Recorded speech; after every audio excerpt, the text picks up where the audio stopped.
Oh, it's Tuesday, isn't it, bruv? Oh, careful, cuppa. Oh, we're going to the pub, get some bangers and mash. I've realized I have not been using the true British accent. You see, this isn't the British accent here. This is outdated. Now we use this one. Hey, bruv. Oh, bruv.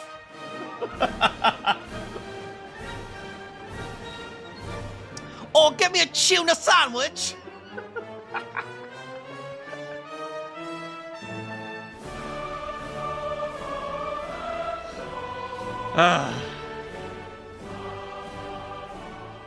How you all doing today? It's been a day, huh? Tuna, eh? Oh, I'm looking for a tuna sandwich. I didn't realize there are so many words in British English that they pronounce T as a CH. So they don't say tuna. They don't say, so some, like, a more proper way is tuna. But then some people say tuna bruv. Oi, give me some tuna bruv. How's it going, Bowser? How's it going, Mel? How's it going, Kiyoma? Hello. Oh, I'm about to have, oh no, that's I'm about to have a good old dine. Oh, with a spot of tea. Oh, governor, can I get a spot of tea? How are you guys doing? It has been a bit of a wonky day for me, to be honest. Yeah, I'm doing my best. Yeah, I sent out a whole bunch of emails trying to figure out how to deal with certain things, but for the most part, you know, little by little, I'm trying to, what is it, you know, piece everything together, in terms of, you know, my what is it, my voiceover stuff, my actual stuff. You know, I, recorded something with someone, but I forgot to ask when it's coming out, so I have no idea when it comes out. It could come out next month, it could come out next year, it could come out in like 5 years, and I have no idea, so I'm just gonna have to sit there and wait and see, like, oh, is it out yet? Is it out? Let's see if it's out yet. Let's see if it's out yet, guys.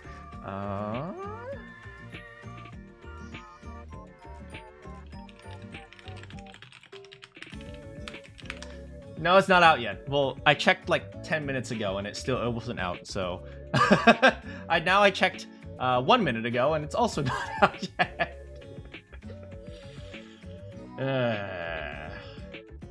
You know, I didn't realize how many gacha games are out there. Have you guys realized how many gacha games are out there? There are a lot of freaking gacha games. And they all have very pretty ladies. Oh my goodness. I realized I'm the target audience. If it wasn't for my hatred of gambling, I would be like playing gacha games religiously.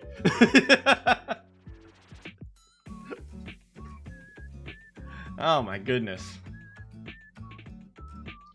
Food while mana stream? Food is a good thing. It keeps you alive. Yeah. But, yeah. Oh, I should turn on my Switch. I said Switch this time, not Wii. Yeah, Come on, turn on. Is it on? Is it on? On? Turn on. There we go. Okay, I think it's on. Okay, it's still good. It's still good. Okay, I gotta save my current progress because I forgot to save last time, but I'm loading it up now. All right, let's play some Breath of the Wild. Where did that come from? Ace Attorney. Hold on. Why did I say Breath of the?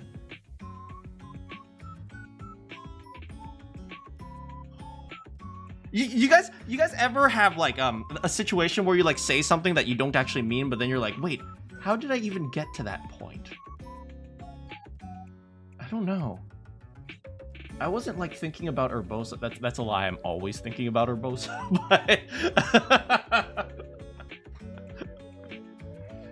But let's play some British Phoenix Wright. Saving complete. "23rd of February. Oh, 23rd of February. 9:23 a.m. Who do you think the narrator is? It might be Sholmes. The Old Bailey. Defendant's Antechamber. Open world Ace Attorney. Oh, hey! How's it going?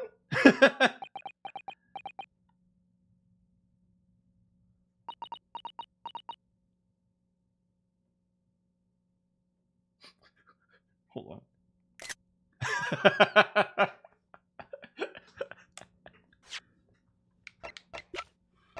Alright, so if you guys remember last time, we found a lot of different things. So first, originally, Soseki was accused of killing Shamspear, then Shamspear came alive, and now Soseki is accused of poisoning Shamspear, and Shamspear is accusing Soseki Natsume of poisoning him. Meanwhile, we proved that William Shamspear uses freezy circles, aka ice, in order to, using bars of soap, in order to pay the gas thing so that he can use gas for free, and he uses it a lot, and that is likely because he wants to overload the gas and push it into Natsume's room, evidenced by the fact that he's constantly standing in front of this lamp right here. So chances are what he does is he pays for a lot of gas and he plugs up the lamp, so then all the gas goes into Natsume's room. Natsume has reported several times that when he sleeps, the pilot light goes out, which means chances are if there's like suddenly like a weird change of gas, that and since all the light will go out, and since all the pipes are connected, chances are Shamspear is able to do that. Meanwhile, we found out that the previous lodger before Natsume was this man right here. Frick, what was his name? Frick. We heard his name last time. Daryl? It started with a D, I think. I think it started with a D. Victim's medical report. No. Frick, I don't remember. But, yeah, this guy was originally... Dustin! Wait, was his name Dustin? Dustin Prince? No, that's Ace Attorney with actual Phoenix. Frick, I don't remember. But anyway, here... Okay, but, that guy is... Oh, here. Duncan Ross, thank you. Oh my god. Hello, Miss Quimby. So, I heard your relationship with Mr. Altamon's not going so well, so you can always sorry, what? And then so Duncan died in that room, and he was Olive Green's fiance. And unfortunately, he died before they could get married. I don't know. It's so weird for me to say fortunately he died before she got married, because there was really no such thing as divorce. There was no such thing as remarry. Well, I mean, there was, but it's like it was very, very, very, very, very unlikely. Which means if they had gotten married and he died, I don't know which is worse, guys. That's like saying, would I be preferred to be stabbed with a katana or stabbed with a long sword? It's like, both suck. But you know what I mean. But I was just trying to think of a way to uplift it, but I don't think there was any uplifting it. Anyway, so Olive Green and Duncan Ross were engaged at the young age of 20 and 21. God damn. And then he died. And in the hospital, we saw Olive Green about to kill herself with a bottle of what I suspect to be Pepto-Bismol, which, as you know, if you drink a lot of it, you get kind of bad indigestion. Which I suspect to be poison. And that is likely the poison used to attack Shamspear. And so my belief is that when she was stabbed in the back, she was actually stabbed in the back on Briar Road because there was a reason for her to be there. The reason for her to be there was to attempt to poison Shamspear. But then again, that was like several days ago. Well, then again, if you have like a bottle of liquid poison, right, and you pour it on something, right, as long as he eventually drinks it, right, the poison doesn't go bad in like a day, right? Well, I guess it depends on the poison. But I would think like you could like poison something. Right? That was the whole point of poison, right? The whole point of poison is so you could kill someone without being there. So she probably like poisoned, I don't know, his like teacup. Or wait, maybe she poisoned his teacup or something like that. Or like maybe she poisoned the soap. Ooh, wait, does that mean we're gonna die? Anyway, she poisoned the, maybe she poisoned the soap or the teacup or something, and then she just waited for him to die. So I suspect that's what happened. Anyway, how's it going, Natsume? You good, buddy? You have hairpins for eyes. This is it then, Mr. Naruhodo? Yes. It's time to put an end to this now. The miserable curse that has been plaguing Mr. Natsume. To everything! And in my own small way, I shall do... It's not a small way. You are so valuable, Susato, because you're the only one who makes the big book of everything work. I always appreciate your help, Miss Susato. Suffering Soseki is selfishly sidelined. I mean, you were sitting in the corner. We didn't want to disturb you. Good morning to you too, Mr. Natsume. Good morning! Good morning, locum student, Mr. Naruhodo Esquire! Listen to you!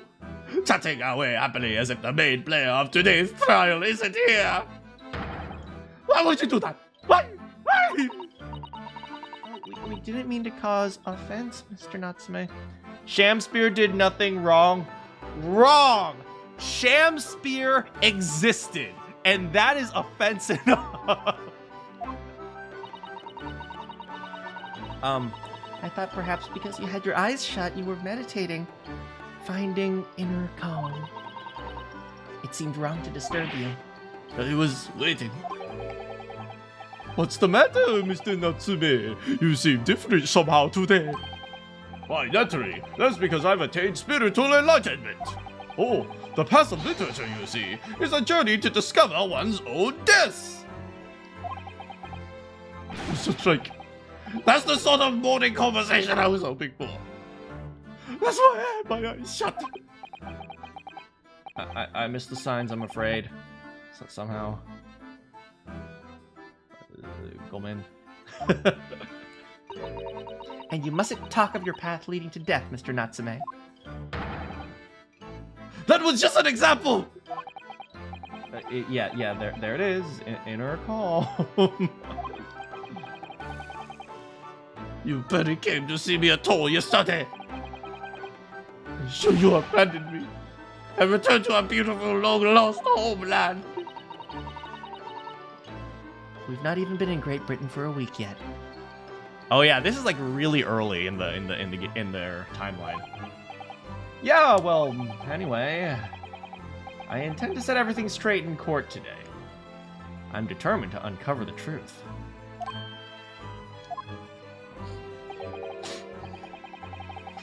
I've actually reached an important decision myself. Oh, what sort of decision? I feel you after trial. All right. Oh, whoops. It would seem Mr. Sholmes isn't coming today after all.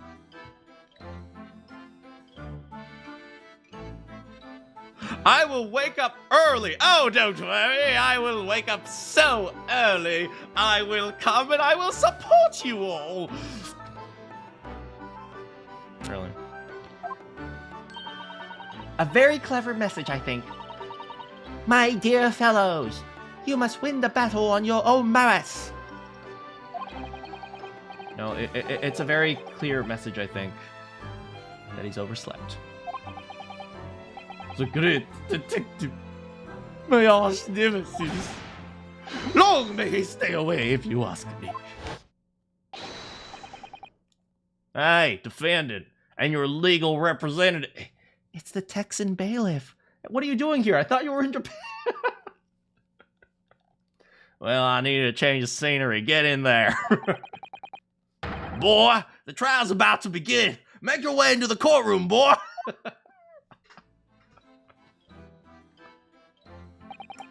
Today, once again, we face the Reaper. And when the Reaper stands for the prosecution, the defendant's fate is sealed. But I don't believe in that any more than I believe in Soseki-san's curse, or the fact that my mom loved me. The truth is hidden here somewhere, and I won't let it escape. I have to keep believing my client, and fight to the very end. Alright, here we go. 23rd February, 9:40 a.m. The Ye Old Bailey courtroom. Oh, there she is, juror number 4. In the name of Her Majesty the Queen, I hereby declare this court to be in session. I call upon the counsels of the defense and prosecution to declare their willingness to proceed. Bre, I want to start you. The prosecution is ready. Yes, the defense is ready. Very good. Now I call upon the 6 ladies and gentlemen of the jury. Chosen by lot, completely randomly. Definitely not reused assets because we don't want to draw more people. Absolutely. Wait, I forgot what this guy sounded like. Absolutely.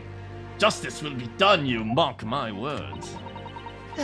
I feel obliged to say I feel especially ruthless on days when my hat is sitting just right. Didn't she say the exact opposite last time?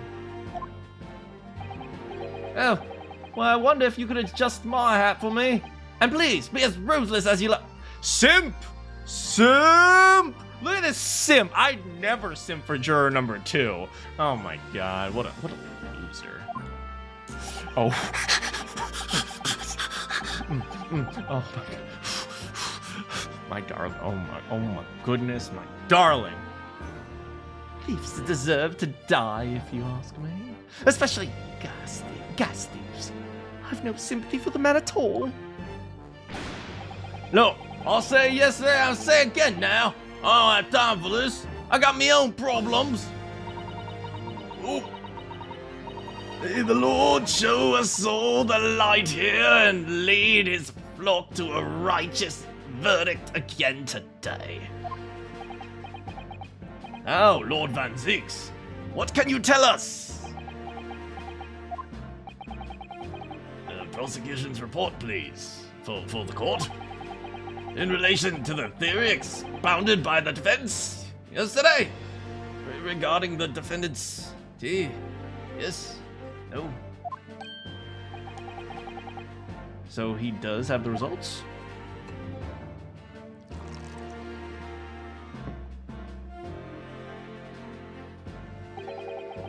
Before the prosecution delivers the black news about the black tea belonging to the blackguard in the dock. Dang, that was kind of poetic.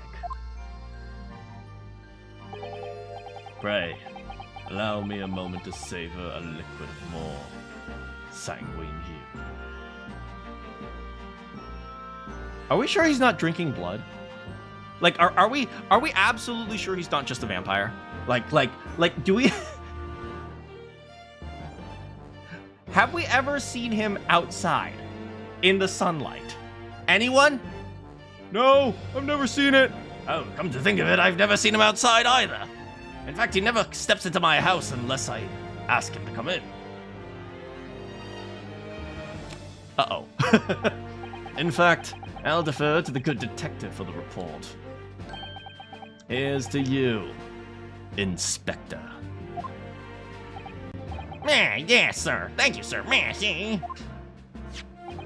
As indicated by the defense, we found a bar of soap just outside the victim's window in the snow.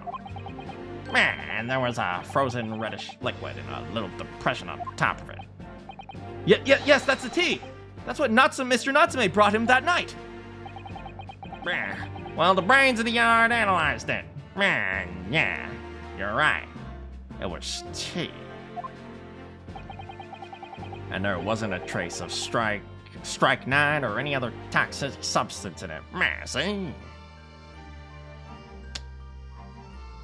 Oh,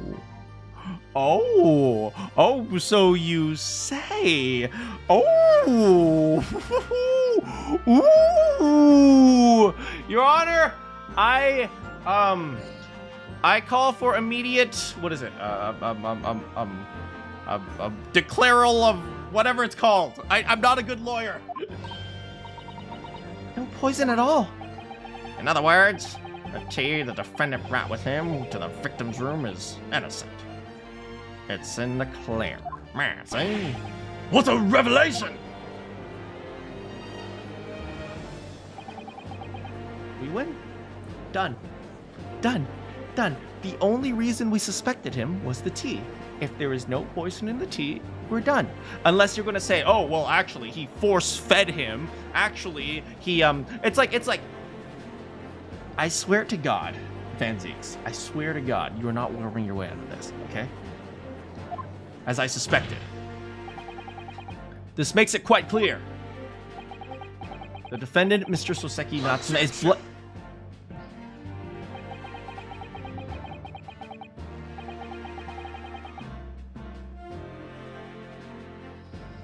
Deep breaths. Deep breath.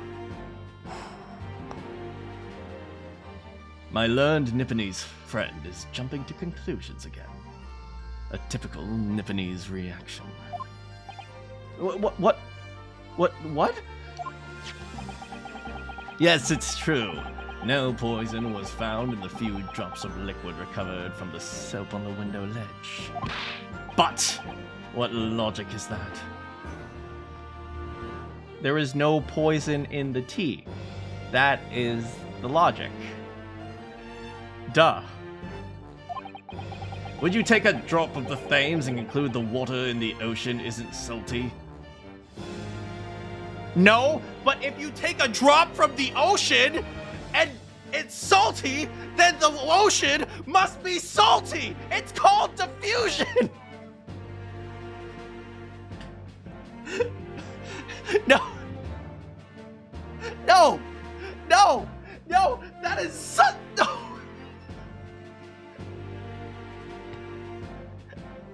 If you take a drop of water from the ocean, there's gonna be salt. Just like how I'm feeling right now. I'm pretty salty. No one's going to accept that argument. My word! The water in the ocean is extremely salty, counsel. Oh, god damn it. Exactly. Unfit for drinking.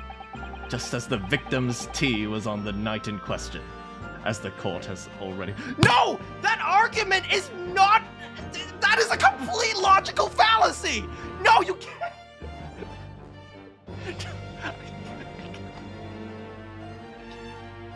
If you take a drop of water from the ocean, it's gonna have salt. If you take a drop of tea from poison tea, the tea will have poison. Are we freaking Dora the Explorer right now?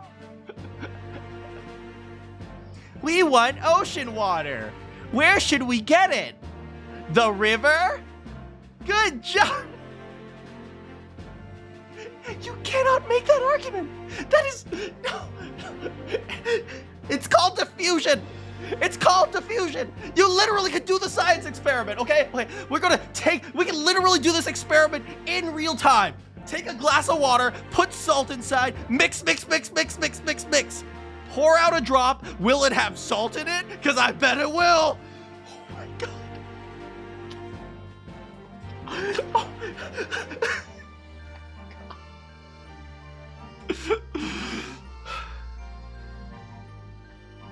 Take a drop from the lake, yeah. Salt, man. Bitter was the precise word from the lips of Mr. William Shakespeare, whom the prosecution now calls back to the stand.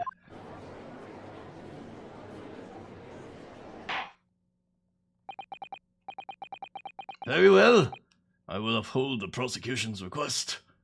Gregson, how could you do that? Man, don't look at me. I didn't make the argument. Mr. Shakespeare. Yes. It sounds like we're going to have another confrontation with our theatrical friend. Bailiff, show Mr. Shakespeare to the stand. William Shakespeare it's a very acceptable name. Ugh, this guy. Mr. William Shakespeare, the victim of this despicable crime. Oh, heaven! Oh, hell! Do you command me to remember? Forsooth, 'twas I, Shakespeare, did have a belly full of the foul fluid given in mine innocence.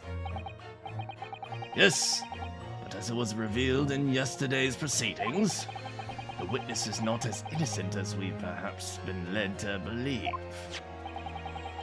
By using bars of soap such as this, he's been stealing the gas from the supply company, yes.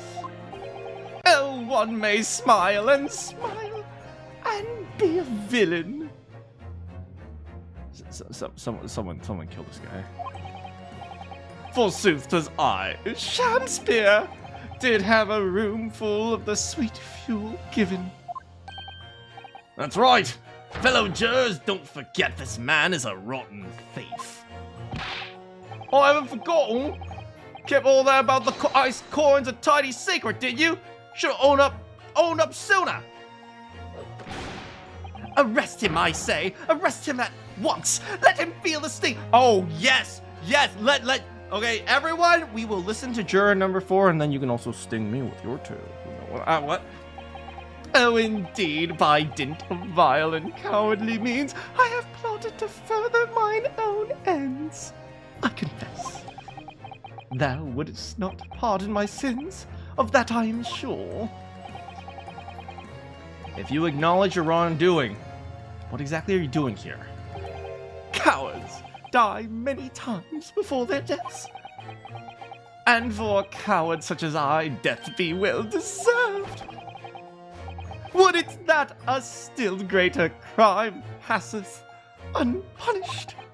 For lo, the hairy-faced gentleman of the farther east, then Verona, did contrive to poison me. Objection. Has anyone read like Gentleman from Verona or whatever that Shakespearean title is? I don't think anyone's read that. That's like the one Shakespearean work that everyone forgets about. He really smiley, I know. We gon' send this guy to jail. But there was no poison in the tea found in your room. The police have attested to that. What the defense would assert as an inconsistency will quickly be cleared up by the witness's testimony. Okay.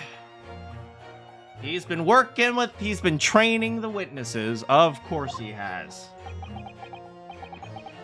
Is that not so, Mr. Shakespeare? Verily, my liege, I would most gladly speak.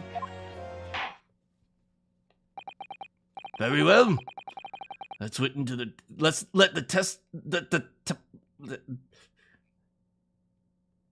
I'm a native English speaker, if you could believe it.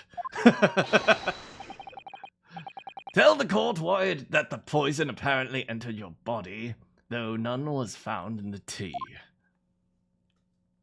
Just like how Manfred retrained that parrot.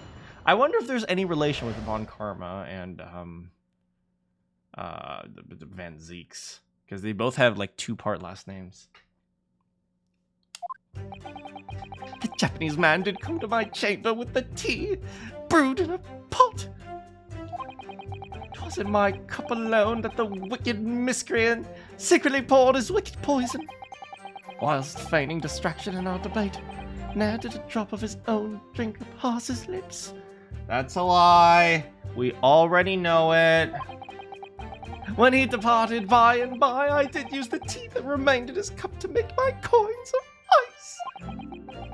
Thus, 'tis no surprise that the poison could not be found in the tea I did pour into the molds of soap. Have some good food, Kiyama.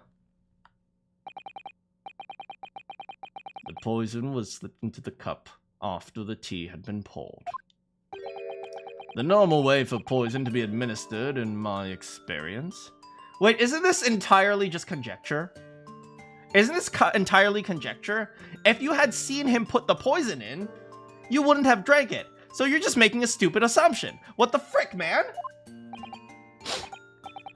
Otherwise, it would be disastrous if the poisoner were to mix up the cups, for instance.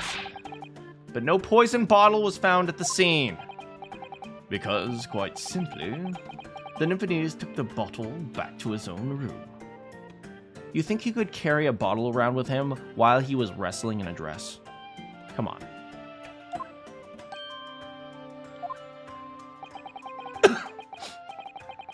The absence of a vessel containing the poison only becomes problematic when considering suicide.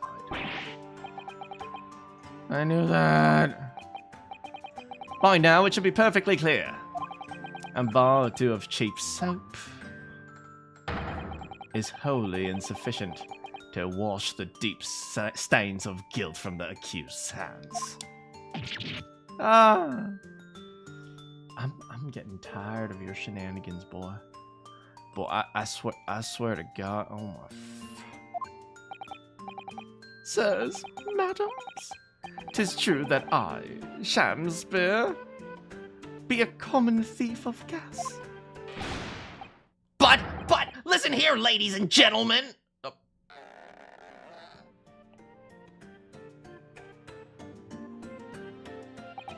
Wherefore would I lie? Verily, I have no cause. I have not to lose. Well, I do declare. What do you declare? What do you declare? It better be my freaking client's guilt. I swear to. Innocence! Innocence! Innocence! Yes, my lord, cross-examination.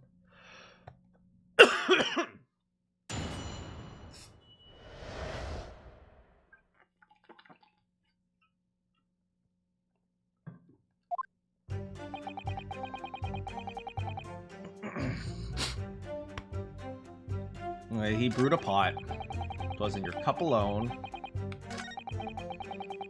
While feigning a distraction, narrowed a cup of past his lips. But the tea Mr. Natsume drank from was found completely empty at the scene. Let's not forget the defendant's maxim: drink tea while it's hot. I did gulp from that poisoned cup that night, and in mine agony did I writhe uncontrolled. In fits of pain I knocked the fellow's cup, and its contents spilt as blood from a gaping wound, methinks. Though certainly, 'twas after I made the coins of ice from his tea. An upset cup was found on the table the victim was slumped over. There is no contradiction here.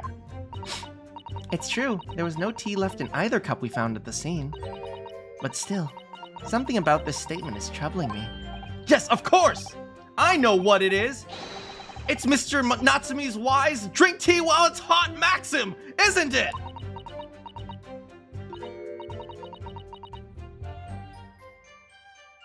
Why did Kazuma trust you again? Thank you, witness. Now reiterate. What is it that occupied you after your guest left and before you drank tea? Excuse me. Okay.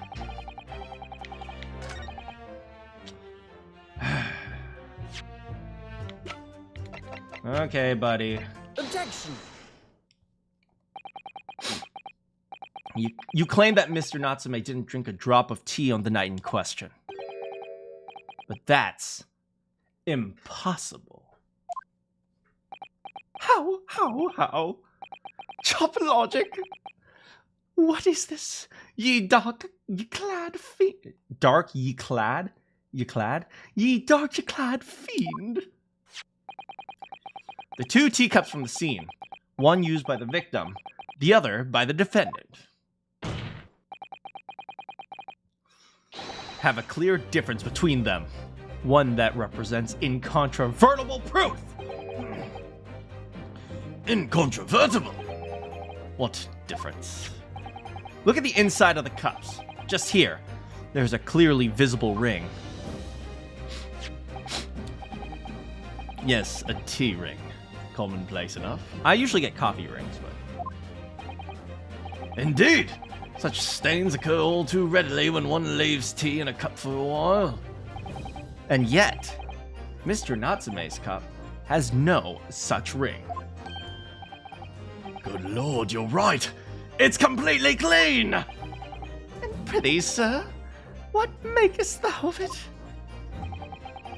Exactly what Mr. Natsume told the court yesterday. The Japanese saying he quoted. Drink tea while it's hot! That's right. The jittery Mr. Natsume was true to his usual self that night and drank his tea in no time.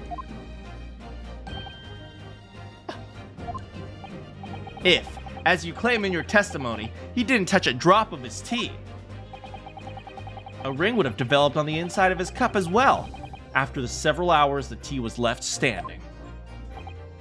Uh-oh. In short, Mr. Shamspear, you clearly lied to the court! Get thee to a nunnery! Objection! Uh-oh. This is type AB blood. As a rule, I fill my hallowed chalice up to 7 times during any one trial. I'm sure it's way more than 7. You might want to keep that information to yourself. 8? Yet, on occasion, tedium distracts me, and I pour more times than I intended until the bottle is dry.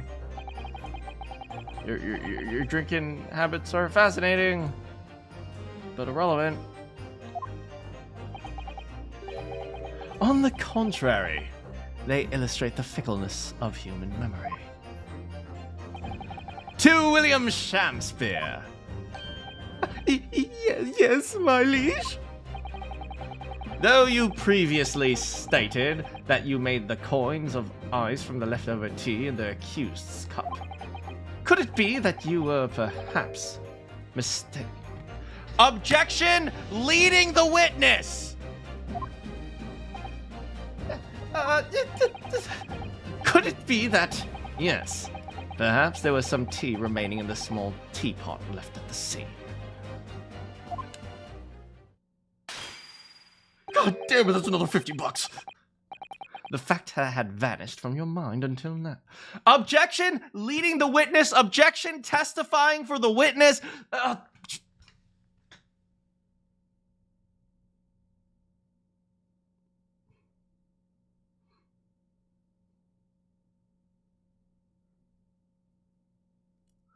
Why do they keep getting away with this?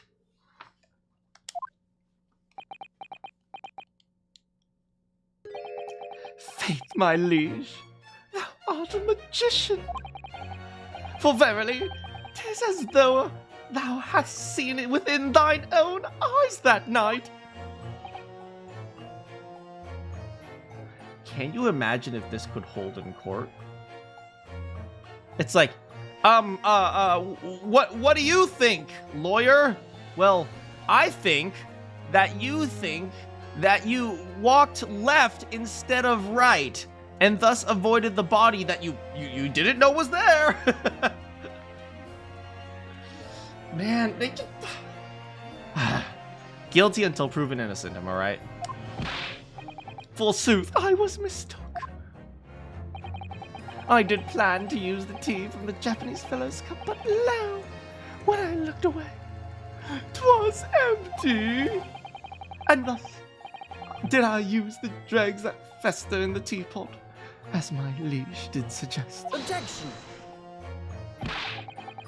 And you've just suddenly remembered it now. You just remember that you made a mistake. Just now. Are we supposed to believe that? Objection! People's memories are imperfect, my learned friend. Which is why we rely on evidence instead. Yes, so get him off the stand!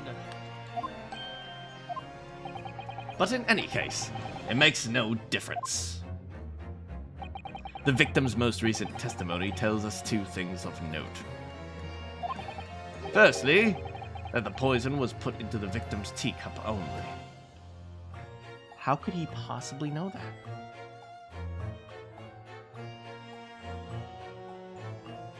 Like...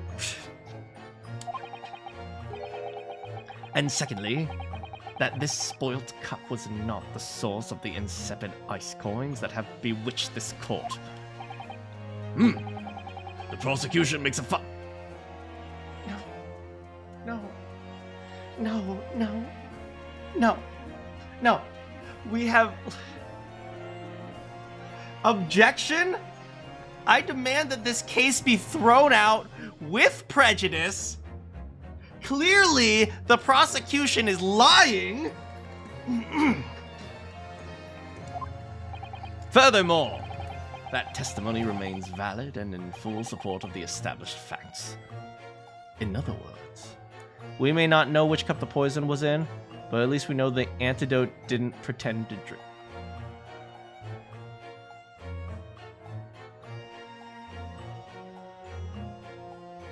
You guys are never going to let me live that down, are you? Hey, Randy.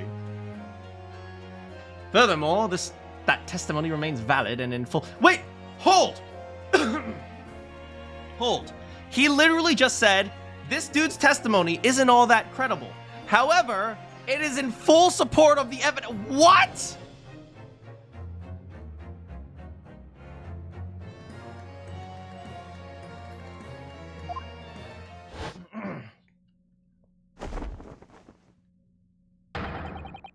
The inconsistency claimed by the defense simply does not exist. What inconsistency? We couldn't find poison in the tea. We couldn't find poison in the tea. What more do you want? What more? See, this is the classic shifting goalposts, right? This is the classic. You'll never make the goal, right? Oh, I made the goal. Actually, no, the goal was over here all along. It's like what the classic. Unless you can prove that the tea wasn't poisoned, you cannot prove your client's innocence. Oh, I proved that the tea is not poisoned, so therefore my client's good. Actually, that never mattered in the first place. It's like, what? What?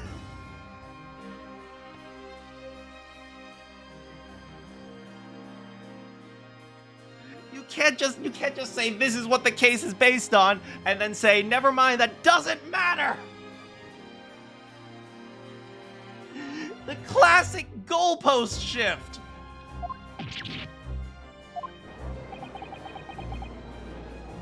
What does this mean then? I do declare it means there's no issue with the gas thief's testimony. Apart from the bit about the thieving gas, obviously. My lords and ladies and gentlemen of the jury, I do solemnly swear. You're back from eating some chicken mozzarella? That sounds really good. Chicken parmesan sounds really good. After I did dine at Grubb's Grubbery Ale House that night. Grubb's Grubbery Ale House? Grubb's Grubbery Ale House? Wait, what was that?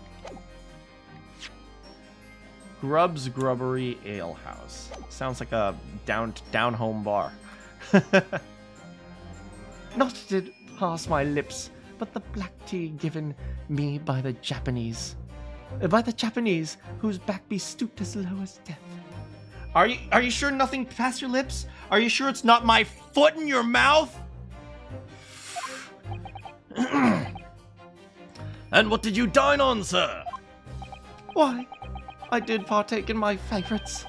A broth that would be called soup, and a leaf as would be called salad. Wait, but buddy, you're just poor AF, okay? don't put that on us. As insalubrious as a menu as the establishment where it was served. But you gods will give us some faults to men, some faults to make us men.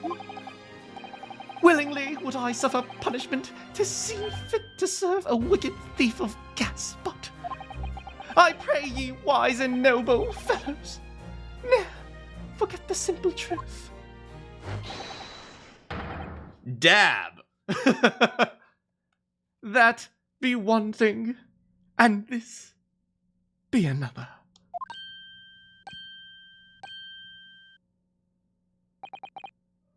And now we have the classic confess to part of the crime so you don't have to fall for all of it. Get the frick out of here! Jurors all, your humble servant Shamspear doth entreat you. Punish the Japanese fellow for his sin.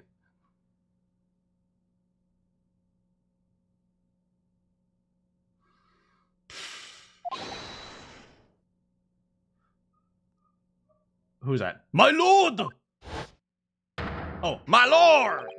If I may speak, my lord. No. For some reason, he's slowly becoming Texan, too. If I may speak, my lord. Yes, Mr. Foreman. I believe we have been duped by that rotten defense lawyer.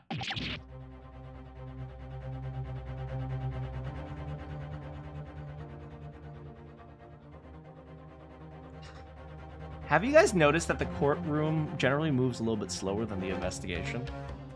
Because all throughout the courtroom, I need to make time for this.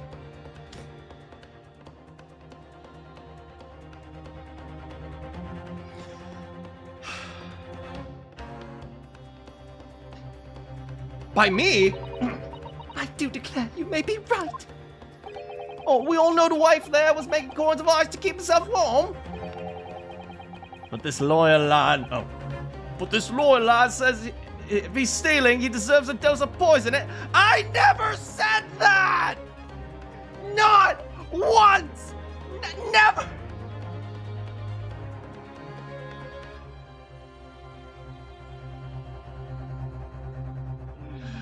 I swear. I'm doing my best here. He's been leading us up the garden path. That's what he's been doing. I never said anything like that. But what we just heard from the victim there has opened our eyes again. We've reached a decision this time, and we won't be swayed from it. The court acknowledges the position of the jury foreman and will duly hear the jury's findings. What? You can't yet! Ladies and gentlemen of the jury, just say guilty already. Guilty! Guilty. Guilty. Juror number 4, please. Guilty. No, juror number 4, no! Guilty! Juror number 4!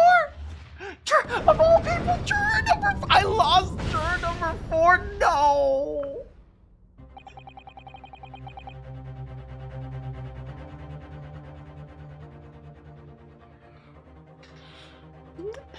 She was the only one that could have possibly been on my side. I hereby declare the jury to be in one accord. Summation, examination, proclamation, declaration, subjugation, maniation, whatever. Oh, happy day. Get out of here with that, Cha-Cha. I swear to God. I swear to God, I want to rip this guy in half. Oh, look, frick. This piece of crap.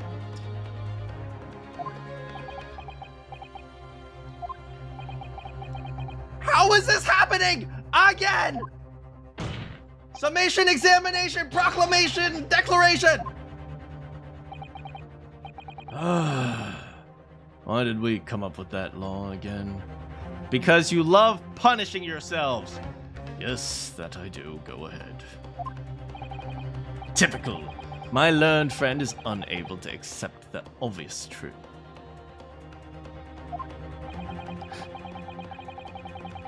Marnination, hoflation, and hoflation. This trial will therefore enter its second summation examination immediately. Jurors, the court calls each of you to state the grounds in which you find the defendant guilty of the crime to which he's charged.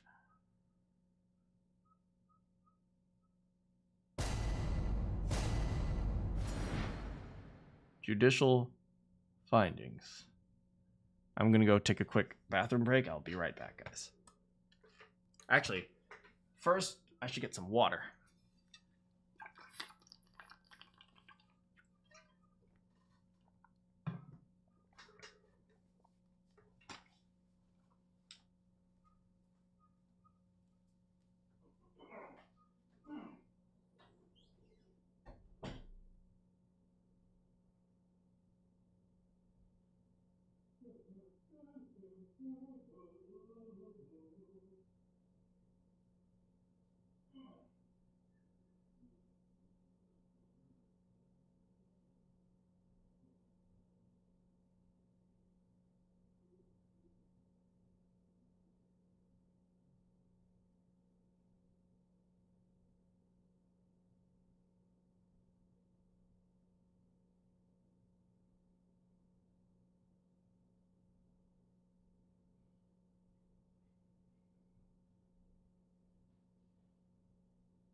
Hello, everybody.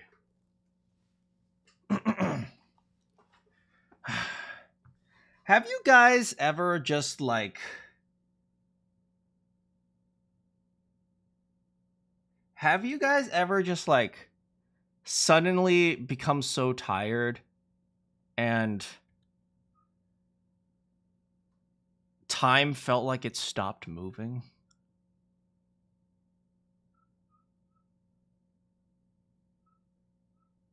Yeah.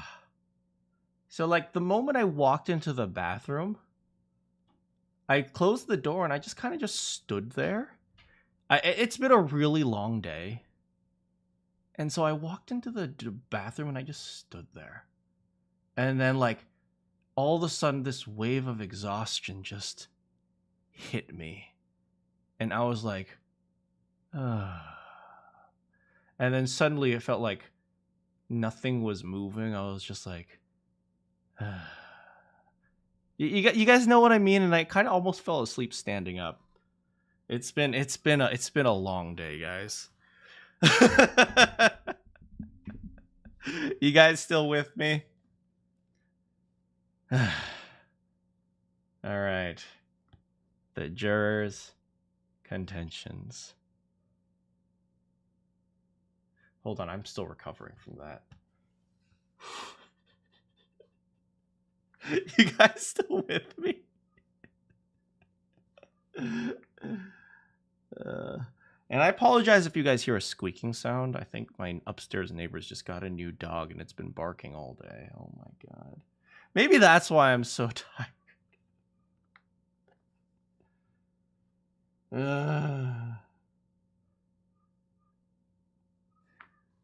All right, here we go. Wait, hold on. All right, we're gonna water, and then we're gonna slap my face a bunch like a Ryunosuke Naruhodo. That'll wake me up. Hold on.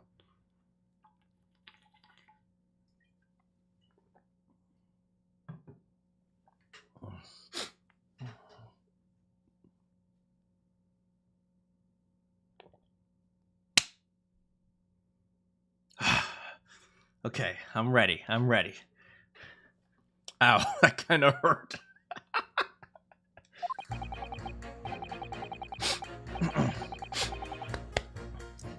I'm a man of logic, me, and having considered all the evidence, the defendant must logically be guilty. Including the whole part about taking water from the river to check the ocean, including that part. I do agree that gas is far too expensive.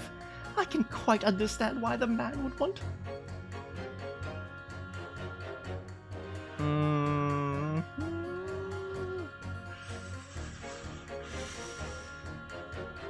Look, you're not wrong, and you're not exactly justifying his actions, but I don't like where this is going. The stuff explodes. It can poison you. It's absolutely lethal, gases. Watch what you say next to juror number 4. Gas doesn't come for free.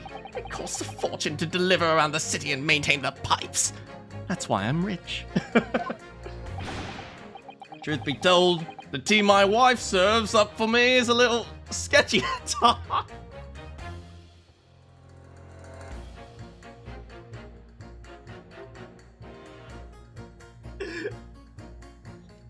Yeah, okay, thank you, juror number 5.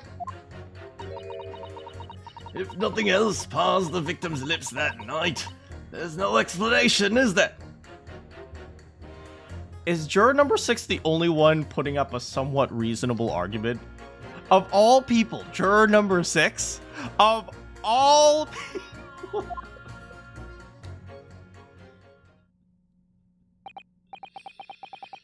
I do feel that perhaps personal opinion about gas and its supply has influenced decisions somewhat. But never mind. What do you mean, never mind? The jury is clearly compromised.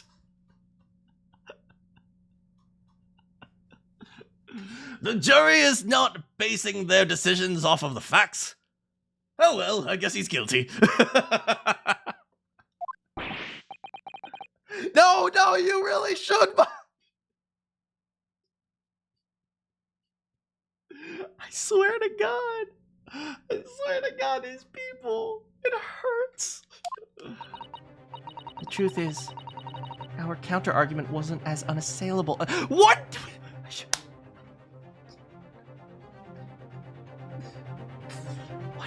What do you mean? No poison in tea equals no poison in tea. But there could have been poison. Oh, well, I guess he's guilty now. I feel like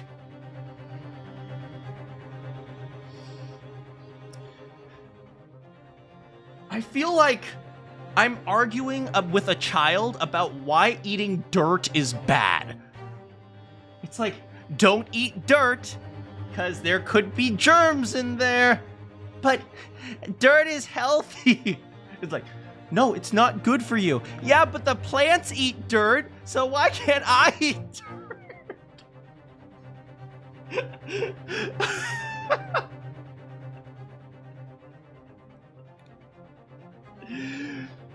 My God.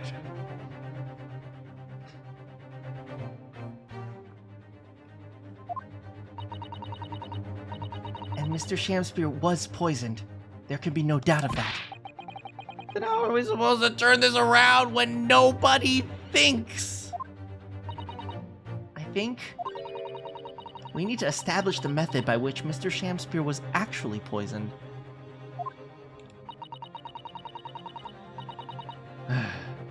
Our only hope is to demonstrate that to the court incontrovertibly. But that's impossible at this stage. I mean, all we know is that Miss Green had some poison. If we don't manage it, though, Mr. Natsume will be found guilty. Can we just get a better jury? Can we get a jury that doesn't, like, you know, like, make like, sporadic decisions? No! Sporadic decision away!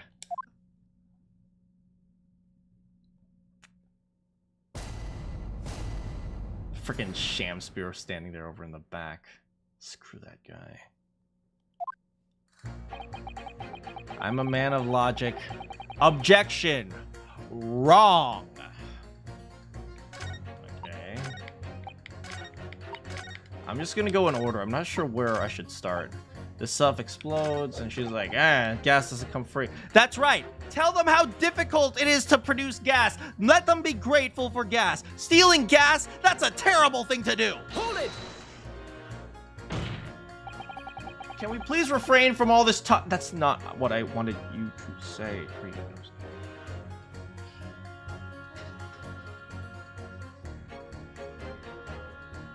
I give up. He's guilty. He's guilty. It's over.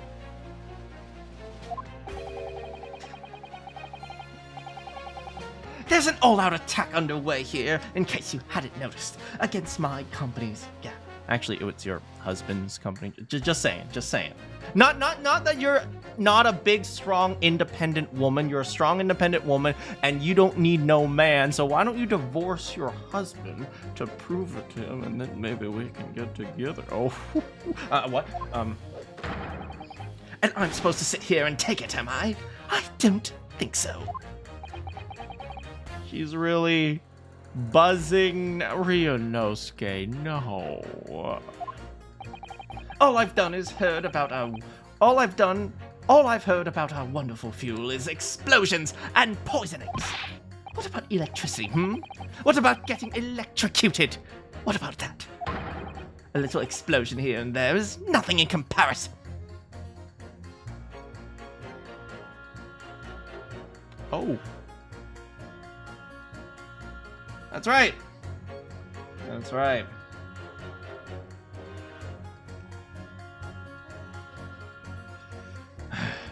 Don't jump off a cliff.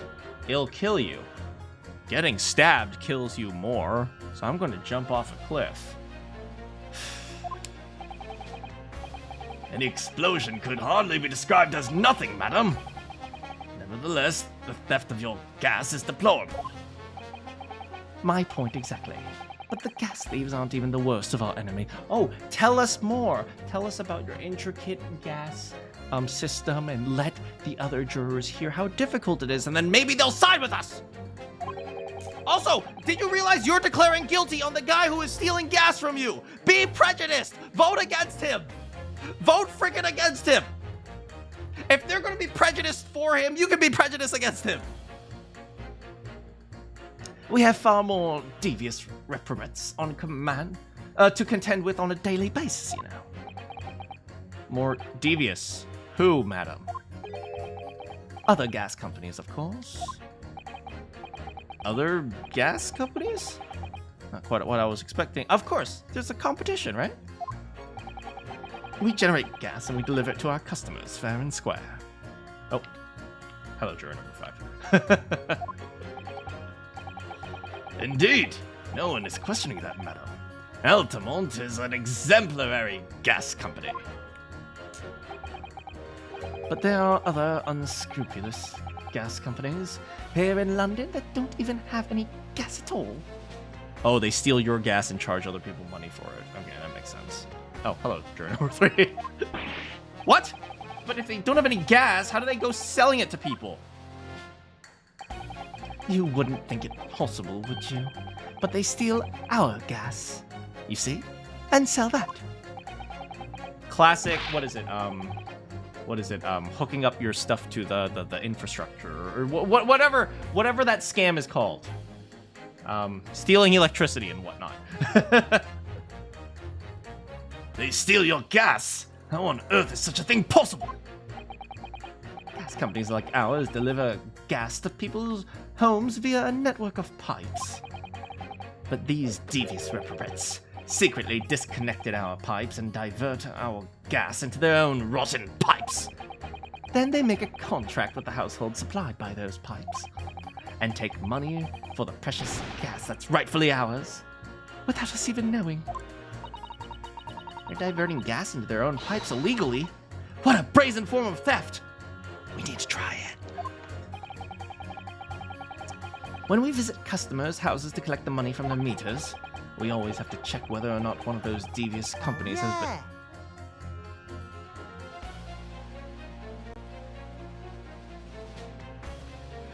been... No, it's definitely not me. I've never stolen any gas from you. Like, gas is... that sucks. I never sell gas.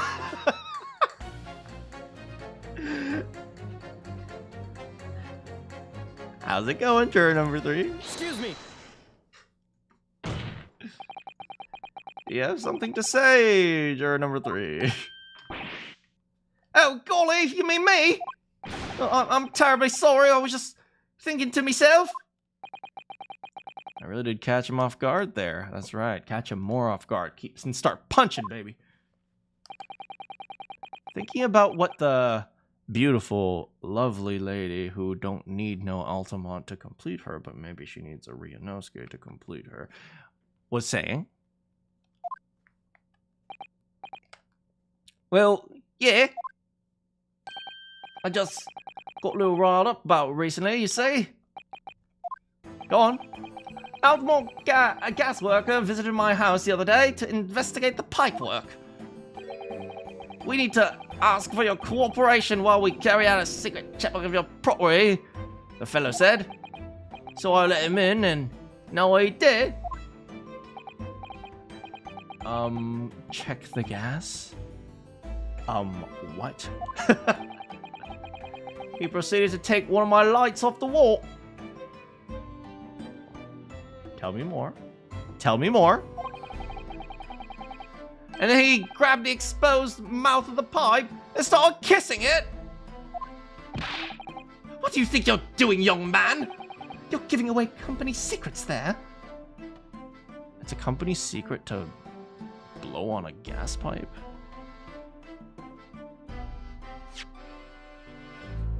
He grabbed the exposed mouth of the pipe and started blowing into it? Huh? Okay. Oh, please, everybody knows. But it was very nearly the death of me, I can tell you. What do you mean? I'll explain if you don't mind. Wait, you're giving away company secrets. It's like, and then he's like, oh, what do you mean? You're like, oh, I'll explain to everyone here. Oh my god. As I said before, these unscrupulous other gas companies connect their customers to our pipe network. But how does blowing into the pipes come into it? Obviously, there's gas in the pipes, and it's at a fairly low pressure. By blowing air through the pipes, you can make the pressure drop temporarily. So you could put out people's lights! So then the gas will stop flowing because it'll be flowing with air, and then the fire will stop, and then when the gas comes... That's how he does it! He blows into the...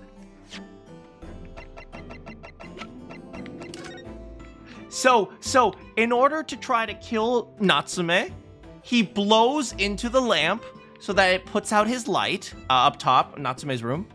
Okay, and it puts out his light, but you know, the gas still continues to flow, so then his room gets filled with gas. I don't know if the whole the multiple streams of gas theory is relevant, but I mean, it still can be reasonably so. But at the very least, right, if you have gas coming into your room and you don't have any fire burning it, your room's just gonna get filled with gas, right? So, yeah, okay, so he blows into the thing, which means the poison is on the lamp!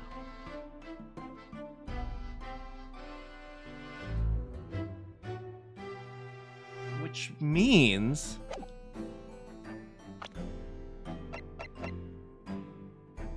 Miss Green was genius enough to put the poison on the lamp to try to kill Shamspear? What the... That's some impressive deductive reasoning. What the frick, Miss Green? Like, let's be real. It's probably Miss Green, right? She was clearly at Briar Road. I don't know if it's for sure Miss Green, but it's like it wasn't Natsume, so who else would it have been? It was I, the Kremlin!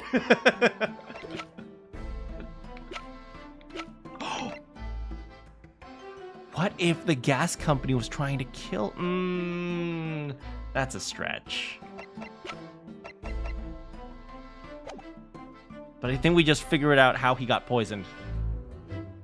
By blowing air through the pipe, you can make the pressure drop temporarily. And if you do that, any lights connected to the same pipe will flicker for a moment. I see. In other words, if upon blowing into the pipe, the lights of an adjacent property that has no contact with the company flicker, you can know that these devious scoundrels have been meddling with the pipes. Exactly, my lord. That's it in a nutshell. And the reason why we have teams of workers going around the neighborhoods to investigate which lights flicker. The trouble is, that particular worker who came to my house didn't know the strength of his own breath. He blew down the pipe with all his might. You can guess what happened, didn't you? Can't you? Can't you?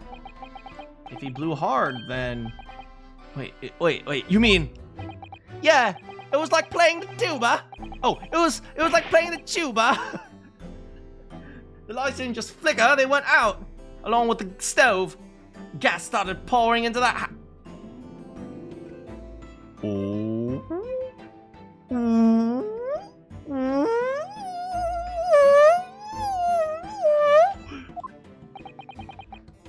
What a disaster. Doesn't that sound familiar? The gas supply must have been interrupted briefly because the man blew too hard, so the flames went out. I'm afraid I yelled at the fella. "Are you trying to kill us all?" I said. So by disconnecting a lamp and blowing into the exposed gas pipe, it's possible to extinguish lamps and stoves connected to the same network of pipes. And then, when the gas starts flowing, it just seeps into the room. Mr. Naruhodo, I think perhaps... Yes. This is almost certainly the clue that we've been hoping for. How lucky that it came out in the exact summation examination that we needed it to. Hooray! Juror number 3. The defense requests that you amend your statement. Oh, well, if you like, I'll mind. Well, I do. That's our company's secret method of identifying the... Oh, like I said, madam, it's widely known. Very well, juror number 3. I love how she says, oh, that's a company secret, like people haven't already, who are in the courtroom haven't already been listening in. Yes, my lord, although I'm not really sure what the point of it all is. Blow too hard to a gas pipe, and you extinguish everything in the house. Then you're in real trouble. I can't present evidence for this, though. I would love to present evidence for this, but I can't.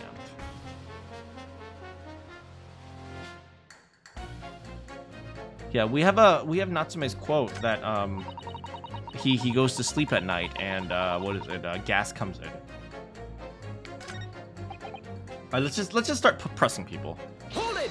We actually got something interesting just by pressing juror number 4, but we'll press everyone first. All the evidence you say. That's right. There's no more room for doubt.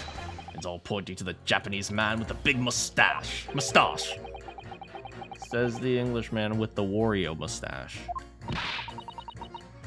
Which means we need to show the man some new evidence. If only we had that kind of evidence. Don't worry. This summation examination has barely started. Perhaps there'll be a shift in the situation that shows an existing piece of evidence in a new light. To start with, though, I need to find some way out of this deadlock. Okay, tell me about this. Hold it! This isn't the time or the place to be discussing the price of gas, madam.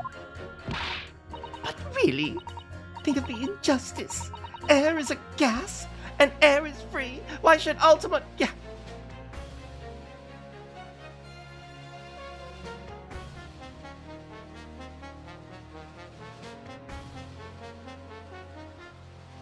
I swear to God. It makes my blood boil. I can feel myself becoming more ruthless than ever. This isn't the time or place to be ruthless either. If I might interject here. Yes, madam. Air is essential. So is gas. I need to cook my bacon. It seems my fellow juror takes issue with the price of our company charges gas. But it's precisely because of thieves like this man that the cost goes up. That's an excellent point. Oh, what a beastly man. That unkempt mustache, those hunched shoulders, poisoning tea and stealing gas. It wasn't Mr. Natsume who stole the gas! No, he's not the one who's been stealing the gas! I'll thank you not to go adding more crimes! Mr. Natsume hasn't been poisoning the... Well, anyway, I've made up my mind. It's as made up as the price of... I love how... What is it? Like 100 and something years later, us as people are still complaining about gas prices.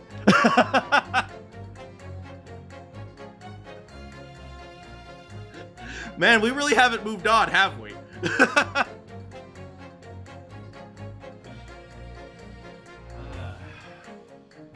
Price of gas is too dang high.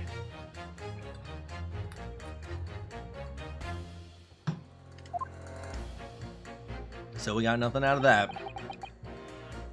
Blow too hard. I think we did this one.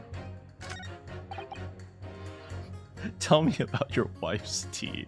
Hold it! You mean it's poisoned? That's right. It's happened a tidy few times now. Oh, it's happened a tidy few times now. This is most troubling indeed. It's always days like this one when I don't get any wages. I get in at tea time, see? I see her doing it. My wife, she gets that devilish look on her face and she slips some white powder into my cup. And you drink it anyway? I was brought up proper, I was. If someone gives you a cuppa, you drink. Oh my god! Are you sure that's not just like, you know, sugar? And what happened to you? What did it taste like? It was god-awful, believe me. Salty as hell. I think you just put salt in it.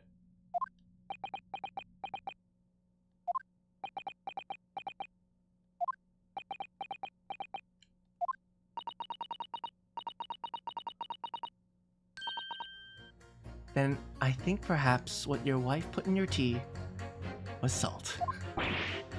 No! So, she doesn't even care enough to poison me properly, eh? Unbelievable! Why is he here? Why is he here? If nothing else passed the victim's lips, okay. Hold it!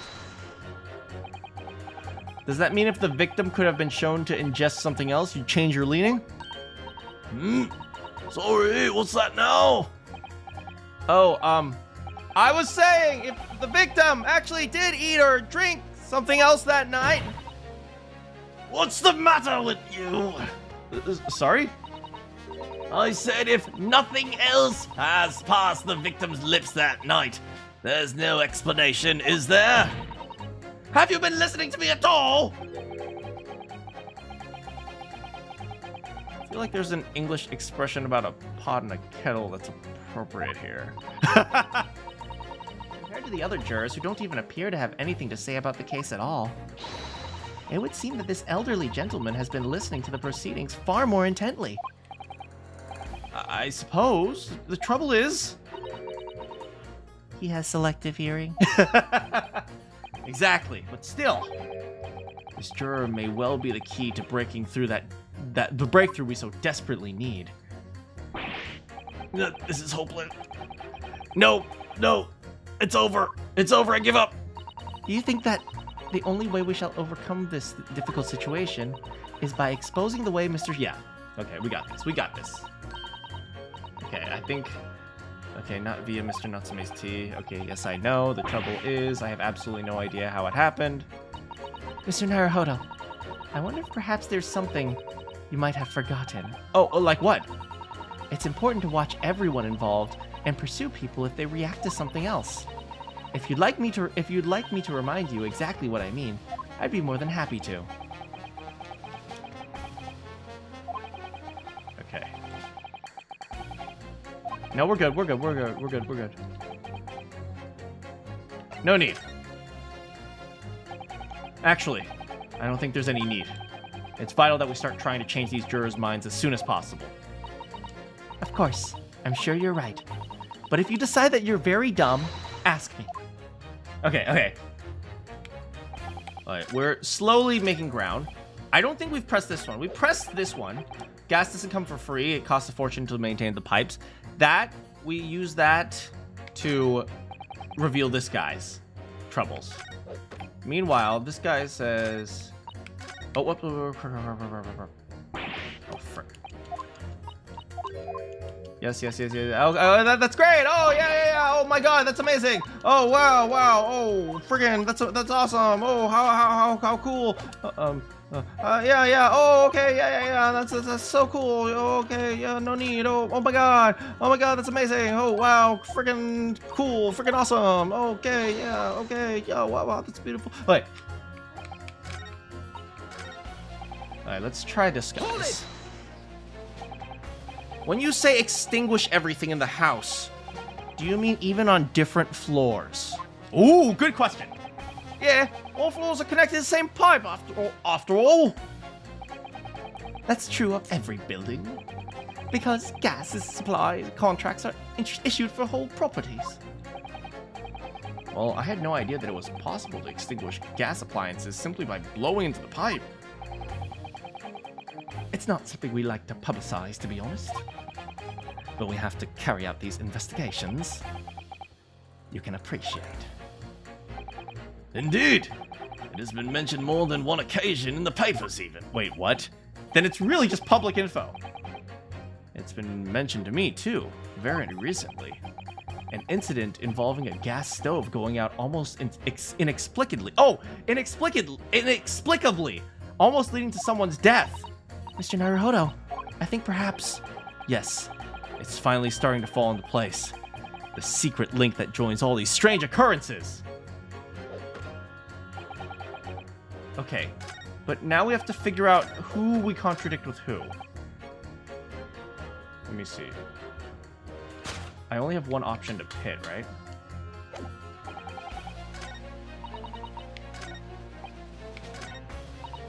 If nothing else past the victims... Oh, I see it. This one says, blowing too hard in a gas pipe, you extinguish everything. And this guy says, if nothing else passed the victim's lips. So I'm going to say something did pass the victim's lips. Objection. Those two statements clearly contradict each other. Good gracious. Whose? Juror number 6. Did you hear what juror number 3 just said? Yeah, what? What? Yeah. Of course. I heard him mumbling about something or other. There is another explanation here, I believe. Something besides Mr. Natsume's tea did, in a manner of speaking, pass the victim's lips on the night in question. What? What explanation? I wonder, did the police check the mouth of the gas pipe feeding the wall light at the scene? To see if there were any traces of poison. I was curious to see what your floundering would result in this time. But the mouth of a gas pipe... Scotland Yard has enough to do without exploring such irrelevance. Oh, maybe you should hold it. What a piece of work is a man! What are you trying to say, Mr. Shamspeare? What speakest thou, prithee? Is it not strange and sounding a little bit defensive for such an irrational argument, huh?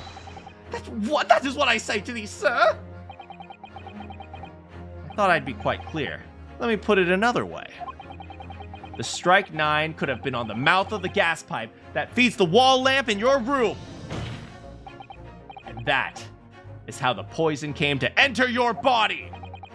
Yeah, he can't admit this because if he admits it, he's also admitting to trying to kill Mr. Natsume. Are they tasty?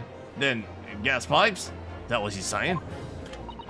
Or is the gentleman suggesting that the poor man was desperately hungry? He tried to fill his belly with gas.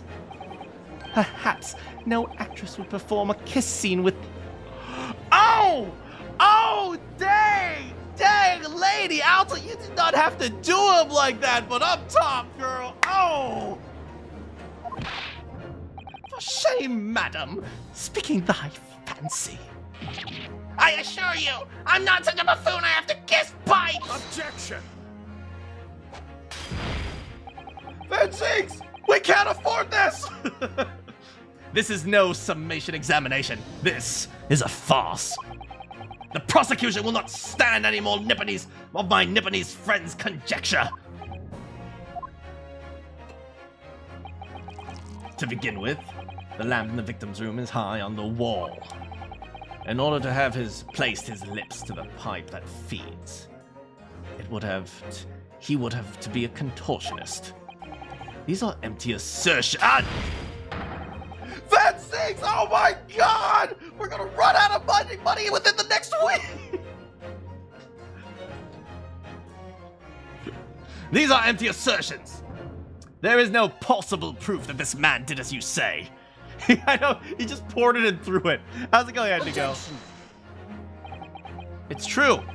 I have no proof Mr. Shamspeare put his lips to the pipe.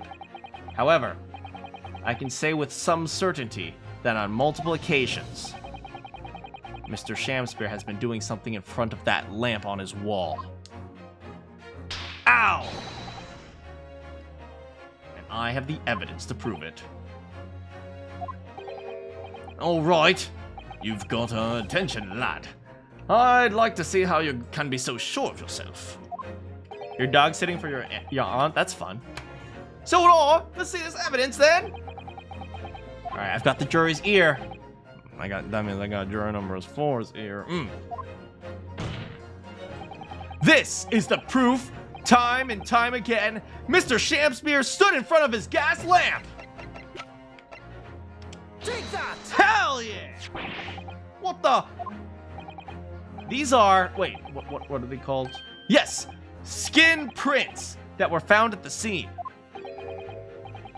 Skin Prints Council. I've never heard of such things. In fact, is this technology even allowed in the court of law? Overruled. Wait, no. The Justice Ministry is currently assessing whether or not to permit fingerprints into evidence as court, however. My lord, this is an exciting new forensic technique developed by the great detective Mr. Sherlock Holmes. It reveals all the places that Mr. Shakespeare touched in his room. I've never seen anything like this. I mean, that's black magic, is it? Ain't it? Well, if anyone could invent something like this, that would be the Sholmes fellow, that's for sure. I agree. This month's edition of Engineering Thumbs was quite fascinating. Engineering, what? We found skin prints in many places that you would expect. On the table, on the costumes, on a rug, with a mug, with a bear, on a hair. Would you eat green eggs and ham? No, I won't. Sam, I am. What?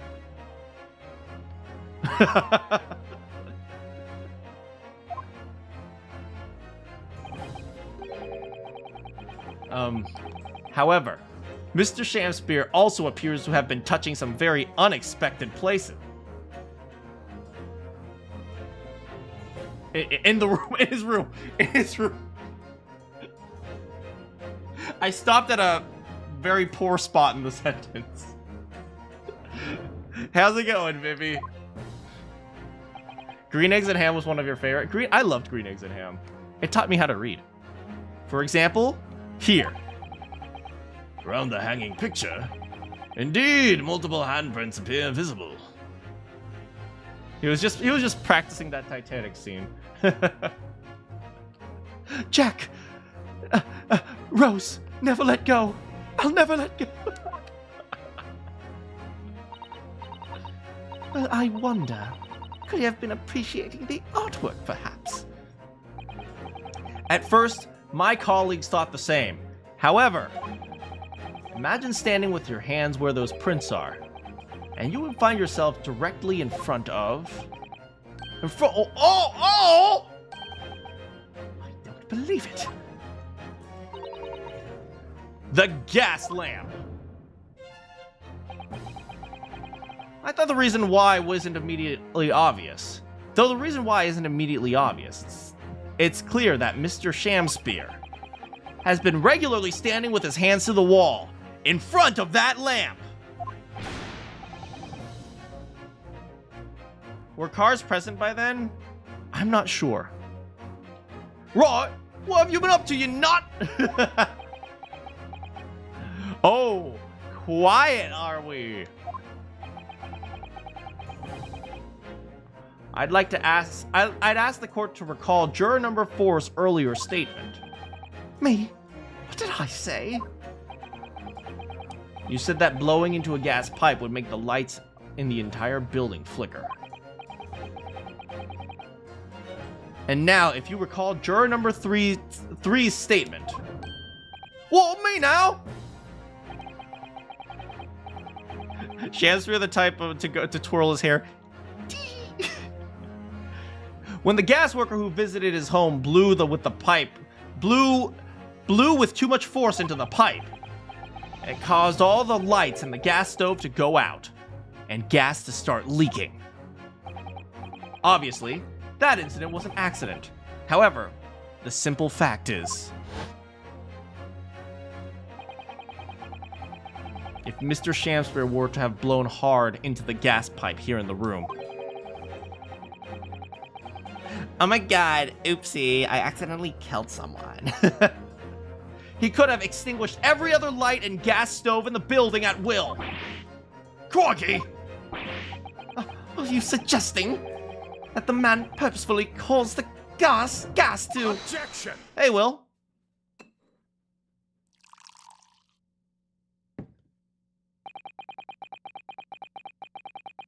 Mr. Van Zieks, can you make this glass last more than 2 lines?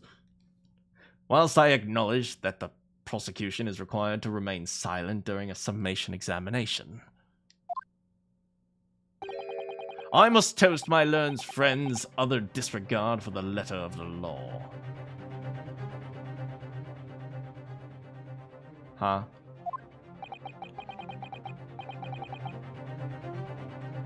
What is the meaning of this, Lord Van Zieks? Curious photograph, or whatever it is, presented by the defense, this so-called skin print. Wait, hold! So you've been pulling evidence out your ass for the past 19,000 trials, and I pull out one piece of evidence and you're like, strike it from the record. Okay.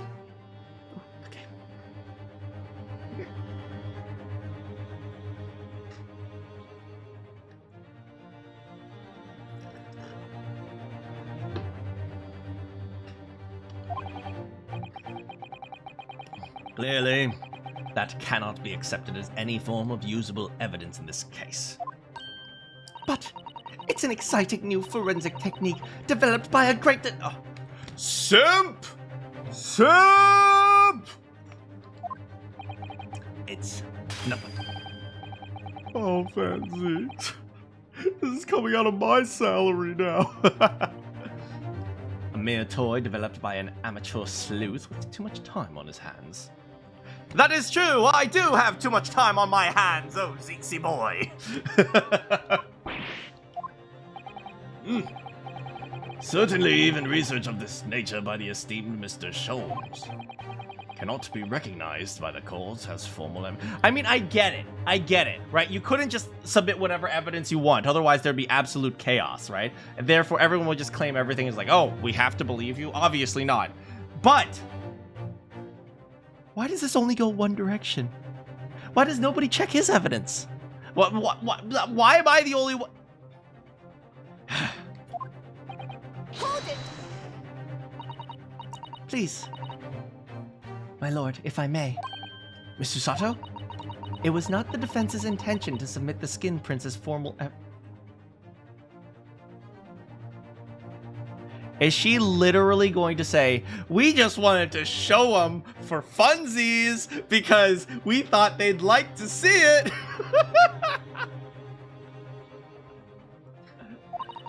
We merely wish to present the results of the great detective's investigation on the scene as a tool by which to explain a possibility to the... She literally said, we presented this for funsies. I can't. This isn't evidence. I just thought it looked cool.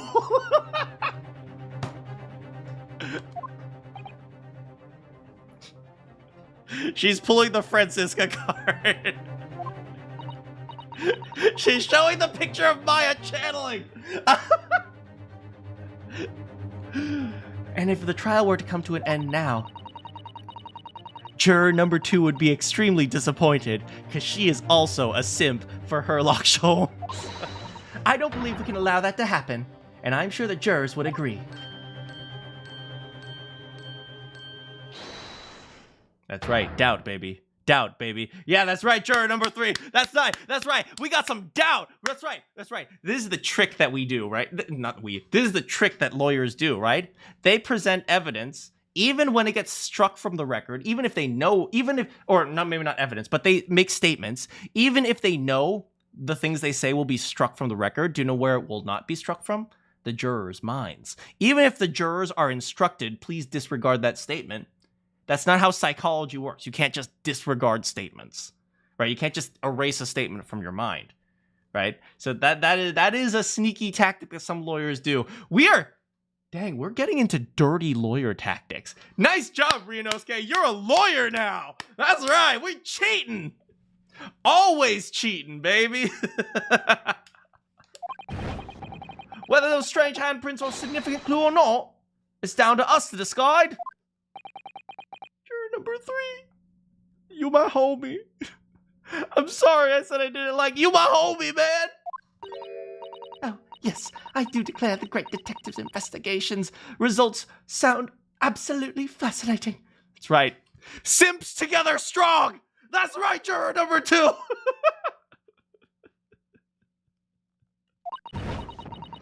And I want to hear what that shady actor fellow has to say about those shady handprints.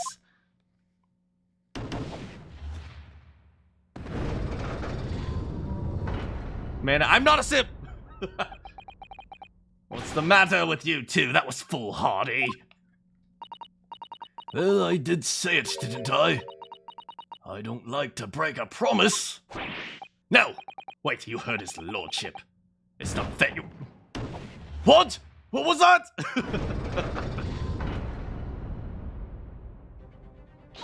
Oh, well done, Mr. Naruhodo. If just one more juror changes his or her mind, Mr. Natsume's trial will have to continue.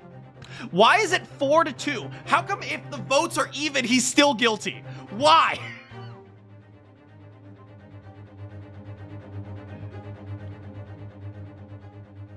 Why? Why?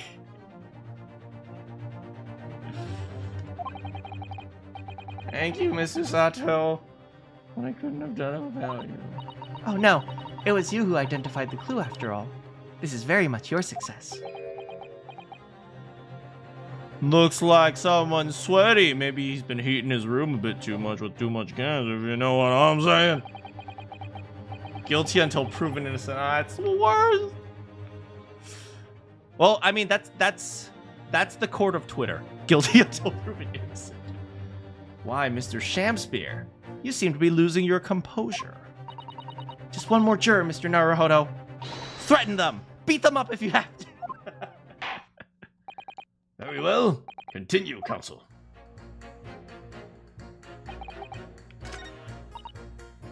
Okay, I'm very interested in the detective scenes. We're the ones that get to decide if the evidence is worthy of consideration or not. Us, the jury. I actually don't think that's true, but, you know, for this time period, I'll say it's true. Okay, we're going to have to try to convince juror number 4. Come on, juror number 4. If the trial ends, I'll never be able to make you fall in love with me. I mean, what? Sketchy T. We can't come to a decision while so much is in the air. Okay, I don't even remember what he promised me, but I'm just glad that he did. Okay, gas doesn't come for free. Okay, gas doesn't come for free. Hold it! In the air. No! Air. Gas. Get out. All the evidence, you say. That's right. Oh, that's right, and there's no room for doubt. Okay, yes. Okay, great. But the defense just demonstrated another possibility. Another possible explanation for the events of the night in question. What do you make of that, Mr. Logic and Deductive Reasoning? What? Your so-called skin prints. It's an exciting new forensic investigation technique developed by the great detective himself. The numerous handprints on the wall are clearly out of the ordinary. And if Mr. Shamspear had indeed put his mouth to the gas pipe, it can't be denied that there's a possibility that's where the poison was! Well, yes, I won't deny that that's playing on my... Right. You a man of logic, right? When suddenly the logic doesn't go in your favor, do you abandon science? Are you one of the people who only believes science if it says you're right, but if it says you're wrong, you're like, science isn't a real thing?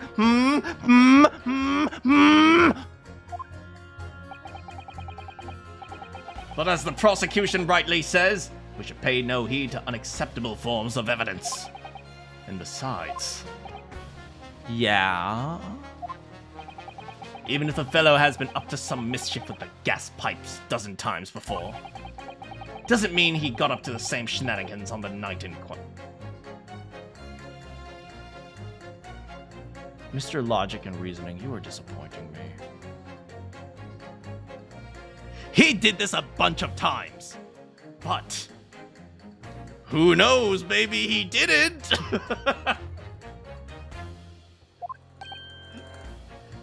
It's like I presented a possibility. It's like, well, nah. If you can't make your case better than that, I'm afraid I can't change my stance. Stance or stance? You make a very valid point, sir. Juror number 2. Juror number 2. No, Sims together strong. Sims together strong. What? That's true. Perhaps I was a little hasty. No.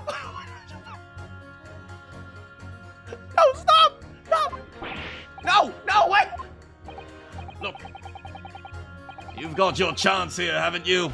So it's time you prove your theory. If you and your Japanese cohorts can. Just leave our nationality out of this, please. Mr. Naruhodo, if we can't substantiate our position, I'm afraid the jurors that changed their minds before may very well change them back. What can I do? Is there any more proof I can give here? Can I show that Mr. Shamspeare really did blow the gas pipe? We can ask what is his name? Soseki to testify about his pilot light going out. No, in truth, I don't have evidence to support my theory. However, there is a witness testimony that substantiates it. What? Testimony? Oh, this is incredible! Whose testimony?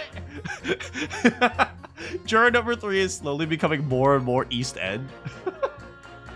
By the end of this, you won't even be able to understand him. Oh, incredible! Oh, sorry!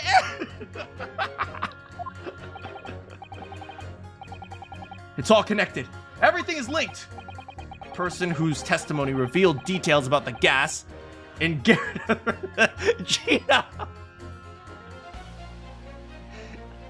Oh, really? No. Oh, no. Naruhodo. Oh, Naruhodo. Oh,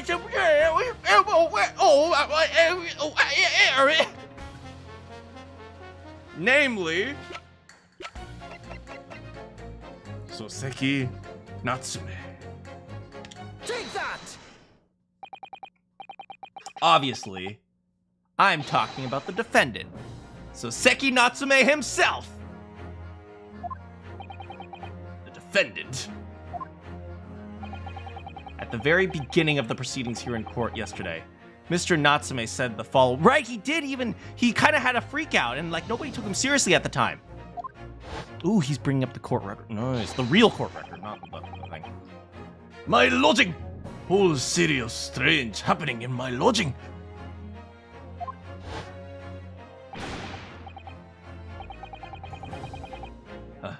Even on Faithful Night, it happened. When I returned from Mr. Shamspeare's room, I lit gas stove, climb in bed, but before long, the stove. Oh, and that proves it on the day, baby! Someone tried to kill me! Yeah. On the night in question, the gas in the defendant's room went out. So I asked the court, was that a mere coincidence? Or not? What do you think, Mr. Logic and Deductive Reasoning? Oh, good golly! Oh, so that Shamspeare fella brought it out of the gas pipe and made a man stole it on purpose? Now hold your horses there. Why are you more East End than me? Ooh, someone's sweating and crying. Mr. Foreman, are you a man or are you a mouse? We cannot allow judgment to be passed while this doubt remains. It's true I don't have conclusive evidence yet. However, you must surely agree There's more to this case than meets the eye. That's right. Logic and deductive reasoning, baby.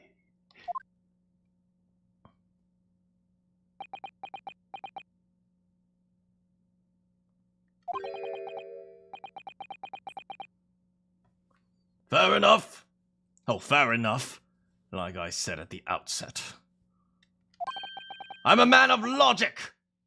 That's right. Logic and deductive reasoning, baby. That's right. You think the earth is flat, and I'm like, nah.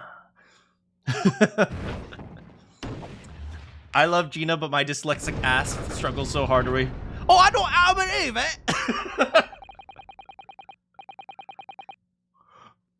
Oh, you think just because you got born in rubble?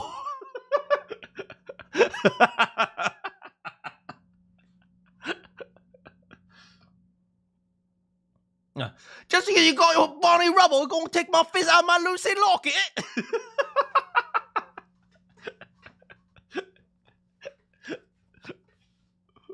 I've been learning the slang. That's 4 jurors leaning towards not guilty. Guilty until proven innocent. And we just proved innocent, baby.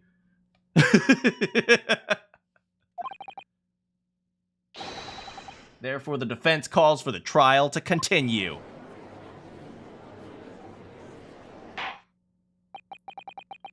As the defense has rightfully indicated, the summation examination has concluded with a majority of jurors altering their decisions. 2 jury members. Interestingly enough, juror number 4 is still on the guilty side.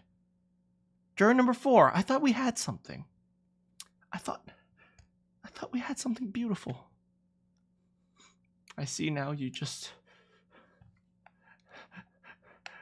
Now she ain't nothing but a gold digger.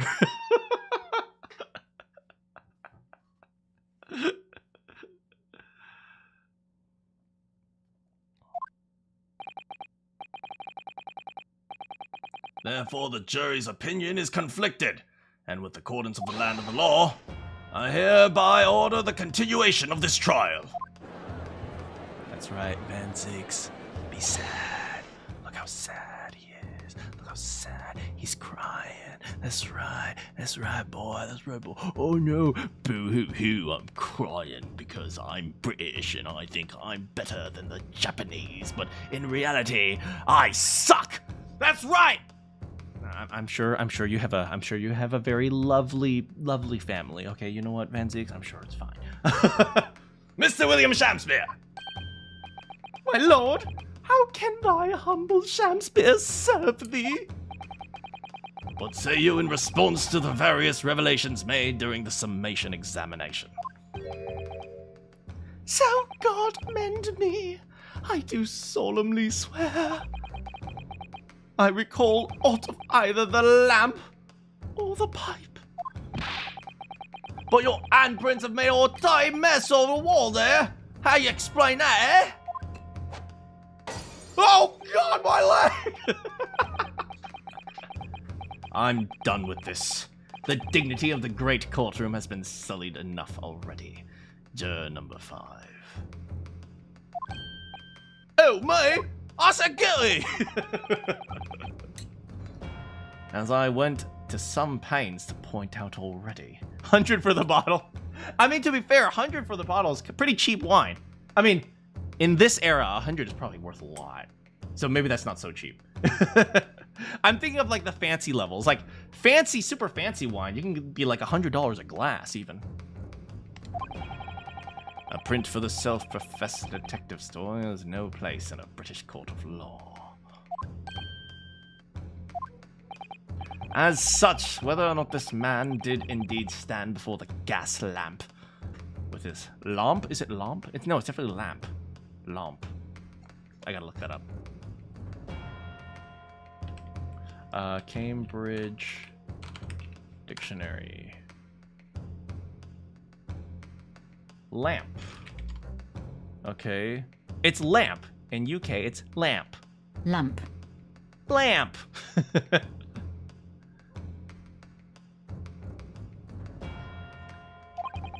Remains at this time unestablished conjecture.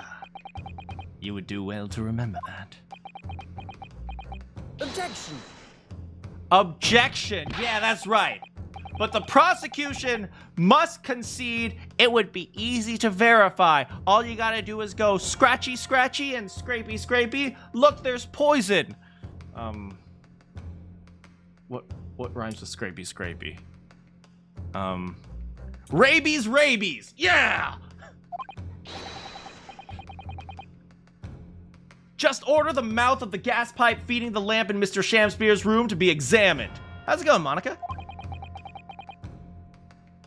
If there are traces of poison there. What appears to be extremely simple, my Nipponese friend's mind. You will recall that in order to check for the presence of poison in the tea, some remnants of tea were required. Therefore, it shouldn't be beyond your wit to imagine that even if the poison were to have been spread on the pipe, it would have completely evaporated by now, making any analysis impossible. Is that how it works? Is that how it works? I don't know. In any case, counsel, I failed to see what could have possibly motivated the man to do as you describe. Why on earth would this fellow have wanted to blow air into the gas pipework where he lived? Because he wanted to kill Mr. Natsume! There's only one possibility I can think of, and that is to use the leaking gas to commit murder. Because he succeeded already once before. Order!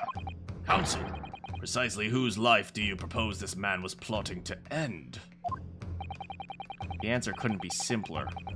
Now we've unraveled the mystery this far. Mr. Shamspeare wanted to end the life of Soseki Natsume. Take that! If a gas lamp were to go out, it would be noticed immediately, of course. But a gas stove, on the other hand, could be silently extinguished by the killer without anyone noticing. And he's sleeping because he uses the stove to keep the room warm. I live round these parts, so I know what it's like. I can tell you, trying to sleep without the stove lit is pretty much suicide. You'll freeze to death in no time. Mr. Garadeb, the landlord, has a large fireplace on the residence in his top floor. In other words, it wasn't the landlord, but a fellow lodger whose life Mr. Shamspeare was trying to end. Outrageous. I'm talking, of course, about the defendant. Oh, now you're being quiet, huh? Okay. Mr. Natsume isn't the villain in this case. He's the victim. This man was trying to murder. Gracious. That's right, baby. It's over.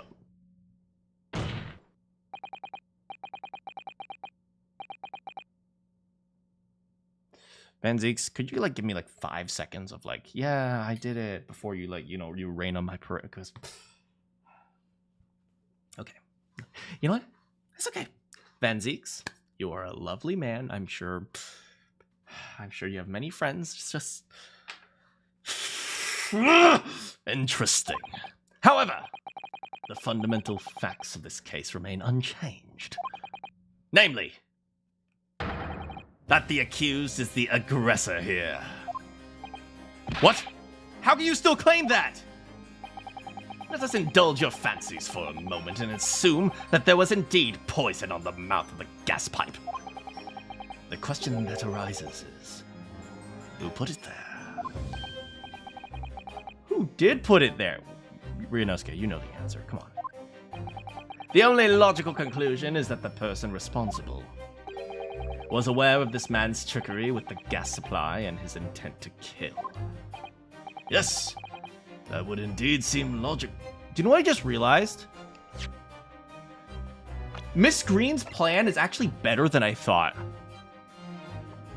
Because if Shamspeare, I'm not sure if she knew that he killed Dustin, but it's kind of a verification in and of itself.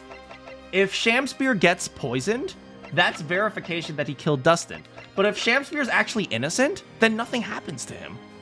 Right? Because he's not, if he's innocent, he's not just blowing randomly on a lamp. So it's actually a really clever way of killing him.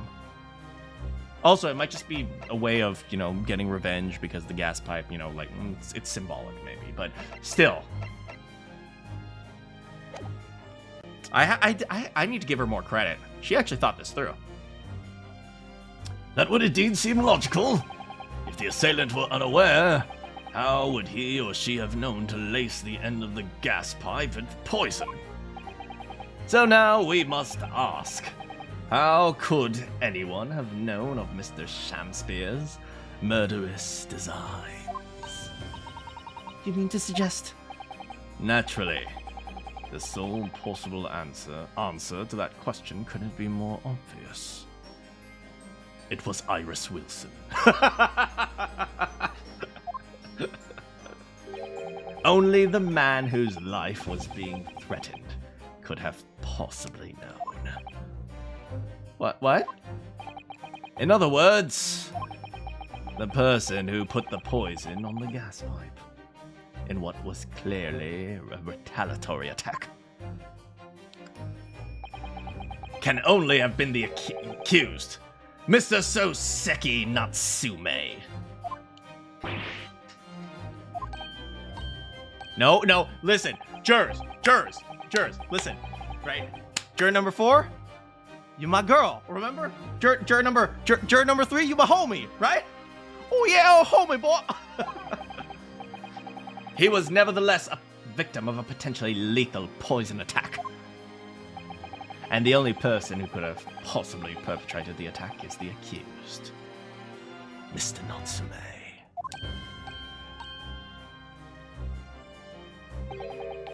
I put my hands on my desk to be dramatic. The defense counsel's theorizing has failed to avert suspicion from the accused. Far from it.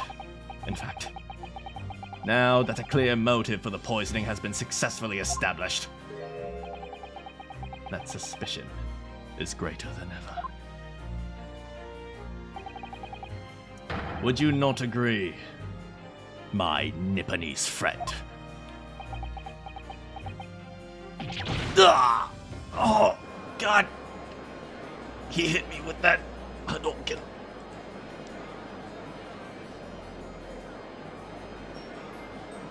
Come on, guys. Come on.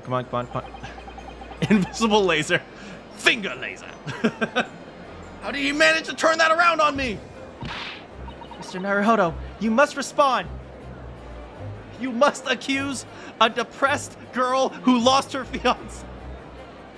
This is so messed up, man.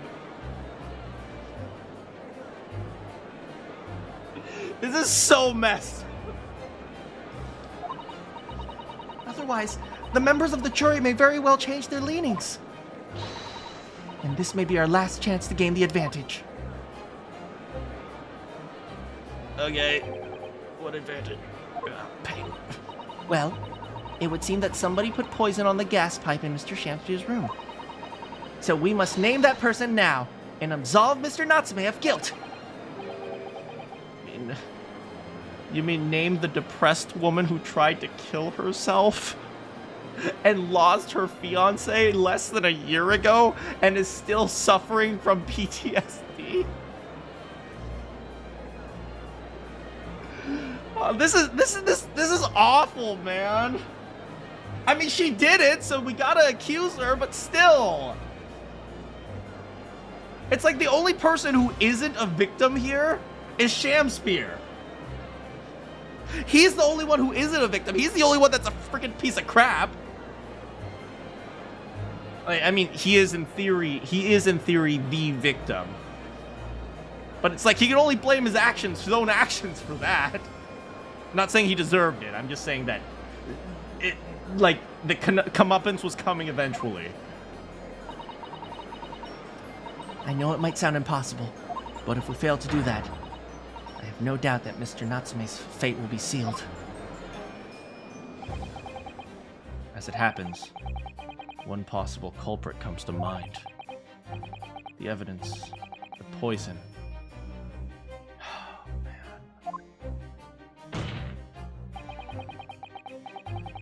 The prosecutor calls for the jury to consider their leanings again. Wait, aren't we still in summation examination? No, that ended already. I trust you'll make the correct choice this time, Mr. Foreman. What? Oh, don't you worry. Objection. That's right.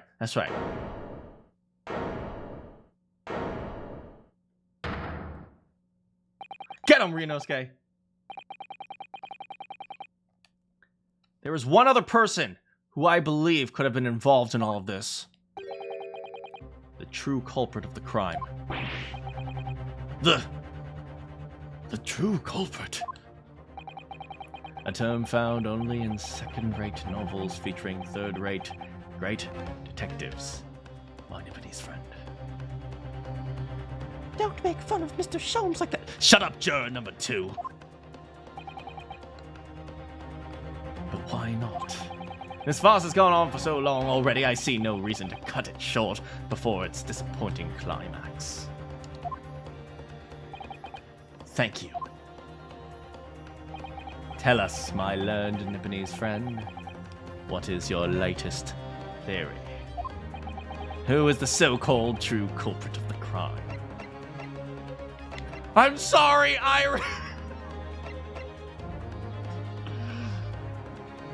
The man, this is messed up. Hey, Kiyoma. Take that! The name of the person responsible for the poison that affected Mr. Shamespeare is, I believe, Miss Olive Green. Miss Olive Green. I do feel as though I've heard that name in recent past. Counsel, I don't recall where. Miss Olive Green. The woman from 6 days ago. The victim in the recent case of stabbing on Briar Road. An incident for which Mr. Natsume was arrested, I hasten to add. He was found not guilty! Oh, of course! Miss Green! She was left comatose for some 3 days, I believe, but I hear she regained consciousness 2 days ago.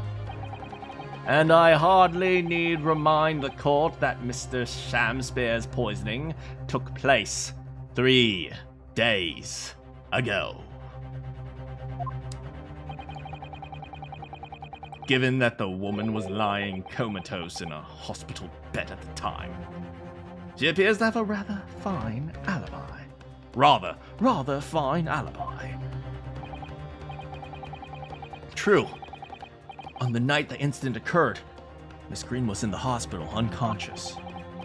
So on the face of it, it would seem that she couldn't have possibly been responsible. But still. Man, this is messed up, man. Man, the world is just messed up sometimes, you know? My colleagues and I visited Miss Green in the hospital yesterday, and we found her to be in possession of a bottle of poison. Good gracious! She had poison! And there is another fact that links Miss Green to this case as well. The defense requests that she be brought to the witness stand in order to explain the details to the court. Tell me, Mr. Shamspeare. Oh, hello, my lord. Oh, what pray thy bidding? I'm not a killer. Are you acquainted with Miss Green? No. Oh, never heard of her. Judging by the look of Mr. Shamspeare's face, I think perhaps he genuinely doesn't know her. At least, not by name. As the voice of Her Majesty's prosecution here, I adhere to my word. We will see my learned Nipponese friend's farce through to its conclusion. Who would have ever thought that a prosecutor would be disagreeable? Thanks, man, Zeeks. I secretly love you, Naruto.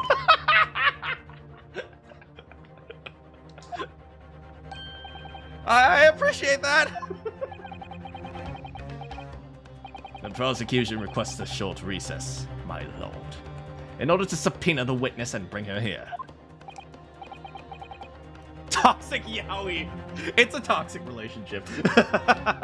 Yes, Miss Olive Green. Indeed, my lord. 1 hour should be sufficient. An hour? I'm gonna have to wait in the lobby for an hour? You should have brought your Game Boy. Very well. I grant this request. Excellent. I hope. The defense has made a most extraordinary accusation, I must say. But then again, this is a Phoenix Wright game. What do you expect? At the present time, I feel the prosecution's argument remains largely uncontested. Accordingly, I'm afraid the defendant and his culpability remain the sole subject of this court's attention. Thank you, counsels. We reconvene in 1 hour. Court is adjourned. I brought my Game Boy. Man, I'm gonna be the only one sitting reading magazines in the lobby. Man, my freaking Nintendo DS saved my freaking butt when I was at the DMV getting my driver's license, because the line was so freaking long. To wait like an hour and a half.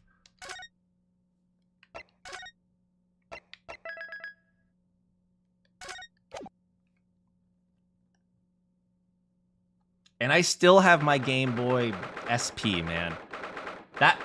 Game Boy SP was my freaking jam. I am dating myself right now. I played so much Pokemon Ruby on that. Oh, that was awesome. I restarted my file like 19 times. When you were getting your license, you were there. Someone was watching Markiplier without any headphones. Hey, at least turn the volume down, right? Oh man, I really dislike that. But at the same time, it's like when you're playing stuff on your phone, it's not that different from talking to someone next to you. You're making noise, so I kind of accept it. But you know, as a boomer, I'm like, you kids and your technology.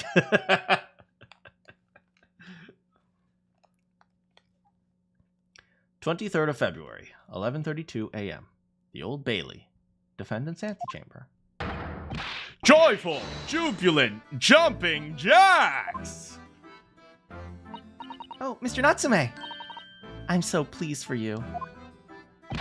Hey, locum studo, Mr. Naruhodo Esquire, and non-locum judicial assistant, Miss Migotoba Esquires.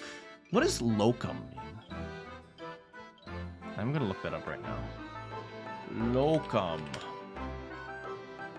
A person who temporarily fulfills the duties of another. What? Locum student. So temporary oh, so that means he's a temporary student, maybe? Locum makes you think of trains, like locomotion. Locomotive? No, finally, at long last, there can be proof. Proof I innocent and proof my tea is innocent. Good morning, my dear fellows.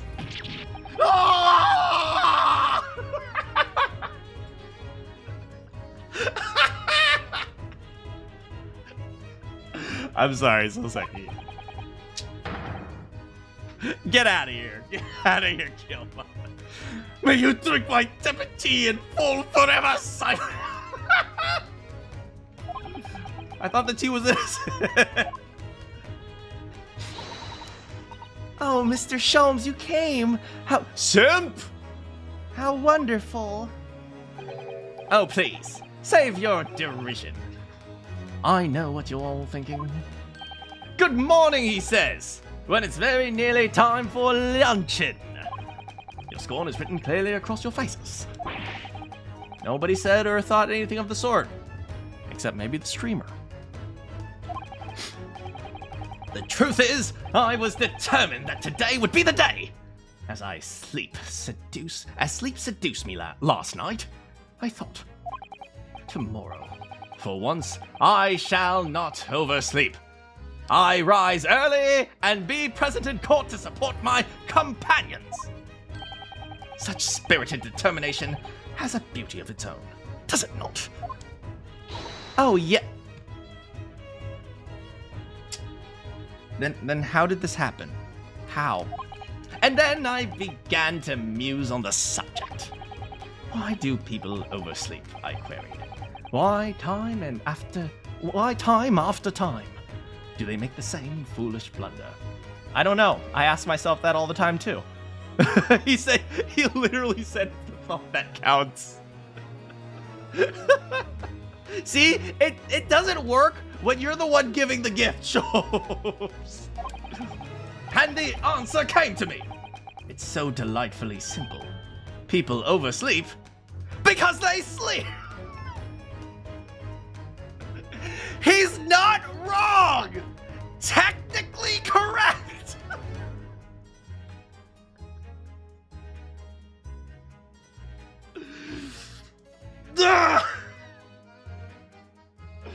This man is gonna murder me.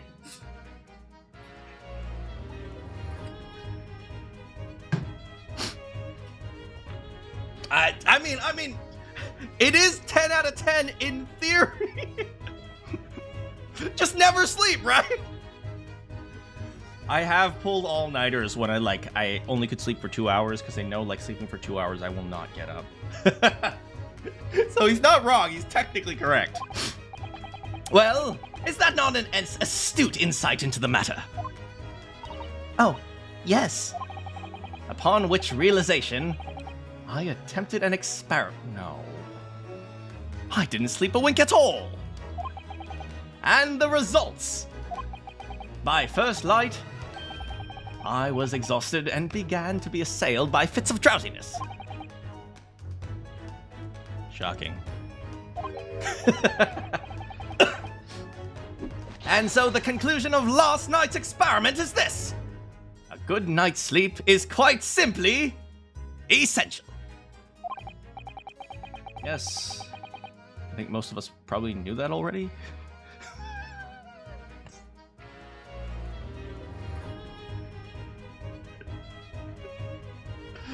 I hate this. I hate this.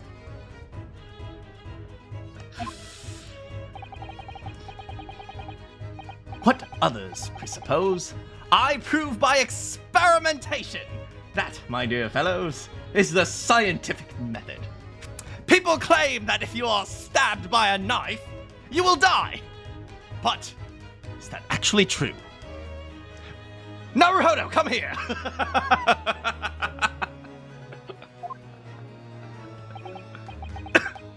Ah, yes, and one more thing. Do you remember this? Yeah, it's the bottle of poison. Of course. It's the poison that Miss Green was about to drink. That's still so sad, man. Oh, you didn't manage to. It was a laborious task, as the bottle was nearly empty. But such inconveniences do not hinder Mr. Sholmes. However, sleep does. I managed to confirm that it does contain strike 9. So I was right. Perhaps. Though, of course, such circumstantial evidence doesn't prove Miss Green's guilt. I shall leave the bottle in your care now. But licking the inside of the neck is not recommended! Ha! That was a joke! Ha ha! Lick all you want! Ha ha! Thanks, Herlock Sholmes. Could I have a word? Oh, I have no idea who this is. I hope it's Iris, but it's probably not. Hey, it's Grexy! Ha! Gregson! How good of you to come. Nah, forget it. Excuse me. Massey.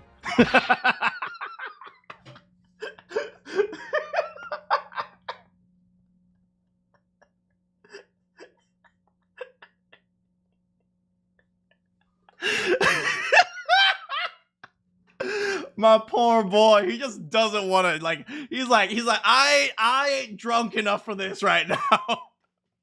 I need to fill up on fish and chips if I want to handle this man. Inspector? See? See? Meh. I don't wish to make a nuisance of myself. From the look on your face, I'd say it's someone else who you think is making a nuisance.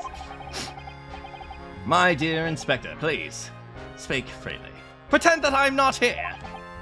Believe me, meh. If I could do that, my life would be a whole lot simpler. Do you have the results, Inspector, of the investigation of Mr. Shamsphere's room? Not yet. Shouldn't be long now, meh. I'm here about something else. The dead convict, actually. Meh. Oh, you mean the man? What's his name? Seldom. We recovered it yesterday. The name of Selden. Yeah, I was right. I went through the archives at the yard and dug out this fella's file. There's something in it that caught my eye. Something caught your eye? What is it, Inspector? I've copied down the relevant parts for you so you can read it for yourselves. Meh. Thank you. Capital offenders file. We should investigate these.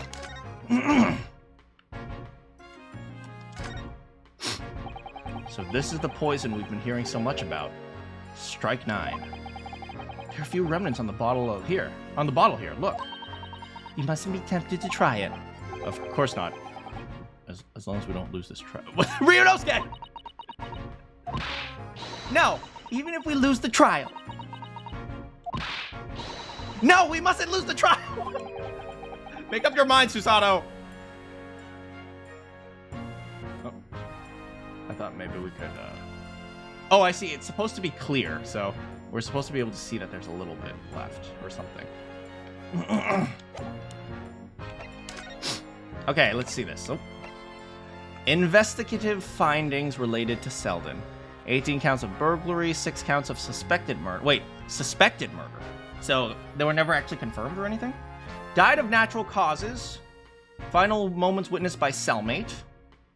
Estimated 1,000 pounds worth of loot remains uncovered. Condemned criminal dies. Manchester Strangeways prison announces death of convicted murderer and burglar Selden. He has been suffering with a fever since October, alerted by the shouts of his fellow cellmate. Medical staff arrived to find him dead before his capital punishment could be carried out. 6 counts of murder, 18 counts of burglary, died by natural causes. So if only his cellmate witnessed it, is it possible that his cellmate killed him? Just a thought. I'm not sure if that's relevant. These documents include the details that were in the newspaper cutting we found in Mr. Shamsphere's room. I'll rearrange everything in the court record so we don't have duplicate information. Why are you giving us a copy of this important file? Well, you're the ones who found a clue in the first place. See? I'm just making sure things get handled in the proper fashion.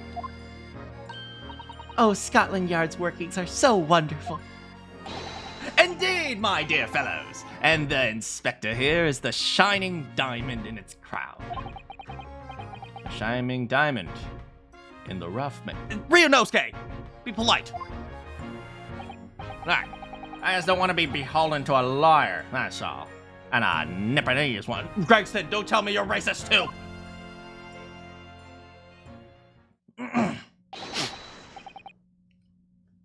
Counsel for the defendant. Right, the bailiff is randomly Texan. Counsel for the defendant. And the defendant. Get on, boy. Let's go. Chop, chop, boy. I shall leave you then. I'll be listening with interest from the public gallery. Not nodding off at all. Thank you, Mr. Sholmes. I'm rather tired of seeing Mr. Mustache in floods of tears personally, so best of luck to you. A lot of those tears are your fault, Jones. Just... Look, I'm student Mr. Naruto Esquire! Yes, Mr. Natsume. It's time, isn't it? Yes. This is it. Miss Olive Green. Mr. William Shakespeare. This is going to be the final battle.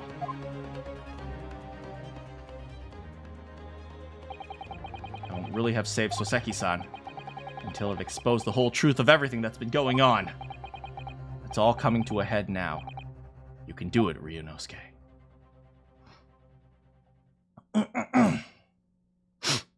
Alright, here we go. I'm sorry, Miss Green. Has to be done. 12:30 p.m. The Ye Old Bailey courtroom.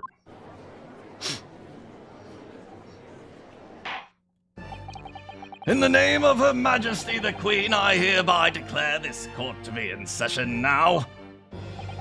Before the recess, we heard a most startling accusation from the defense. Namely, that the victim of the case we heard here is only a few days ago is the true perpetrator of the incident. A reckless, rash, and prejudiced charge of wrongdoing, in my opinion, however. The prosecution has tried to extend every courtesy to the amateur newcomer from dubious eastern shores. Thank you, sir, for that backhanded consideration. A rather cold assessment from the honourable British prosecutor, I must say. So, Lord Van Zeeks, is the new witness present and ready?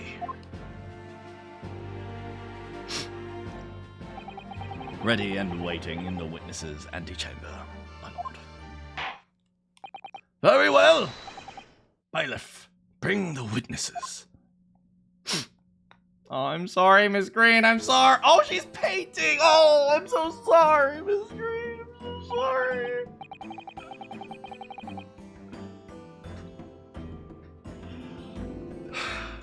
Witnesses, state your name and occupations for the court. William Shakespeare, my liege, for mine occupation, I can say only that I am a tragic victim to be pitied. Unemployed. Currently unemployed.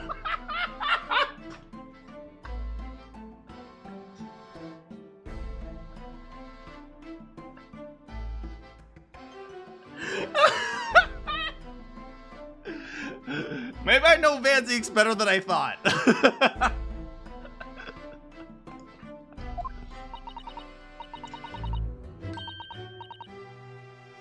I'm Olive Green. I'm a fledgling artist. Well, no. Not a fledgling, really. A hopeless failure who's too weak-spirited to admit she has no talent, I suppose. Unemployed. Also currently unemployed. God dang.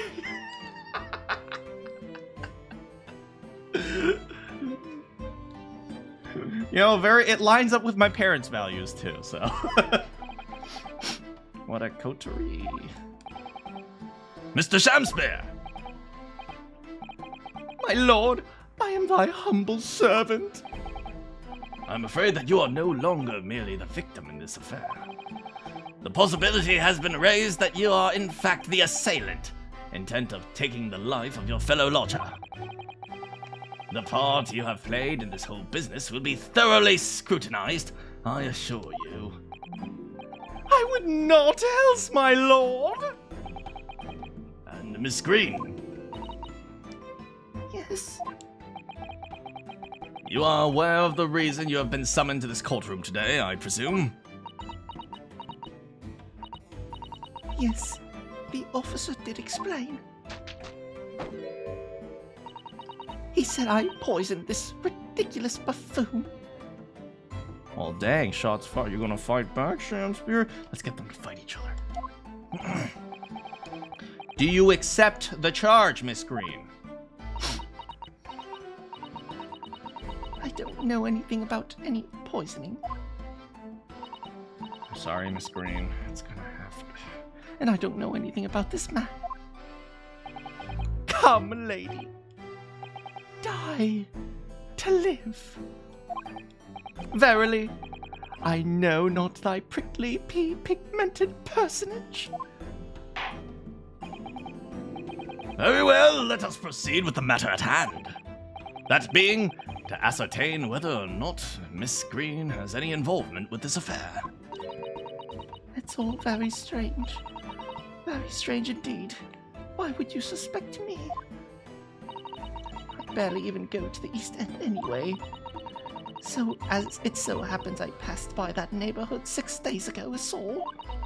And on the night this man was poisoned, I was still in hospital, fighting for my life. Yes, having been unfortunately caught up in an incident on the street outside of the Garadeb household. She doesn't deserve any of this. Miss Green, I wish you had had a happy life. An incident that rendered you unconscious for some 3 days. I was struck in the middle of my back by a knife, though no fault of my own, and now I'm under suspicion. What other irrelevant things might I be suspected of? It's all very disturbing. Your energies may be better spent worrying about random knife attacks, I feel, Miss Green. At this point in time, all that appears to connect you with Mr. Shamspeare's lodgings is the Briar Road incident of 6 days ago. That's why we would like you to testify formally about what exactly happened. Oh no, the incident 6 days ago, you mean? You want me to relive that awful incident? Unfortunately, yes. Please tell the court what happened that day. And of course, we will be interested in hearing about your movements that day too, Mr. Shamspeare. That's right, sweat, boy. You better sweat. But what happened 6 days ago has nothing to do with me being poisoned! Let us proceed. Witnesses, go on. Go, speak. Come on. Hop to it. Come on. Hurry up. No one cares about the details. Let's go. Come on. Come on. No.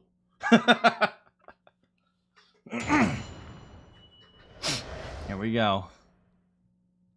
Look at her eyes are all shifty. Oh, she's very nervous. It was 6 days ago. About 5 p.m. I was walking along in the snow when I suddenly was stabbed in the back. Coincidentally... Oh, hey, you're getting paint on your face! Coincidentally, I happened to be outside the house where the men in this case have their lodgings. Oh, I was at the tavern on the eve of which thou speak, for I bespoke my supper.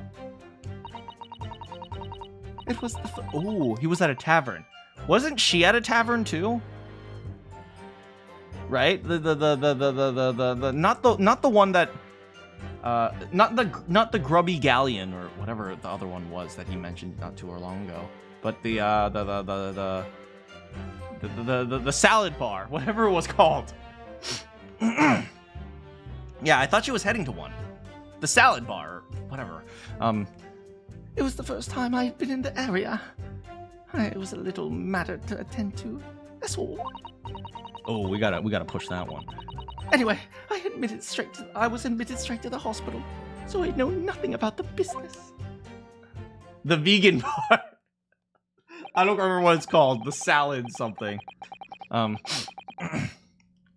Yes, a second incident inside a week at what I believe to be aptly described as the haunted lodgings. One can only presume this a most unfortunate coincidence. Do you know what's even worse? The cat was named Wagahai. Who names their cat I? Meanwhile, you say you were not in your room, Mr. Shamspeare. 'Twas the following morn when I did awaken that I learned of the dire events. Marry, what a commotion did the officers of the law make on the floor above mine! Remember, we suspect that there's treasure in Soseki's room. he couldn't go get the treasure because there were cops there. Ooh, ooh, ooh. And by the time the cops were gone, Soseki was back in his room and he's like, dang it, now I gotta kill him again. That's gotta be it. Right? He didn't need, the reason why he wasn't poisoned was because the poison was on the gas pipe, but there was no reason to do the gas pipe thing because Soseki wasn't even there.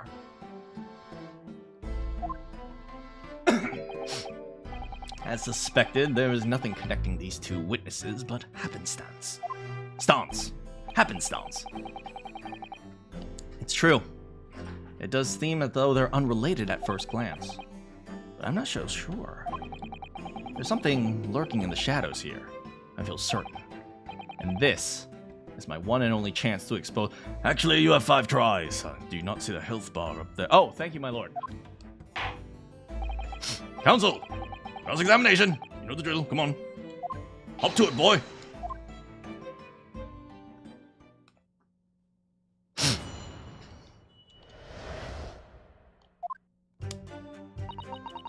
Six days ago, you were walking along the snow when you suddenly stabbed in the back. Okay, we know. Happened to be outside the house where the men in this case. Yes, okay, we're not gonna, no need to press that. I was with the tavern, okay. Which tavern was this, Mr. Shamspear? Hold it! A tavern, you say? Which one? 'Twas the slug and salad. 'Twas the slug and salad where I did tarry. 'Tis a jewel in the East End. Wait, in the East End. The East End is a poor area, right? But, is it, but is the slug and salad... Oh. There, that answers the question. And a little unexpected, I feel. What do you mean, Lord Van Zeeks? The slug and salad offers unusually fine dining. For the locality, at least. Damn! Damn, Van Zeeks! Can you be any more classy? You are poor. You do not belong in fine dining. Go back to McDonald's.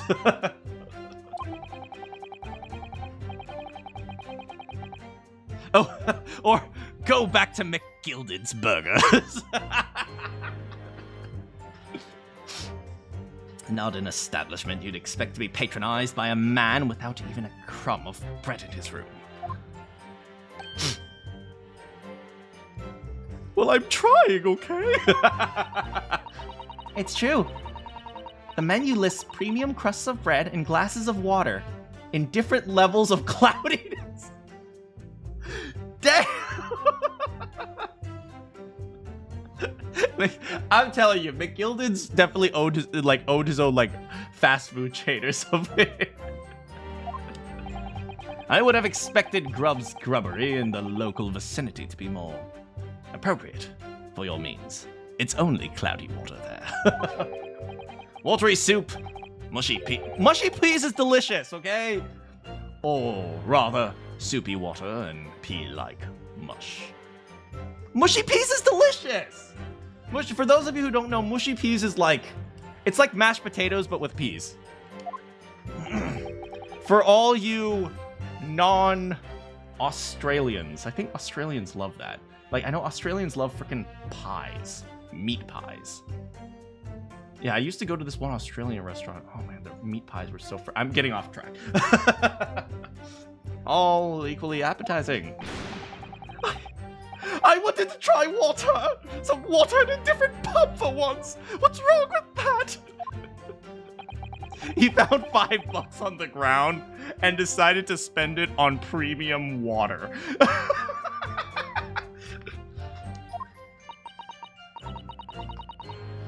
Or perhaps there's a more plausible explanation. A specific reason why he had to go to that particular establishment. He spent it on Fiji.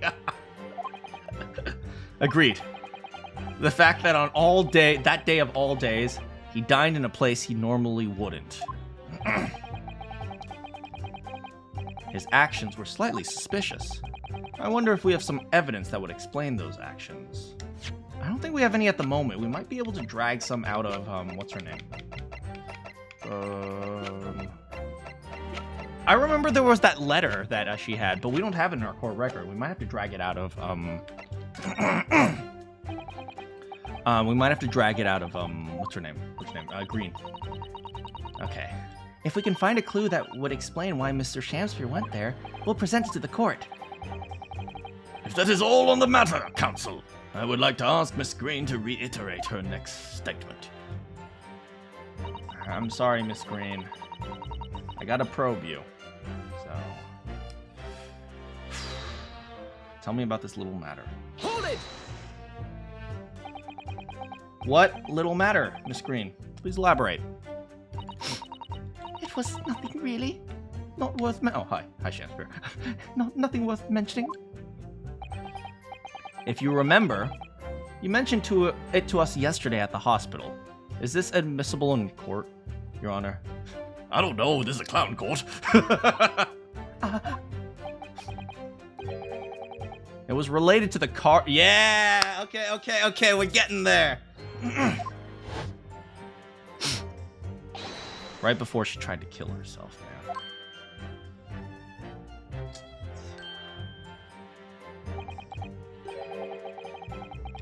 She just hid something. Would you please present the card to the court? From memory, I believe the card contained a note that read, I have information regarding the death of Duncan Ross. Wow, he has a good memory. What does that matter?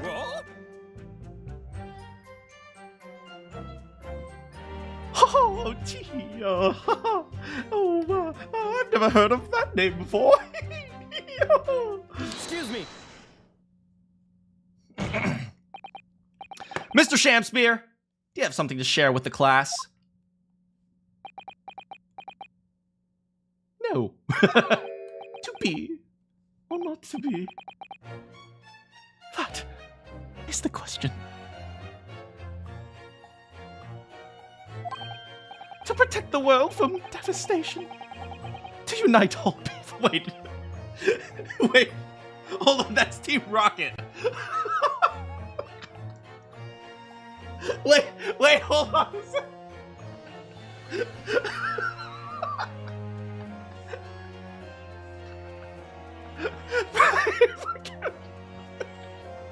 How did I... My brain sometimes doesn't work. I apologize. With Team Rocket Fairy, I do like Shakespeare's play Team Rocket. Look, I was just thinking of a poem, and it was like, oh, that one, I think that one's Shakespeare. It follows like the nice meter of like Shakespeare, right? Da da da da da da da da da da da da.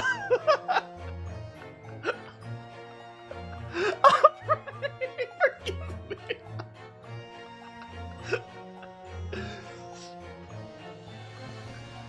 I'm very dumb. You guys know this. The great bard's words springeth from within me, with ne'er a thought. Don't tell me. The great bard. Yes, meow. Don't tell me. It's because you're possessed with Shakespeare's spirit.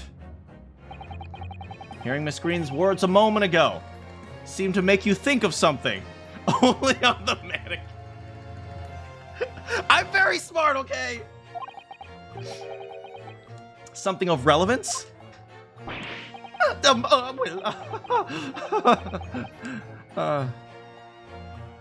Nay, sire, it was nothing at all. Presumably, you know the name, though. Mr. Duncan Ross, I mean.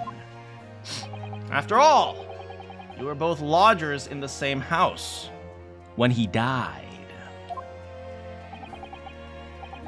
I would it were so, but sadly nay. Lodging be a lonely occupation, sire. My lodging fellows are rarely known to me. I mean, to be fair, it's very possible that he killed him without even knowing who he was. So you haven't heard of him, even though he passed away in the room just one floor above yours?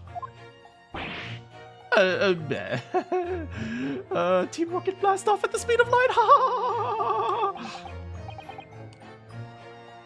Miss Green. Is it me, my lord? Have I done something wrong? The card you mentioned before containing the note. Do you have it upon your person? Oh. Wait a second!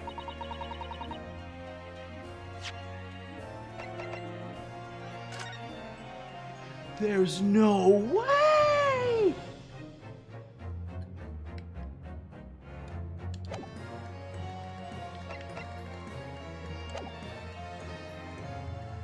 But I don't need it anymore. In fact, I should really throw it away, really. Before you dispose of it in my hand in the court record. Alright. We got this. Of course. That's the link. That's the dirty freaking link. Well, would you look at that? The rip right there. The envelope has been ripped out rather carelessly, hasn't it? Oh, this letter was sent to, what's his name? This must have been sent to, Shamspear. Right? That's why he was at the Slug and Salad. Miss Green strikes me as the type to open a correspondence more neatly than that. I've asked you guys this before. How do you guys open a letter? I usually just put my finger in the top and go, whoop. But some people do, are more sophisticated. They have, letter openers and stuff. What is it? The way the envelope is torn. I'm sure I've seen that same shape somewhere. Oh, you don't mean... Were you thinking of this piece of evidence, Naruhodo? Exactly. Da-da-da-da! They go together perfectly. The torn off end of... How did he rip that without ripping the letter inside? That's actually impressive. It clearly belongs to this card.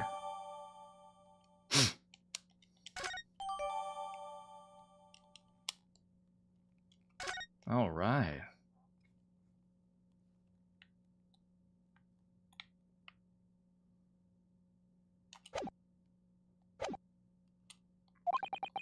It's Duncan Ross. Continue with your testimony, please, Miss Green. Okay, we got him now. You know nothing about this business? Nope. Here. I was at the tavern. I think we press him first, right? Hold it! Oh, slugs and salads. Oh, slugs and salads are so delicious. Oh, I love eating, especially when I'm eating a slug and a salad. Thank you.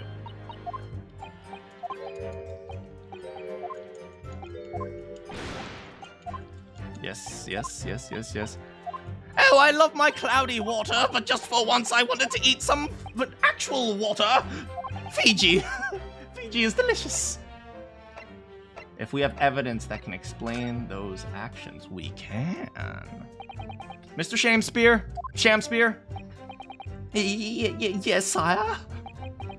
On the day in question, is it not the case you visited the Slug and Salad, a place you don't normally patronize, for a particular reason? Wait, did I say patronize? Wait, hold on. Oh god, it's a stupid dance. Yeah, it's patronize. Right, patronize means to piss off, but it also means to go there as a patron. Huh, interesting. Yeah, I just think I've never heard those two words in different contexts, so I never really thought about that. It's like 2, and 2. I don't know what you're talking about. Pray, if thou hast some purpose, speakest.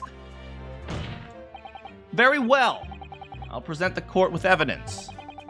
Evidence that explains why you had to be at the Slug and Salad.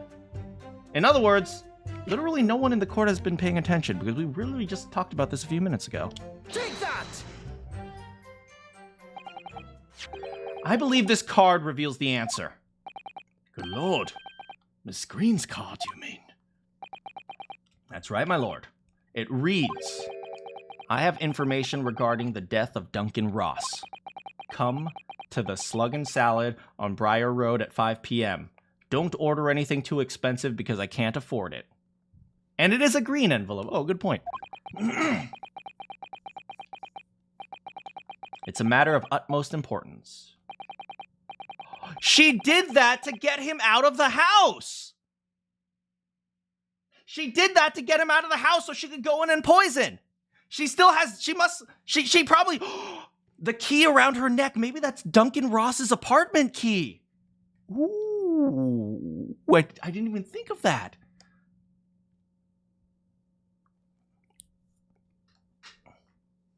Mr. Shamspeare, your actions on the afternoon of Miss Green's stabbing are exactly as described in this note.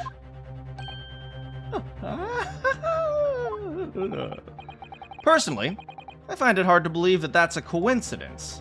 I said smugly. Don't you, Mr. Shamspeare? Oh, well, get me to a nunnery.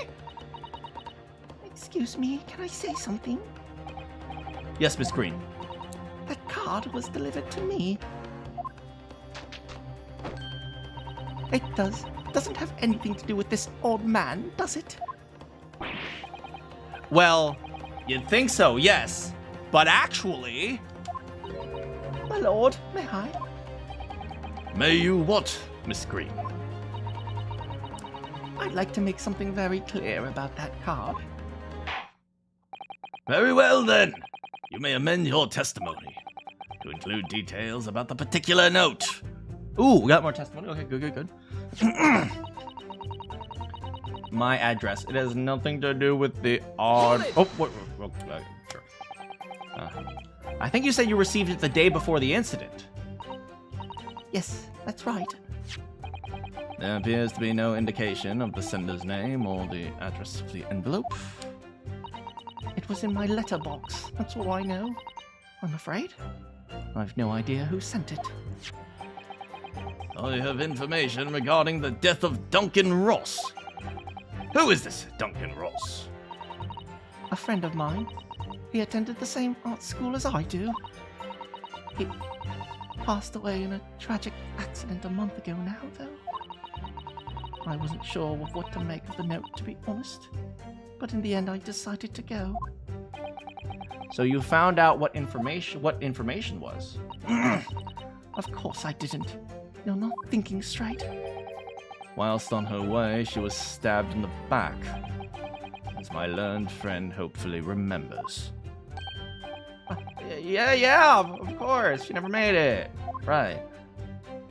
Wasn't she walking the other way or something? Wait, which way is the slug and salad? I actually don't know. You pursued Mr. Shamspeare wonderfully there. It worked out well. We have a new clue. All right. Now let's destroy people. Well, as you've managed to expose this promising new angle, I wonder if you should perhaps try to develop that. Yes, of course. And yelling out my objections isn't necessarily the best way to do that, I suppose. Okay, wait. 6 days ago, 2, 3, 4, 5. The note was delivered to my address. This has nothing to do with the man here. Are you sure about that? Objection! The day before the incident, exactly 1 week ago, this note was delivered to your address. Upon carrying out the instructions in the note, you found yourself in the hospital. Yes, I did. It's terrible. Everything that's happened to me. It is terrible. If it's all true, that is. Oh, damn. What do you mean?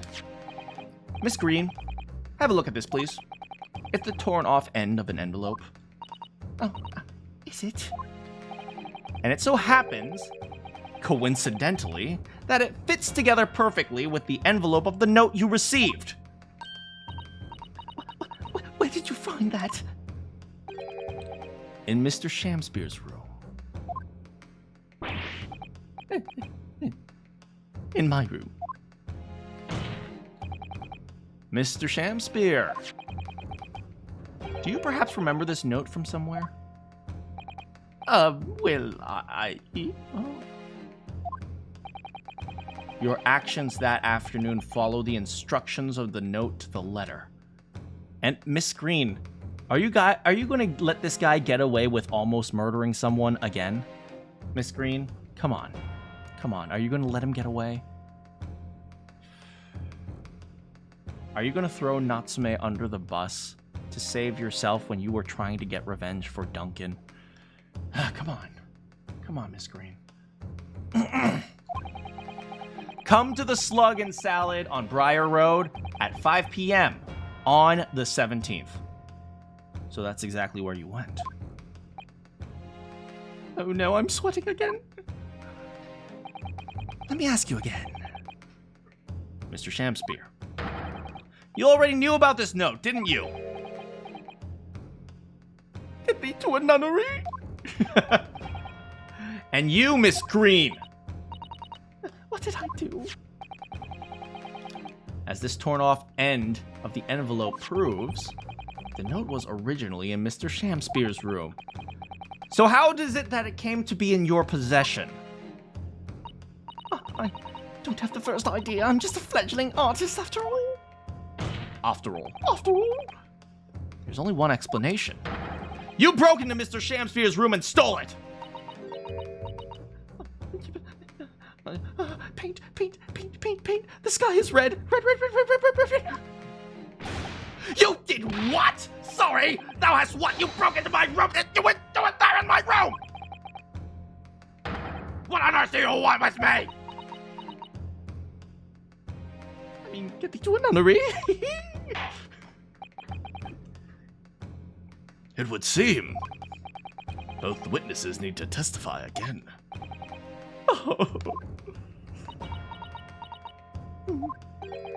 Miss Green. Yes. Whilst you have the court's sympathy, I'm sure for the suffering you have endured in recent events. Anyone found to be giving false testimony in a court of law will be duly punished. Please bear that in mind.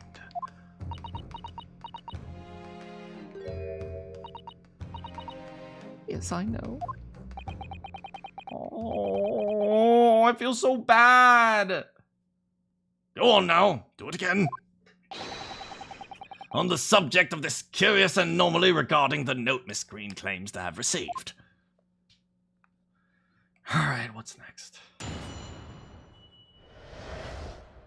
The anomaly. I do remember now, 'twas a week ago. Peradventure. That's a word. Peradventure. That note was delivered unto me. On the day writ therein, I did tarry a long hour at the Slug and Salad, yet nobody came. Thereafter, on the evening I shared the company of a Japanese fellow, I did see the note had vanished. I don't know what you mean. You think I snuck into this man's room, did you? Why would I do that? I can point out the villain here. As for that torn-off piece of envelope, I don't know anything about it. We're gonna need to get some details out of this. Now you claim to have received this letter, do you, Mr. Shamspear?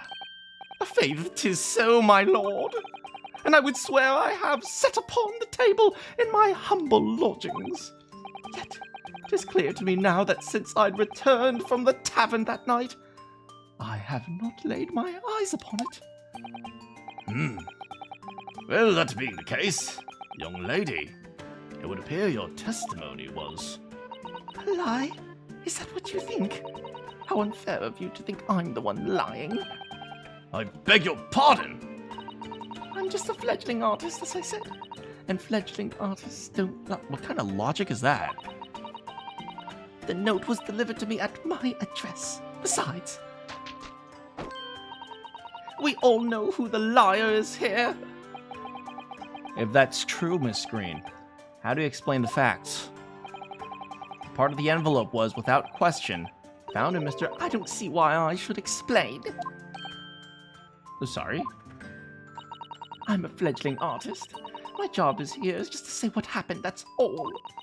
It's your job to give the explanations and the proofs. You, the fledgling liar! Miss Green, I was so nice to you.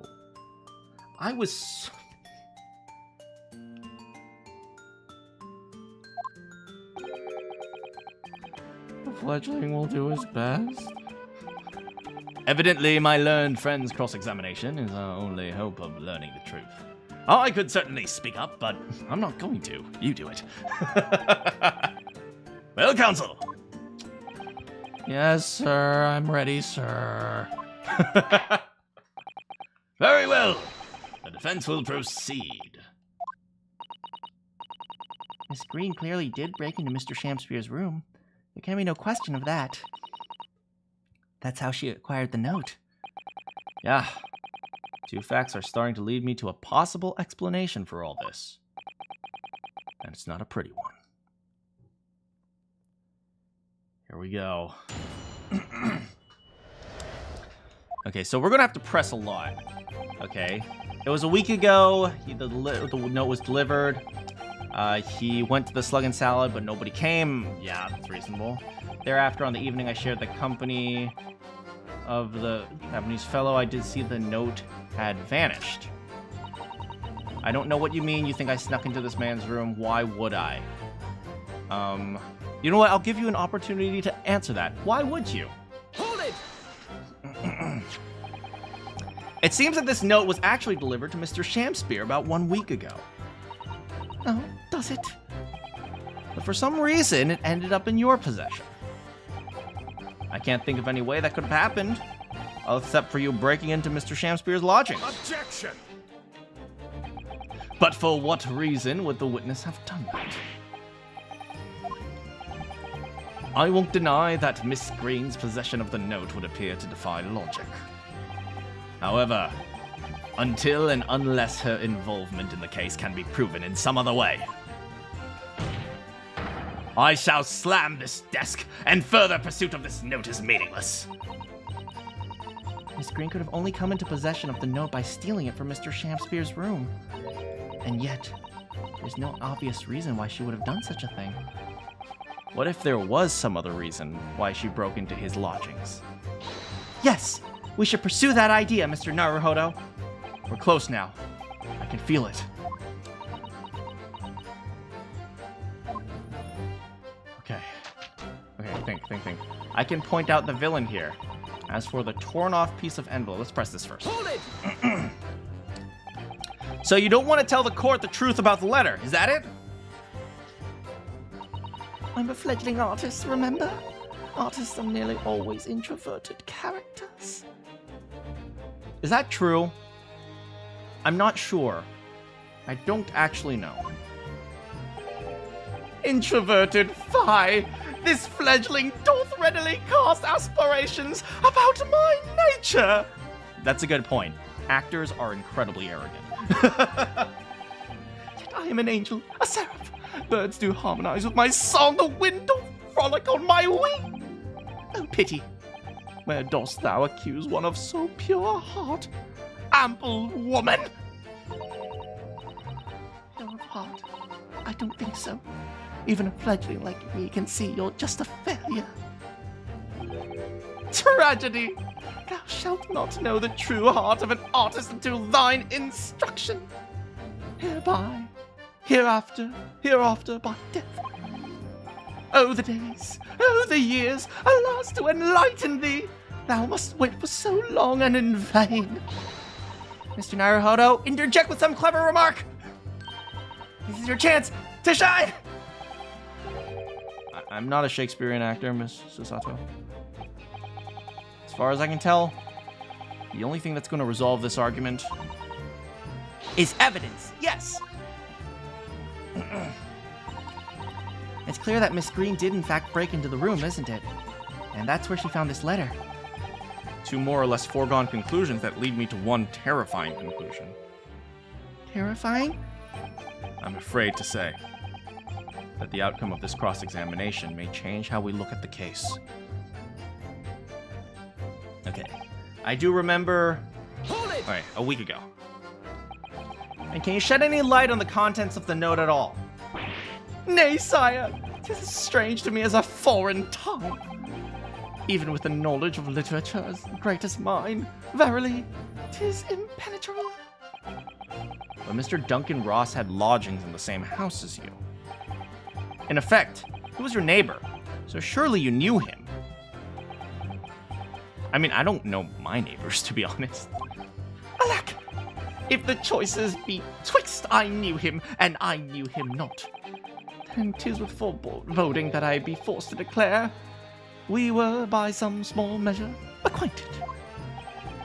Despite your claims, though, you followed the note's instructions and went to the Slug and Salad. Presumably, that was nothing to do with your knowledge of literature. Marry not that will have the better of me, sire, save for the lure of curiosity. So 'tis true, I was compelled by mine own eager heart to betake myself to the tavern. Yet, in the end, my curiosity was not satiated. Okay. Nobody came. Hold it! So even after waiting for an hour, nobody appeared? Well, yes, sire, 'tis as thou says. Really? You paused for a moment before you answered. Ooh. In truth, when thou asked whether nobody appeared, I did suddenly recall. Really? You mean to tell the court that somebody did appear after all? I was not alone that night at the Slug and Salad, my lord. No, 'tis returning to me now. I did treat my lips to almost clear water, and mine innards to a premium crust of bread. And all around me danced a great many companions. What do you mean? Flies, sire!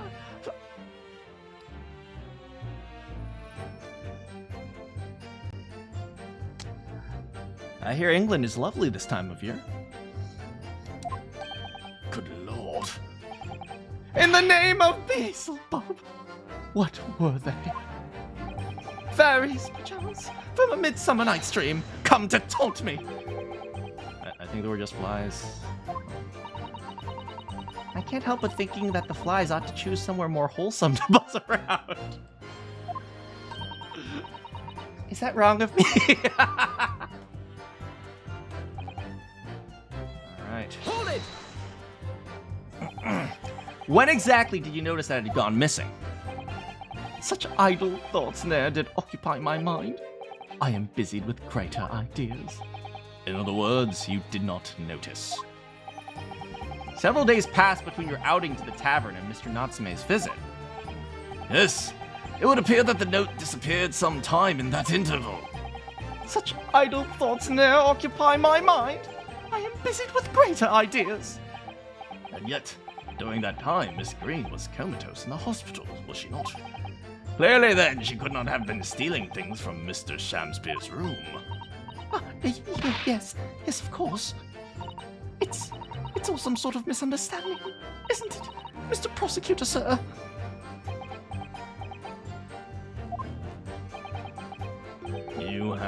You have so far failed to give a satisfactory explanation as how you came by the note. Ooh, Van Zeke stabbed me up, baby.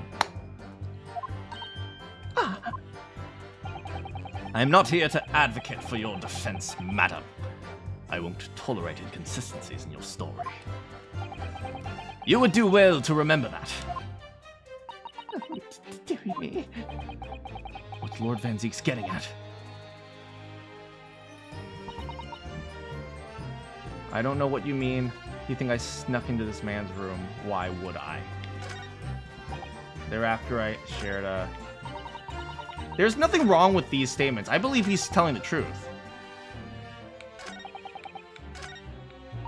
But why would I gives us an opportunity to present an idea.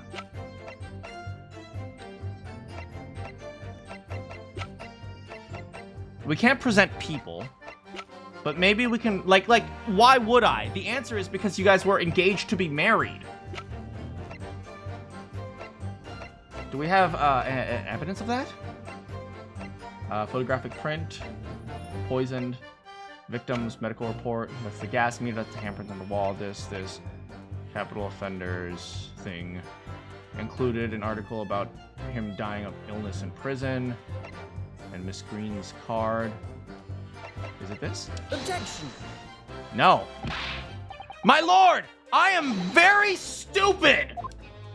Yes! We all can see that, Mr. Naruhodo! Well, now you know!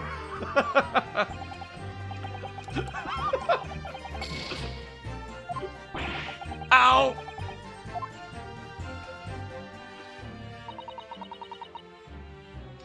You think I snuck into this man's room, do you? Why would I?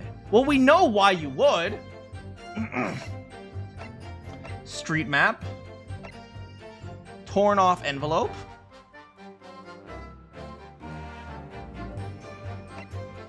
Bar of soap.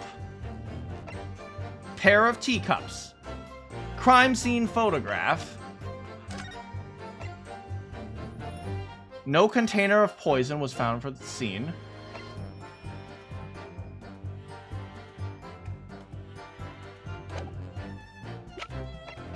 Do we accuse her with the bottle of poison? Like, why would I? Because you tried to poison him. Right? Is that the logic we're trying to take here? Objection. Yesterday at the hospital, we saw you with this bottle. And though the contents spilt during our course of a meeting, a small quantity remained. According to the defense's independent analysis, Mr. Sholmes's eBay chemistry set, the liquid was still in the bottle, and it was identified as Strike 9. What? Strike 9? The very same poison that afflicted Mr. Shamspeare. Well, dang.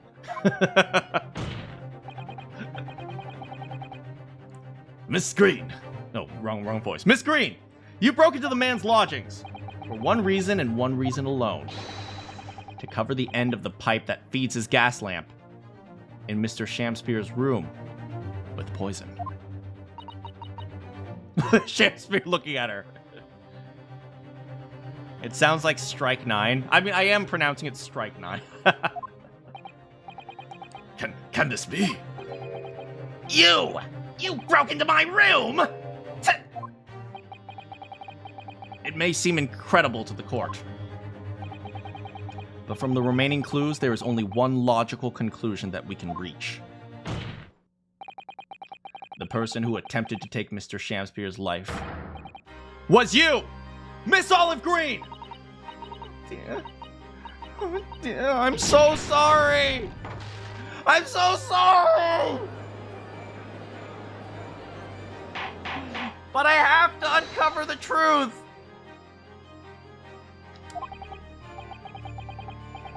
Counsel, you are seriously suggesting this woman put poison on the end of a gas pipe with intent to kill? Yes, my lord. There's no other way to explain the facts. But if Miss Green did indeed set the odious trap 6 days ago, and the victim has put his mouth to the pipe that very evening as expected, the attempted murder would have happened 6 days ago. No! Because Natsume was arrested. He had no reason to do it. No. It's a very good point. My god, you stupid Nipponese man. Do I have to correct you on everything? Perhaps not, my lord. I mean, sorry, my learned Nipponese man. My friend. There was a significant police presence in the area that evening on account of the incident in Briar Road. Local residents were being interviewed throughout the night as part of the ongoing inquiry. Specifically, one Pat and Rowley beat. I hear the streamer is still upset that Rowley could get with Pat. Damn, she was beautiful. Too beautiful. Too beautiful for that stupid Rowley. Rowley didn't deserve her. Am I projecting? I'm projecting.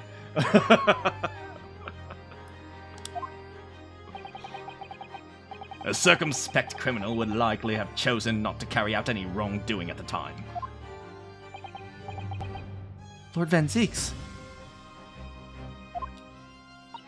And of course, The following morning... Look! There is no way Rolly got with Pat, okay? There's no way. Man, back before Instagram, I could have gotten anyone.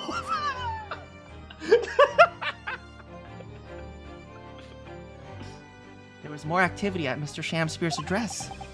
More activity? Yes! I mean, his fellow lodger, Mr. Natsume, being arrested on suspicion of murder. That's right. And the defense has already proposed. Mr. Shamspeare was meddling for a very sinister reason himself.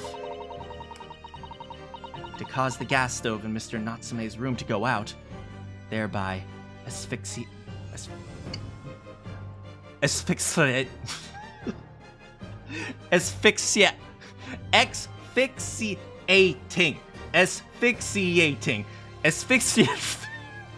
suffocating the occupant. Believe it or not, English is my first language. But once Mr. Natsume had been arrested, his room was under constant surveillance. In the circumstances, Mr. Shamspeare had no reason to blow air into the gas pipe.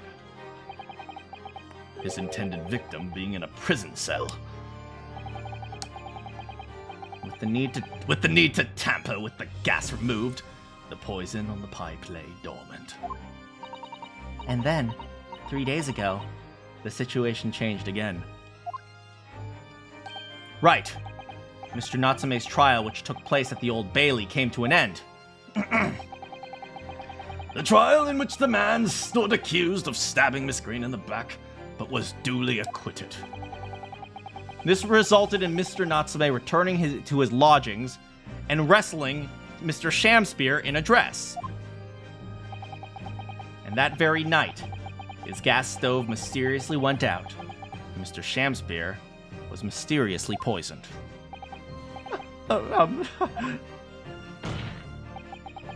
In conclusion, the poison was present on the mouth of the gas pipe.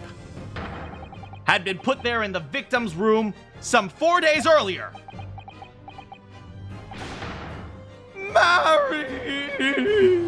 Mary. With that new understanding, it becomes clear that this letter was all part of the plan. What plan? The court will recall that the note gave instructions to visit the Slug and Salad at 5 o'clock, and that the recipient should tell no one else. The reasons for those instructions are now clear. To ensure that the lodger would not be home at the time stated. To make sure I wasn't home. Exactly. While you were out, Miss Green could safely slip into your room, knowing that she wouldn't be disturbed. You mean to say that that letter Was written by Miss Green. Yes. In order to cover her tracks, she took it away. Just after she smeared poison over the mouth of the gas pipe. Oh, she even has a little box that she stands on. Oh. Order! What do you have to say for yourself? What do you have to say for yourself, witness? Are you going to let an innocent man go to jail? Just who are you? Why are you trying to kill me? Miss Green's motive should be obvious. I guess Shamspeare pretty much just admits it. It's all tied up with someone whose name we've heard several times already. So, that's what's behind all this. You will share your apparent understanding, with emphasis on apparent, because you can throw so many things wrong, Mr. Naruhodo. With the court, please, counsel. Which person is behind the woman's motive for the attack on the victim's life? Man, they would have been so happy together. Two starving artists. Take that! Duncan Ross. That's right. Before the defendant, Mr. Natsume took up the residence in the lodgings at Mr. Garadeb's. Somebody else was renting the room. Mr. Duncan Ross. I knew I'd heard the name somewhere else. He looks like a cool dude. He looks like a dude you'd hang out with, man. Look at him. He looks like a cool dude. He looks like the type of dude you just chill out and hang out with and just chat with him over a beer while he does his impressionist paintings, even though I don't think impressionism was a thing back then, but... And even though I don't drink. It was all over the papers a month ago when the man died in strange circumstances at the haunted lodgings. That's my lodgings, but they're not haunted. Does somebody want to move in? I might need a new tenant soon. That does ring a bit. Oh, of course. I remember. The young man they claimed was strangled by the convict's curse or some such. Sadly, my lord, it wasn't a curse, nor was it an accident. The man died as a result of Mr. Shamspear blowing into the gas pipe and causing a gas leak. It was murder, plain and simple.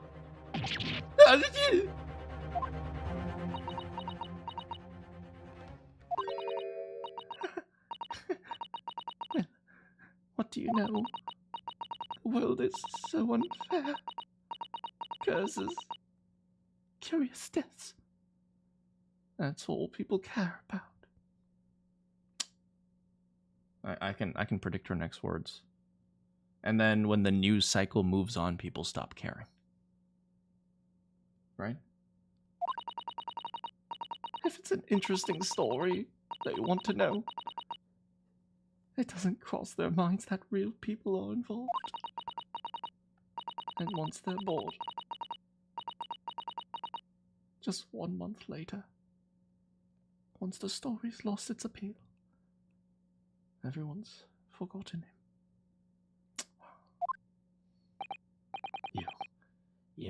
You mean you. Duncan was. Mr. Ross was Miss Green's fiancé. Fiancé? You may not have known until now who Miss Green really is, Mr. Shamspear. But she's known exactly who you are all along. Because you're her sworn enemy. The murderer who took the life of the man she was to marry. Marry! Miss Green, is it not the case that in order to exact revenge on Mr. Shamspear, you smeared poison over the end of the gas pipe? Come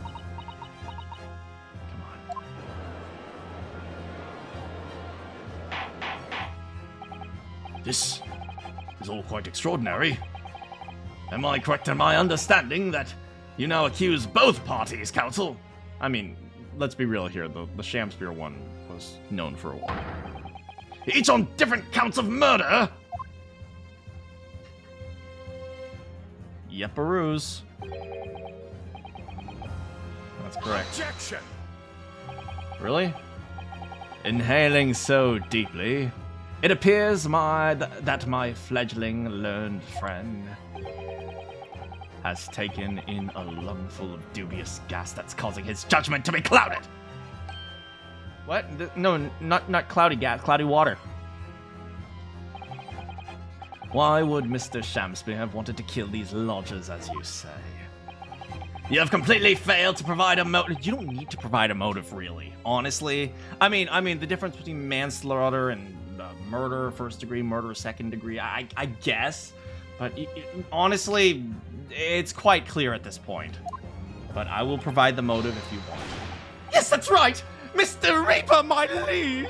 I have been slighted! 'Tis lies! All lies I deny every utterance! You'll have to forgive me, Mr. No, Miss Green! Miss Green, I have such faith in you, please! But I don't intend to admit anything either. And so you're gonna let an innocent man go to jail? Miss Green. I'm sure you'll think I'm being very rude, but I'm not going to be sent to the gallows for the likes of this scoundrel. I mean, to be fair, I don't think you'll be sent to the gallows. I'm not actually sure about that. Objection! But you broke into the man's room. If If you didn't do it to smear the poison on the pipe, what was your reason? England is in beta? Okay, it might have been the gallows.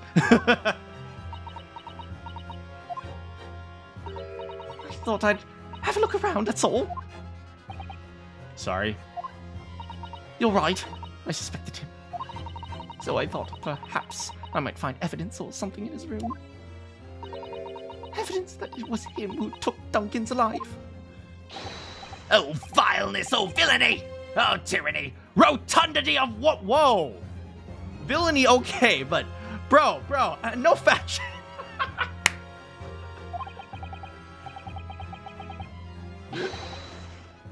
You can call her a terrible person, but when you call her fat, that's where I draw the line.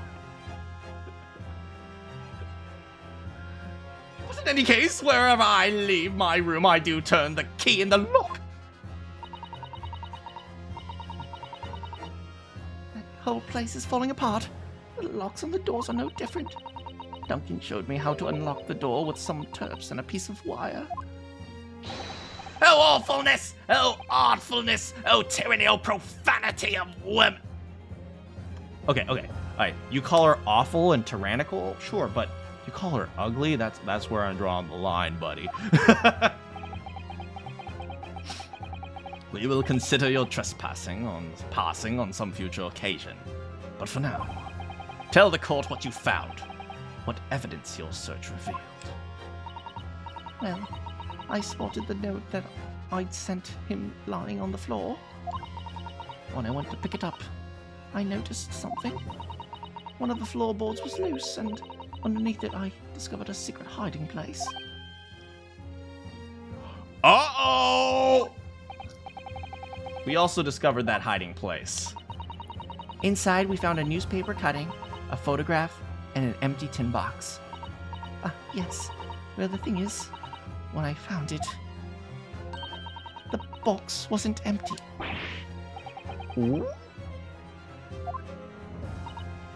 Yes. It was the key. This rather nice key. Ah! What are you doing with that? What the? He's completely broken character. The ounce of color has drained from his face. Give it here! Give it to me now! It's mine! I inherited it! What was that, witness? What did you say? You inherited it. I don't mind. Oh no. What's it all about? He inherited that key? It was obviously important to you, since you'd gone to such great lengths to hide it. So I took it. I don't know what it's for, but you took something precious from me, so I took something precious from you. So what if it means you can't open something now? I don't care. Give it back this minute! Give it to me! Calm yourself, witness. So Mr. Shamspear has tried, and in one case succeeded, to take the life of 2 lodgers. Yes, his motive for doing so is the key to everything. It's true there appears to be no motive to support the accusation. At first. You hate Shamspear? I completely get... I mean, yeah, Shamspear is awful. He's terrible. Not that I support Olive Green trying to kill him, but Shamspear is terrible. But considering everything we know, I think there is actually something that could explain this. What? Ow! Alright, I'm ready. I need to recall every piece of evidence, everything we've seen and heard. I'm sure I just caught a glimpse of the link that runs through all these events. In that case, counsel, I must demand that you present evidence to the court in support of your claim. Go on, and don't be an idiot this time. Let me examine. Alerted by the shouts before capital punishment. The estimated 1,000 pounds of loot he stole remains uncovered. Is that it? Or is it the other one? Oh, we don't have the newspaper clipping anymore. So it must be here. Take that! That's an official police report, is it not? The Selden file. How did you get a hold of that? Oh, crap. Gregson might be getting punished. My bad, Gregson! Selden? Now, the sadly deceased Mr. Ross and the defendant, Mr. Natsume, have only one thing in linking them. The fact that they had lodgings in the same room. Thanks, Gregson! Thanks, Gregson! How's it going, Soren? Well, yes. We know this, certainly. A room that was formerly occupied by Selden. Until, that is, he was arrested by Scotland Yard for his involvement in multiple burglaries And 6 counts of attempted murder. Oh, wait, did he kill or suspected? I see. And so it happens, the very convict Selden left behind one very substantial mystery when he died. The sum 1,000 pounds worth of loot that he stole. How much is that? Let's say this is 1900. 1,000 pounds inflation from 1900 to today. Let's say 1 pound. No, it's just 1,000. 1,000. 1,000. Calculate. 157,073 pounds. So let's just say 150,000. 150,000. He left behind 150,000 pounds. Okay, I have severely underestimated this sum. I have absolutely severely underestimated. 1,000 pounds is over 150,000. Okay, I take it back. I remember I was like, oh, that's not too much money. You know, you couldn't live for more than like a few months on that. But it's like, no, I take it back. That's a lot of money. That is a freaking lot of money. Ah, yes, of course. It's coming back to me now. It's written here in his file. 1,000 pounds lost en route to hell. That was how the papers summed it up. And it seems that one particular fellow inmate was with the convict in his final moments. It's not hard to imagine Selden entrusting that inmate with his most closely guarded secret. The location of the stolen loot. And perhaps a key to unlock whatever container the valuables were in. Someone's upset. You mean this key is... Oh, what's interesting is even if he could go to Natsume's room, he wouldn't be able to open it because he doesn't have the key. Mr. Shakespeare, it was you, wasn't it? You were at the capital offender's side when he died, were you not? What are you talking about? It's a false charge, I tell you, it's a false charge! The name of the inmate who was with Selden at his death isn't noted in his file, but a simple telegram to the prison where he died would quickly tell us how false the charge really is. But even if it's true, why would the man be so intent on killing every subsequent occupant of the convict's lodgings? There's only one explanation for that, my lord. It was in that very room that Selden hid his loot! Heck yeah! So, it all comes out. Yes, and having established that, all of Mr. Shakespeare's subsequent actions start to make perfect sense. When he was let out of prison following Selden's death, He made he made immediately for Mr. Garadev's lodgings in the hope of renting Selden's old room.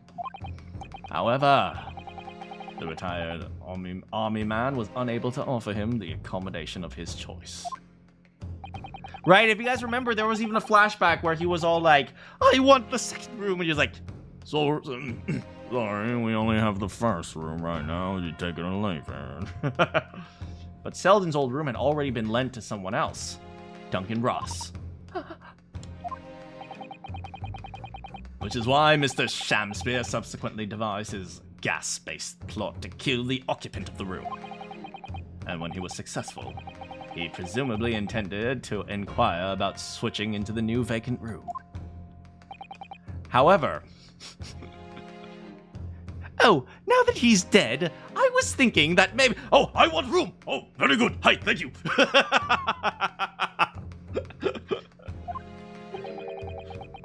A certain jittery someone had beaten him to it.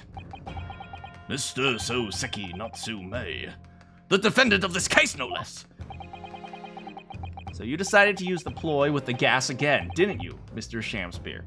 Man, you never kill someone twice. Guys, okay?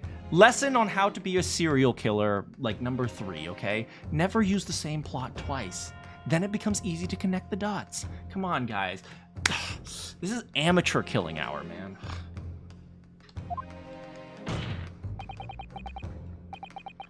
Oh, and also, ladies love serial killers, so all you men out there, I'm just saying. All for one simple and avaricious? Is it? I thought it was avaricious, but it's an I. Avaricious reason.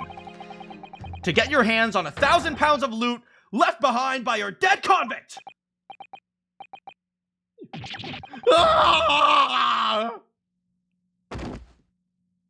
Uh-oh, here it comes.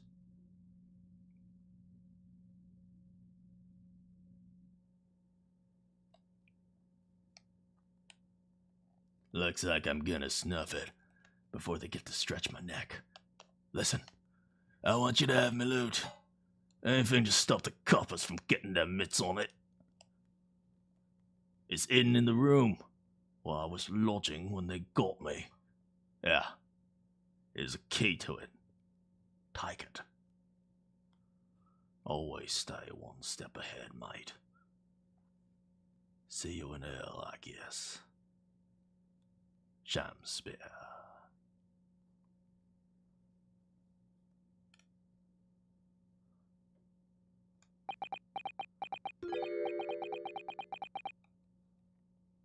It's mine. What did he just say?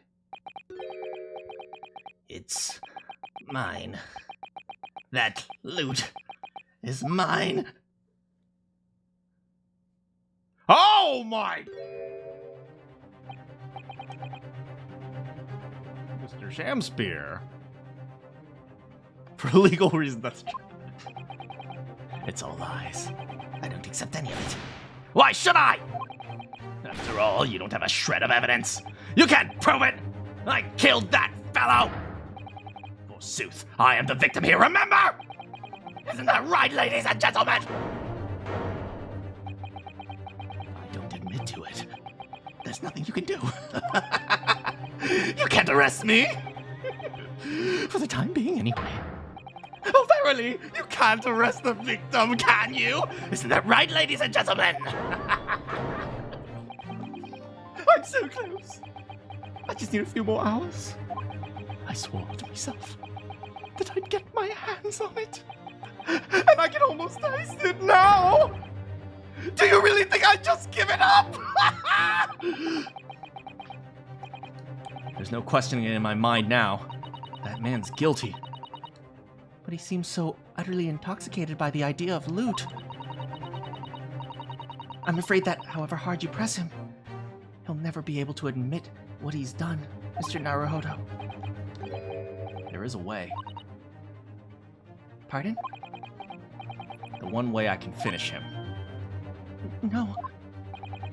He's already committed the most heinous crimes to get his hands on that loot. Which means all we need to do is find it first. Hey, Gregson! Oh, wait, no. Herlock Sholmes! A fine plan. Were it not for the fact that the police thoroughly searched the room following the death of Mr. Ross. Right. I was thinking, why didn't they find it? But I guess it's super, super hidden. If there is at all, it must be very well hidden indeed. Without conclusive evidence, I certainly cannot rule. If only... I mean, listen. This trial is for Soseki Natsume. Okay? None of this other stuff matters. I think we've established that Soseki Natsume is not guilty. Can we just get a ruling on that? Come on! If only there was some way we could find the convict's loot quickly. Is the final piece in the complex puzzle. I think we might have it in our possession already. Or rather, I think we have something that can help us find where the loot, do we? It's all connected. Ah! Mr. Judge, can you please call on me? Mr. Counsel! The defense would like to make a proposal about how to find the late convict's hidden loot.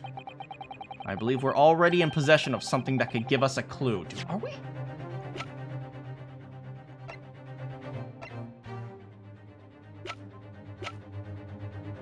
Miss Green's card. This? Selden was caught and actually been suffering, already dead before his capital punishment could be carried out. Not the gas meter, because he was cheating there. This.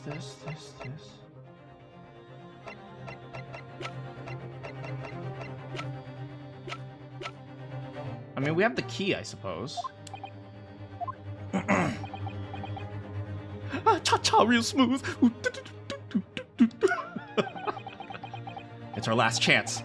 Has to be worth a gamble. Besides, we've used the same technique once already.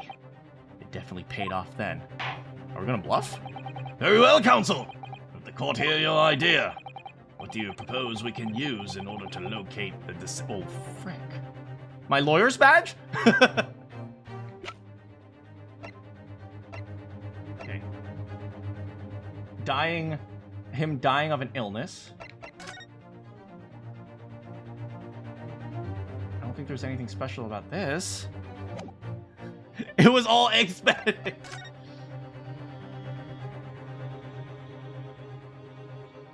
Okay. Nothing special about the painting. It's in the upstairs room, right? Okay. The poisoning occurred. No. Oh, frick. Okay. The soap? No.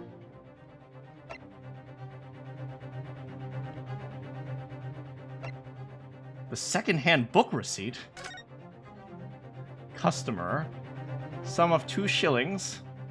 Canterbury yearnings. 1, 2, 3.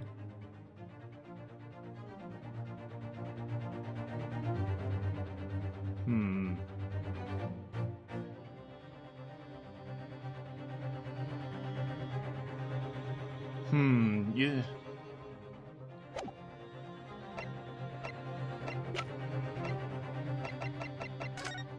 Let me think.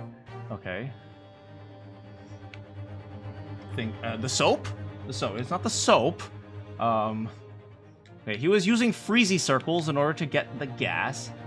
And then, I mean, we know that there was a floorboard thing over here. Okay. What do you propose we can use? Okay, so it's not about that. It's just about what can we use.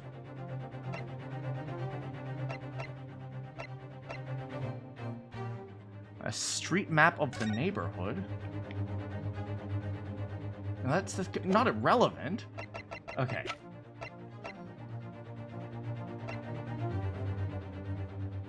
I have an idea. Threaten to burn down the house and then he'll never get it.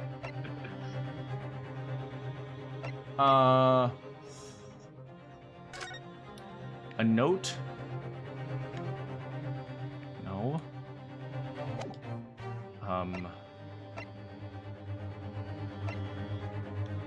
What can we use in order to locate the hiding place?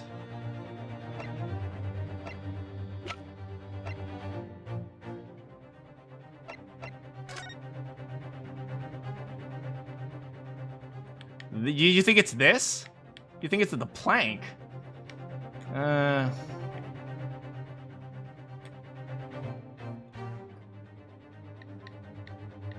I mean, I think that would be obvious. Wouldn't Scotland Yard have checked there?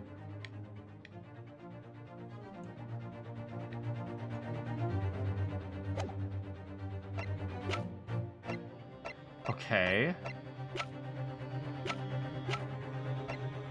So... No, that's way too obvious. Scotland Yard, of course, would check there.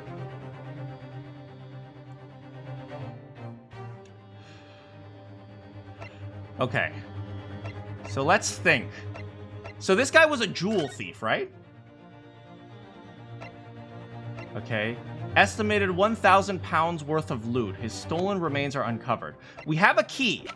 We have a key, right? We have, what's her name? The person's key. Miss Green's key.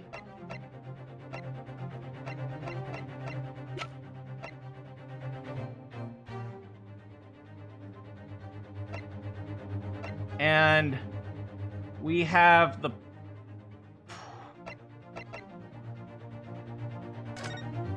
I don't think there's any... This was taken outside of the house.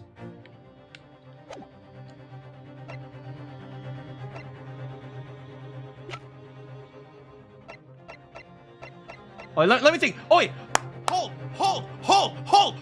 I see what they're doing. I see what they're saying. It's not about the evidence itself. It's about what we can use to find it, right? It has nothing to do with the evidence. It has to do with what we can use to find it. And the thing we can use to find it is Sherlock Holmes! Take that! If I'm not mistaken... And thank you for the gentle nudge. Those are Mr. Shamspeare's handprints on the wall of his lodgings. That's right, my lord. Exposed as a result of the defense's independent investigation. Based on a wonderful new discovery on the field of forensic science. Simp! A great detective. Is this some kind of joke? Do you really think I'm going to be daunted by a man with such a ridiculous title? I should think the great bard ought to recognize such a title when he hears one, Mr. Shamspeare. Yo, what's up? Perhaps we should compete for the title of most ridiculous honor of most ridiculous title. Ha ha! Ah! 'Tis Sherlock Holmes himself. What are you doing here, great detective? Your usual haunts are the filthy back streets of the capital, are they not? Ah! Hello, Mr. Reaper. It's been far too long. I love you too. I see your complexion has worsened since we last met. You're so white! Mr. Sholmes, that's rude. He does know him.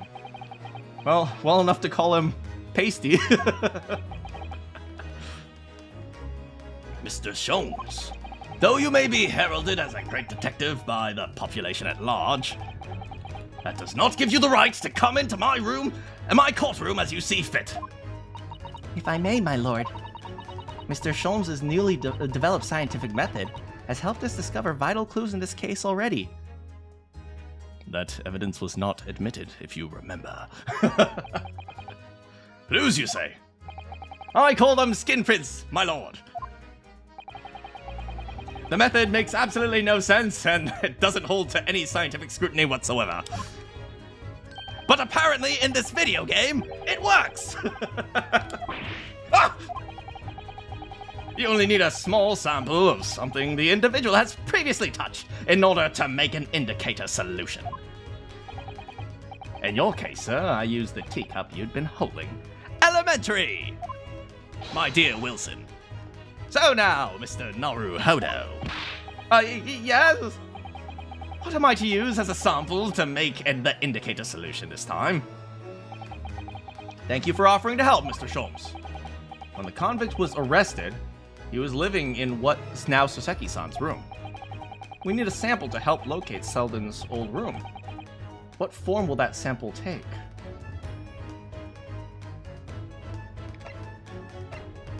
We need a sample to help what? Present a person?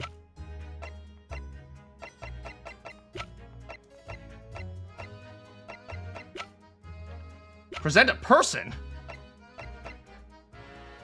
We need to insert fingerprinting somehow.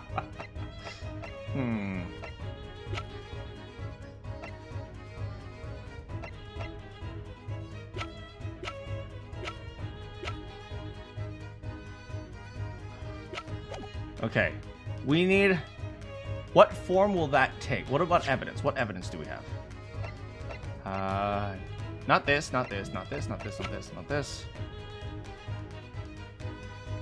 Not this, not this, not this, not this. Okay, so we don't have any of Selden's DNA here. Okay, died of natural causes. Estimated 1,000 pounds.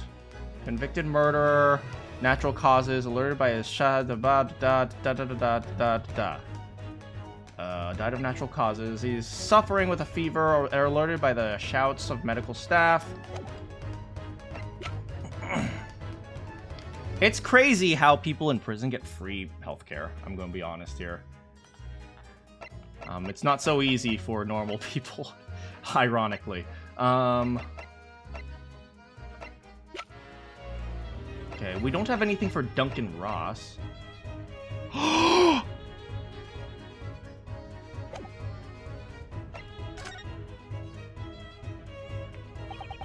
We will need something of Selden's in order to create the solution. And something the convict owns happened to be in possession of someone listed in the court record. Upon my word, Mr. Naruhodo, your powers of reasoning appear to be on the up. It only took you 7 minutes. And it happens to be this person right here. Take that! Miss Green! Me? What do you want from me? The key around your neck, if you please. Sorry?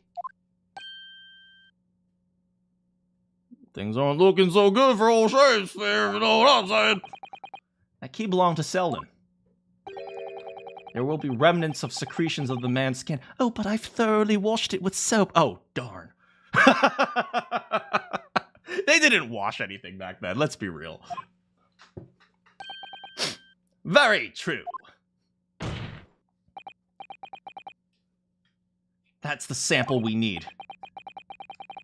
Using it can create the indicator solution required for Mr. Sholmes' skin print seeker to find out exactly what Selden touched in the room he used to rent!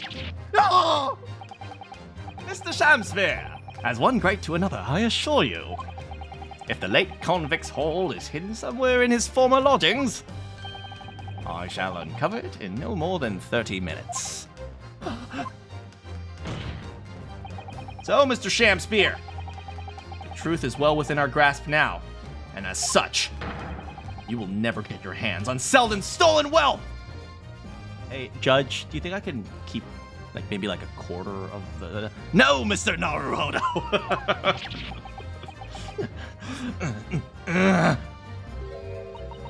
In that case, I'll gladly let Mr. Sholmes have this key. No! Give the key to me! The detective shan't have it! It's over, Mr. Shamsphere. You're out of options. There's only one thing for you left to do. Admit your guilt! Well, Oh, Shamful Spear! despair! I'll be thy name! What the frick is... Did he explode into confetti?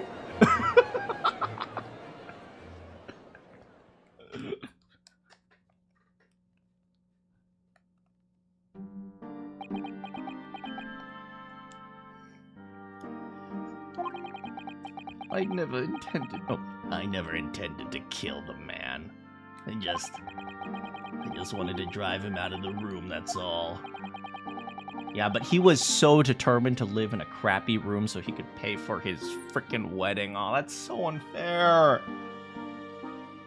So you'd have time to find the convict's haul of stolen goods?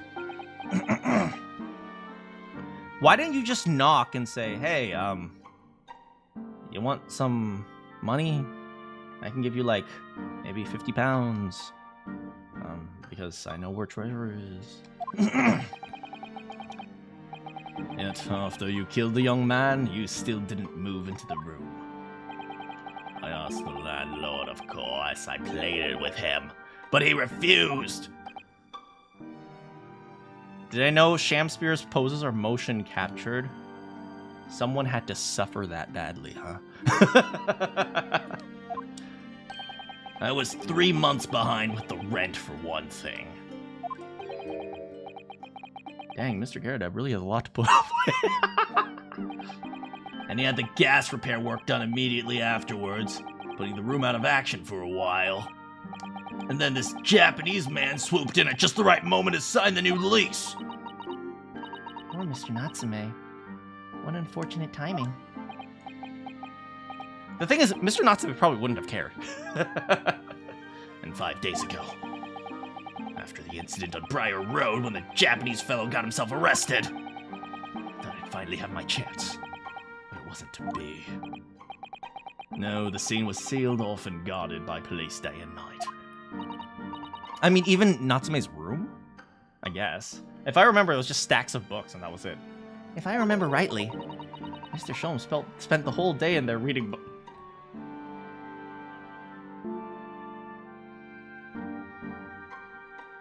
Thanks, Sholmes. You guys know, for those of you who are young, there used to be a meme. Thanks, Obama. That's how I feel with Sholmes. Thanks, Sholmes. Thanks, Sholmes. Thanks. I couldn't even enter the room, let alone search for the loot. Which is why on the day Mr. Natsume was acquitted and returned to his room, you once again tried your trick of blowing air into the gas pipe. Unbeknownst to you, however, that action would lead you to a deadly trap.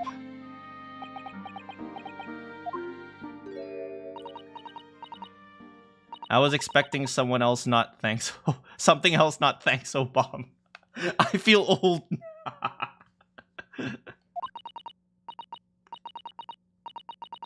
how does it go? To be or not to be?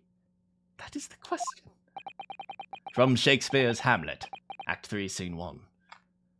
Unfortunately, no one knows anything else other than, alas, poor Yorick, I knew him. People add well sometimes. Benzies, you're being a snob.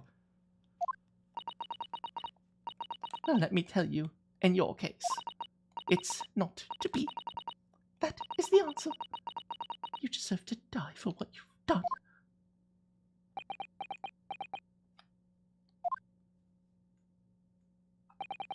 Nah.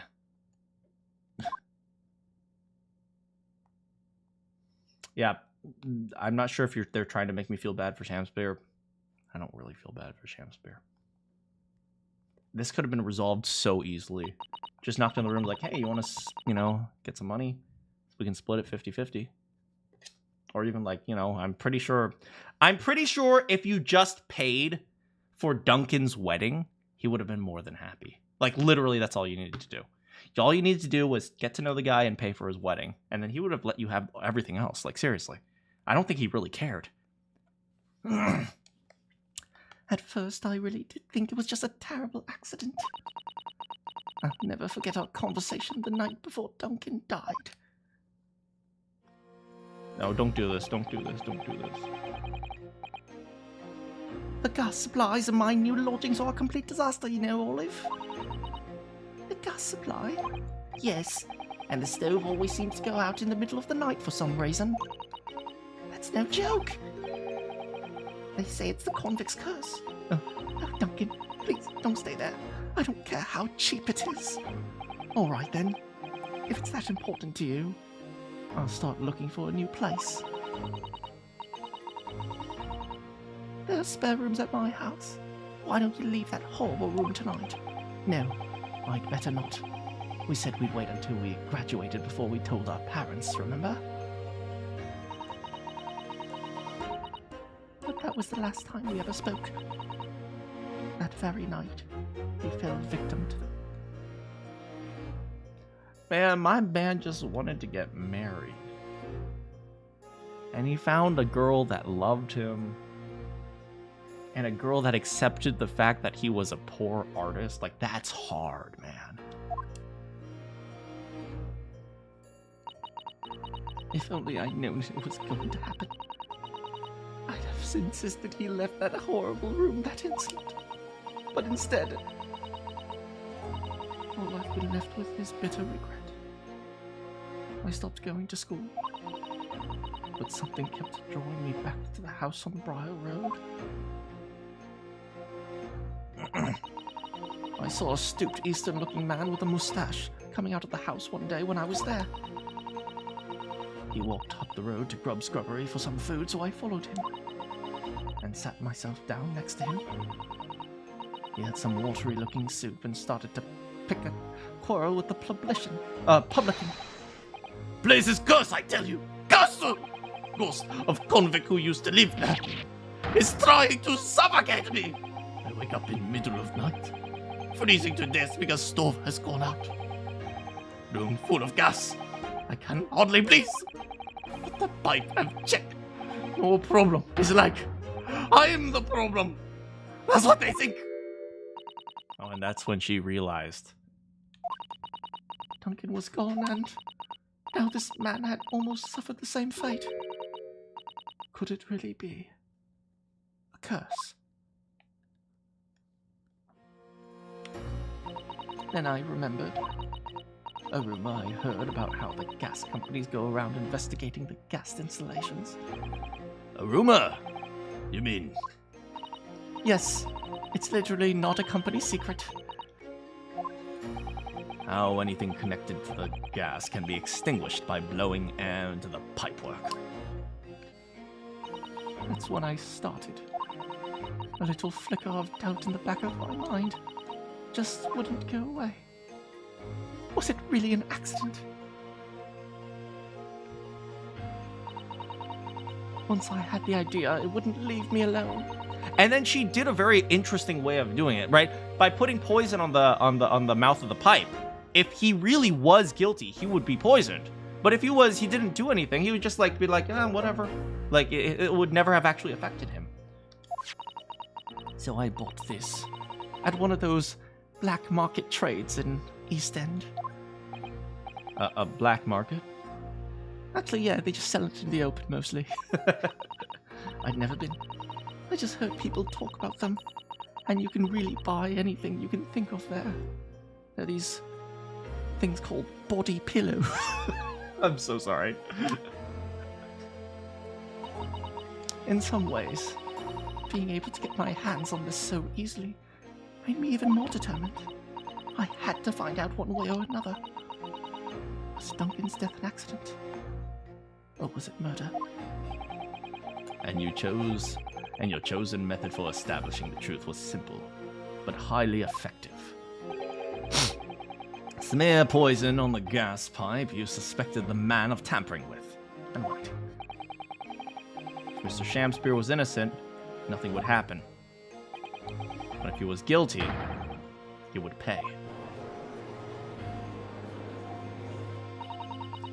I found out the name of the man I suspected. William Shamspeare. I wrote him this little note. Apparently the poses are from Rite of Spring. Oh, really? That's a ballet, right? I have information regarding death of Duncan Ross. Come to the Slug and Salad on Briar Road. Don't tell anybody about the letter.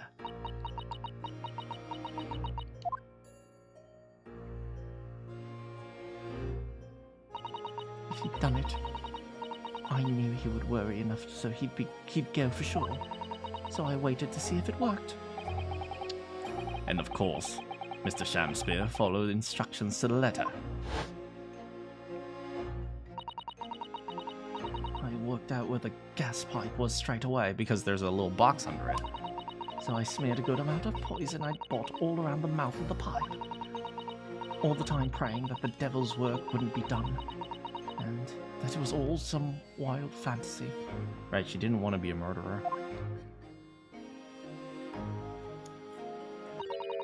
Actually, no. No, maybe she did. All the time praying that the devil's work would...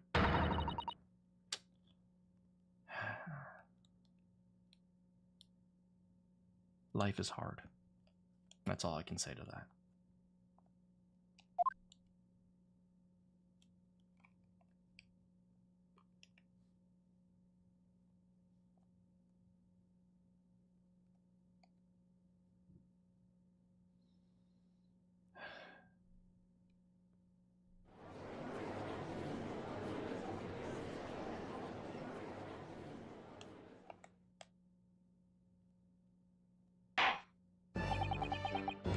"3 days ago, when you were first stood in the dock before me, this whole affair seemed relatively straightforward." "Hey, yes! Yes, my lord!" I like how hated Shamspeare is. Yeah, he was just... Yeah, Shamspeare is just awful, man. He, like... Yeah, I bet you he's hated. Because, like, he's one of the people... Like, do you know how I say, like, villains are victims, right? He's one of the few that isn't a victim. He's just terrible. He's just a terrible person.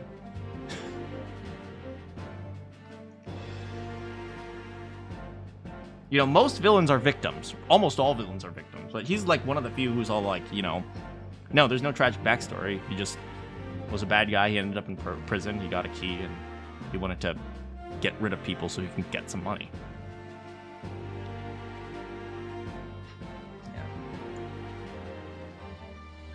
"Yes, my lord.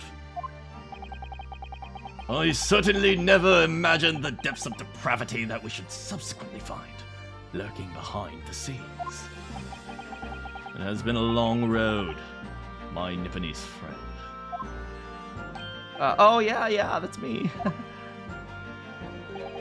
"And one I certainly didn't envisage walking with you.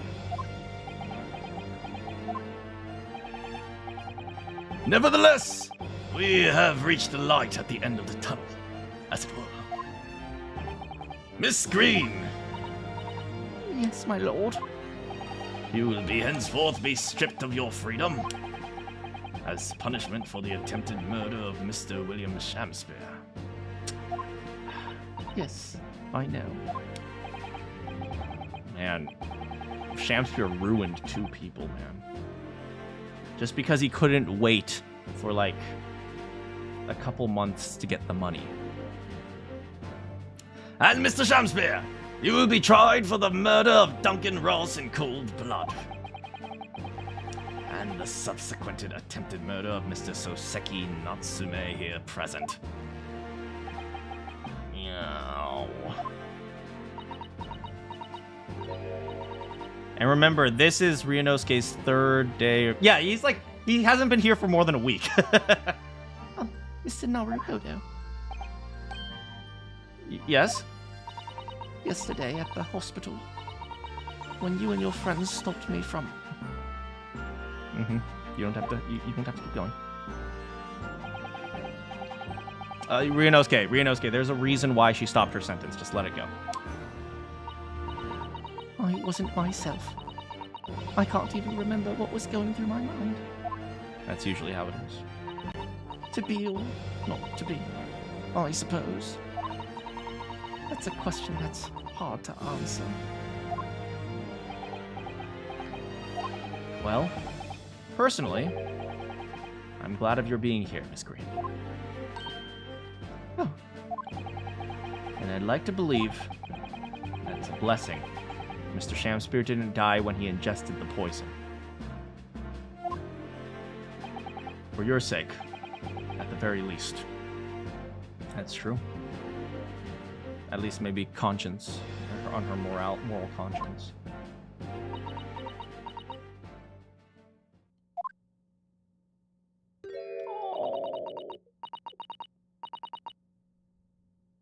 Because of you, I chose life, not death.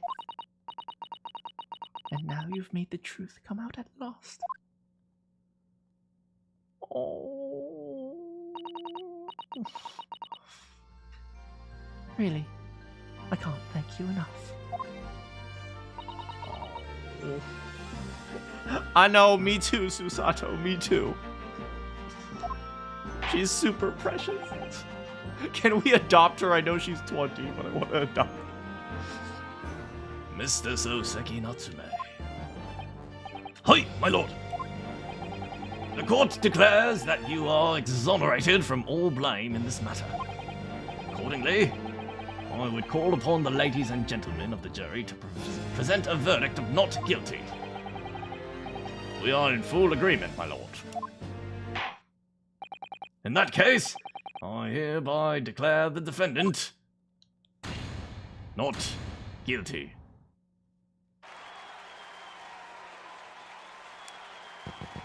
Wait, I thought we turned off the fireworks ever since McGilded burned alive. What's going on?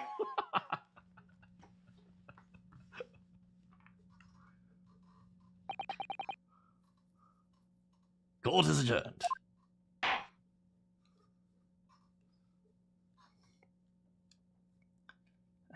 How the Old Bailey hasn't burned down with all the frickin' fire that flies around in that in that one room is beyond me.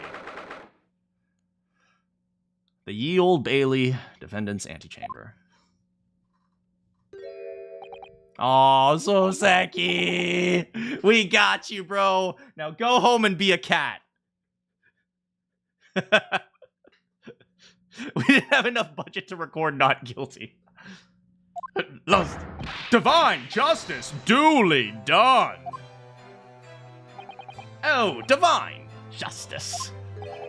My dear fellow, if there were any divine justice in this world, you would shave that mustache. Mr. Scholes! I think it looks great. No! This has nothing to do with my mustache! Some say that a luxuriant mustache is a sign of physical prowess, Mr. Sholmes. You're just jealous. Locum student, Mr. Naruhodo Esquire, once again, oh, you saved me from doom! I'm very happy to have been able to help, Mr. Natsume.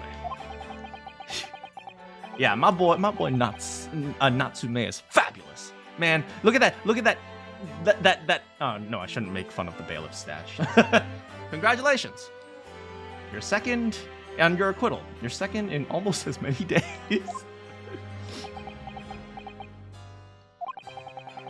I was first acquainted with...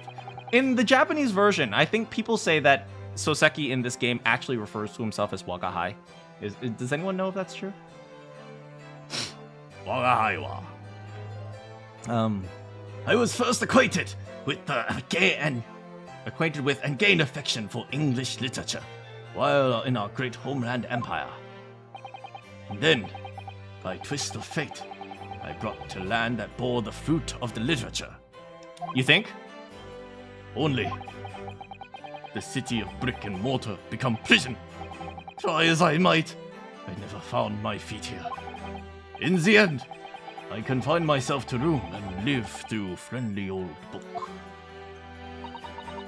You've had such a difficult time, haven't you? Ah, but a week ago now, I dragged you out of that dark and dingy room of yours. You accused him of murder. You did. And I see more life in this week than I see all my years to date. And for first time, I feel I have begun to see the true face of England. that's so far been hiding from me behind wall of fog. Wagahai. Yeah, Wagahai wa neko de aru.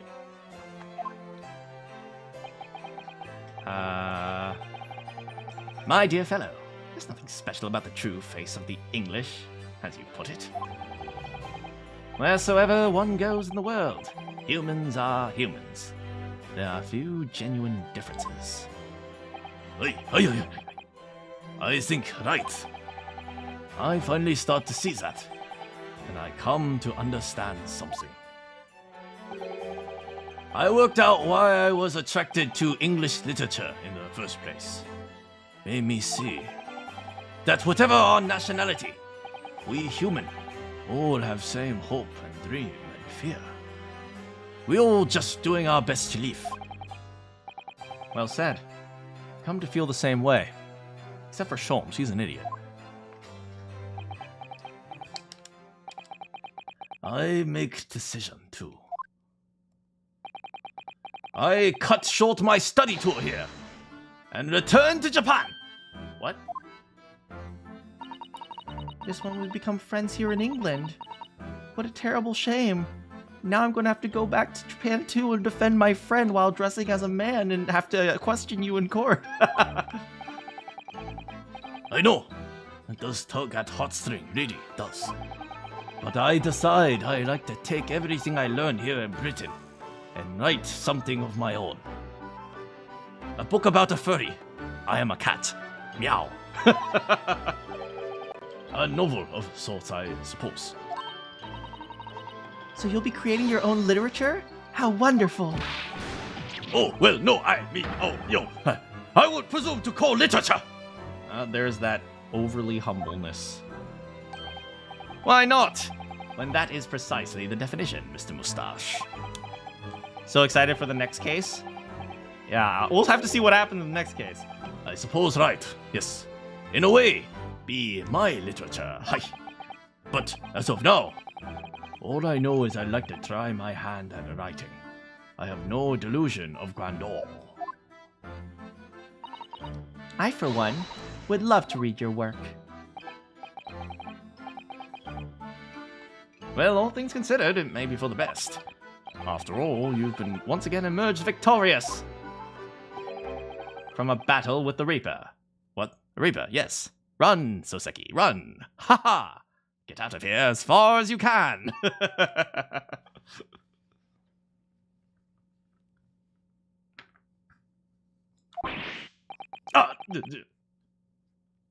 Very true.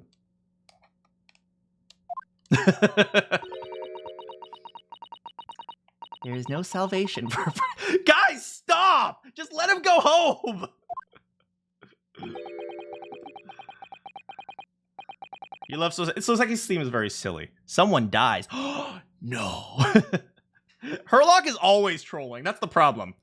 The desire to return post-haste to the perceived safety of your homeland is one I quite understand. Oh, goodness, yes. Faced with such a terrifying prospect. Nobody would consider that cowardly, I'm quite sure. Guys, stop it! What? That's not why I'm leaving, I mean it! Oh. And that was the case we found ourselves embroiled in 6 months ago. Did you enjoy your bedtime story, Iris? I loved it, I loved it, Bruno. Soseki did indeed return to Japan and submitted a report. If a person doesn't die, then it breaks the timeline. It was on reading that report that Professor Mikotoba was prompted to visit the scholar. Barely any time later, Susato was given the news that she must return to Japan. On the back of a telegram stating that her father had fallen gravely ill. The only possible explanation that comes to mind is what happened after, on the following day. The day that we uncovered the loot hidden by the now deceased convict.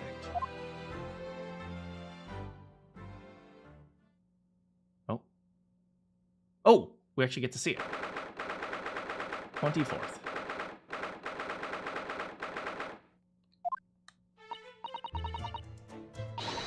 Well done, Mr. Sholmes. How simply marvelous. Do I get good sim points? To uncover the secret hiding place in just one day. Wait, wasn't it supposed to take 30 minutes? He has a lucky Waga high. As I believe I've told you, my dear fellows, skin prints are extremely useful in such situations. Wouldn't you agree, Gregson? I'm eating here. See? Gregsy's been happily munching on his in agreement in this whole time, you know. Hey? Happily, I think humorlessly might be closer. So, I got a phone call. So, it transpires that the man fashioned his hiding place in the ceiling. And what's in it? What exactly is this loot? Let us look. If you're ready, let us examine the late burglar's hall.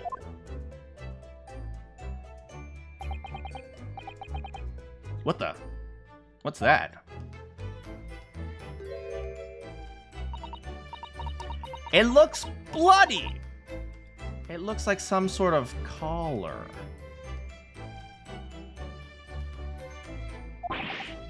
A collar? It's huge, though. And look at all the gemstones. I can see why it was claimed to be worth £1,000. Perhaps I could have it as a belt. Oh, have you noticed the inside there? It's bloody. You don't think it could be blood? Do you? On second thought, perhaps I won't have it as a belt. And of course, there's this emblem here. A large letter B and a small crown. Wait, a collar? Hear me out here. Collar? As in a dog collar? As in a hound collar? As in the Hound of the Bakerville? Something like that.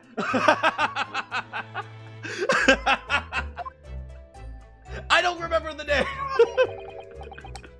Baskerville, thank you. The Hound of the Baskerville. Just pretend I didn't say Bakerville. Hound of the Baskerville. The Hound of Bakersfield. What does it signify, do you think? Oh, I hadn't noticed that. So maybe A period shin is a Bakersfield. Wait, no, that's B. Okay.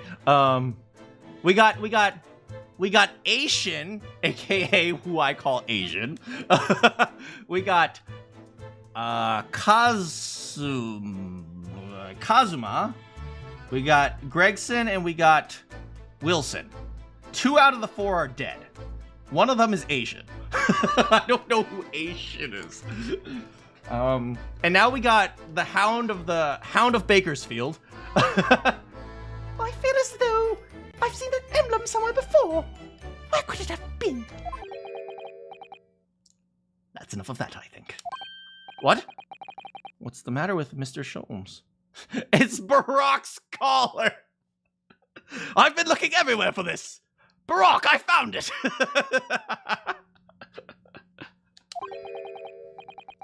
All the color has drained from his face. Well, Inspector, I believe you ought to be taking this, won't you? Could be valuable evidence, after all. It must be kept safely under lock and key. Ah, yeah. Now get your grubby hands off that loot. Hand it over. See? Never seen a collar that large before. It wasn't a normal dog. It was the Hound of Bakersfield. Bakersfield. From now on, it's the Hound of Bakersfield. and all those jewels certainly looked to be extremely valuable. But Bakersfield wasn't that rich. But that's not what stood out the most to me. At least, not once I'd noticed it. The blood? Those dark marks on the inside of the collar. Those stains. Could they really have been blood?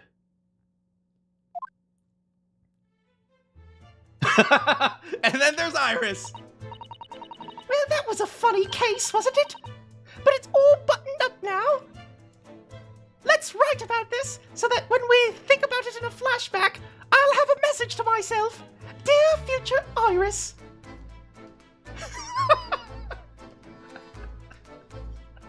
Has Reno gotten any smarter? Wait, why did you write this? No, he hasn't. Thank you, past Iris. You look very pleased, Iris. I am, because I was starting to wonder what I could use as the basis of this month's story in the magazine. But this case will be perfect. It's been so fascinating. You're talking about the latest installment of The Adventures of Sherlock Holmes, I presume, where you represent yourself as a 40-year-old man. Actually, that's Daddy. The mystery of the knife in the mist, and the mustached man and the convict's curse, perhaps. I can make it a 2-part story. Oh, I can't wait. A word, please, Iris. Yes, what is it, Hurley? I'm sorry, but you can't write about this case. It's out of the question. What? Why not? It's a great case. Then I shall have insist you limit yourself to the first of the 2 titles. The second must never be written. Is that clear? You're a butthead, Hurley. Look at my puppy dog eyes. How could you resist? Yes.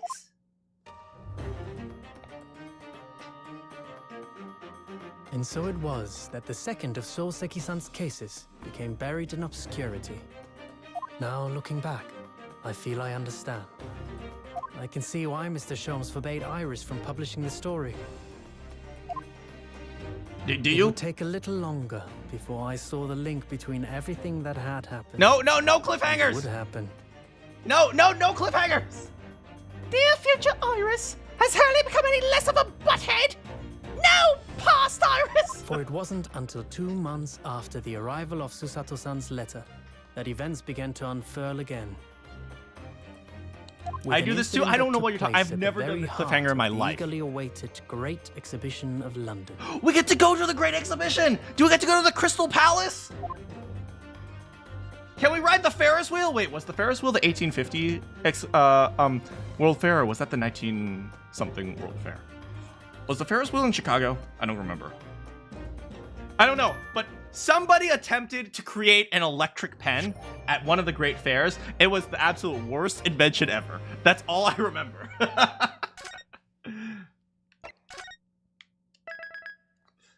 Wait, I need to come up with a cliffhanger. Will Hurley ever stop being a butthead?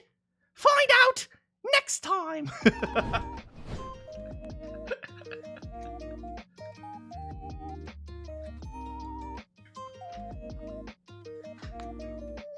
What, it's called the Crystal Tower in this game? Because they can't plagiarize.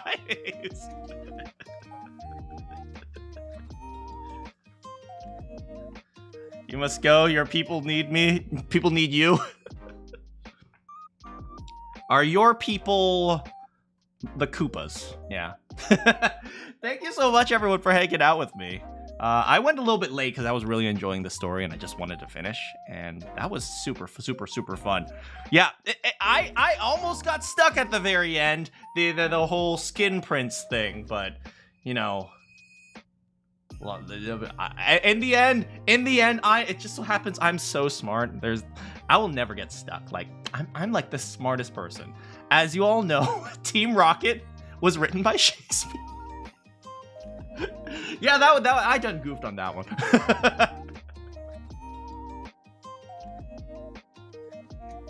Yeah, but thanks so much for hanging out. For everyone who's new here, because I see, you know, there's quite a few lurkers today. So, you know, hi everyone. Thanks so much for hanging out. Yeah, I'm oh man, this game is so good. This game is so freaking good. Why is this game so freaking good, man? Frick, man. Like, the characters are good. I can't wait. I swear to God, they better freaking show Gina in the next freaking game. Gina is my girl. I love that girl. I would freaking spoil that girl freaking rotten. That'd probably be a terrible idea because she's kind of like a criminal. But I would spoil that freaking girl rotten. She deserves a better childhood, man. Then again, she's like 17 now, so she has to learn how to be an adult soon. Man. Yeah, she's older than Susato. Now that I think about it. Huh. Yeah, I'd never really thought about that. Yeah, they better have Gina. The next case also better heavily feature Iris, because I didn't get any Iris this game. Well, I got like 5 seconds of Iris. But let's see. It better not have any Herlock Schultz, I swear to God.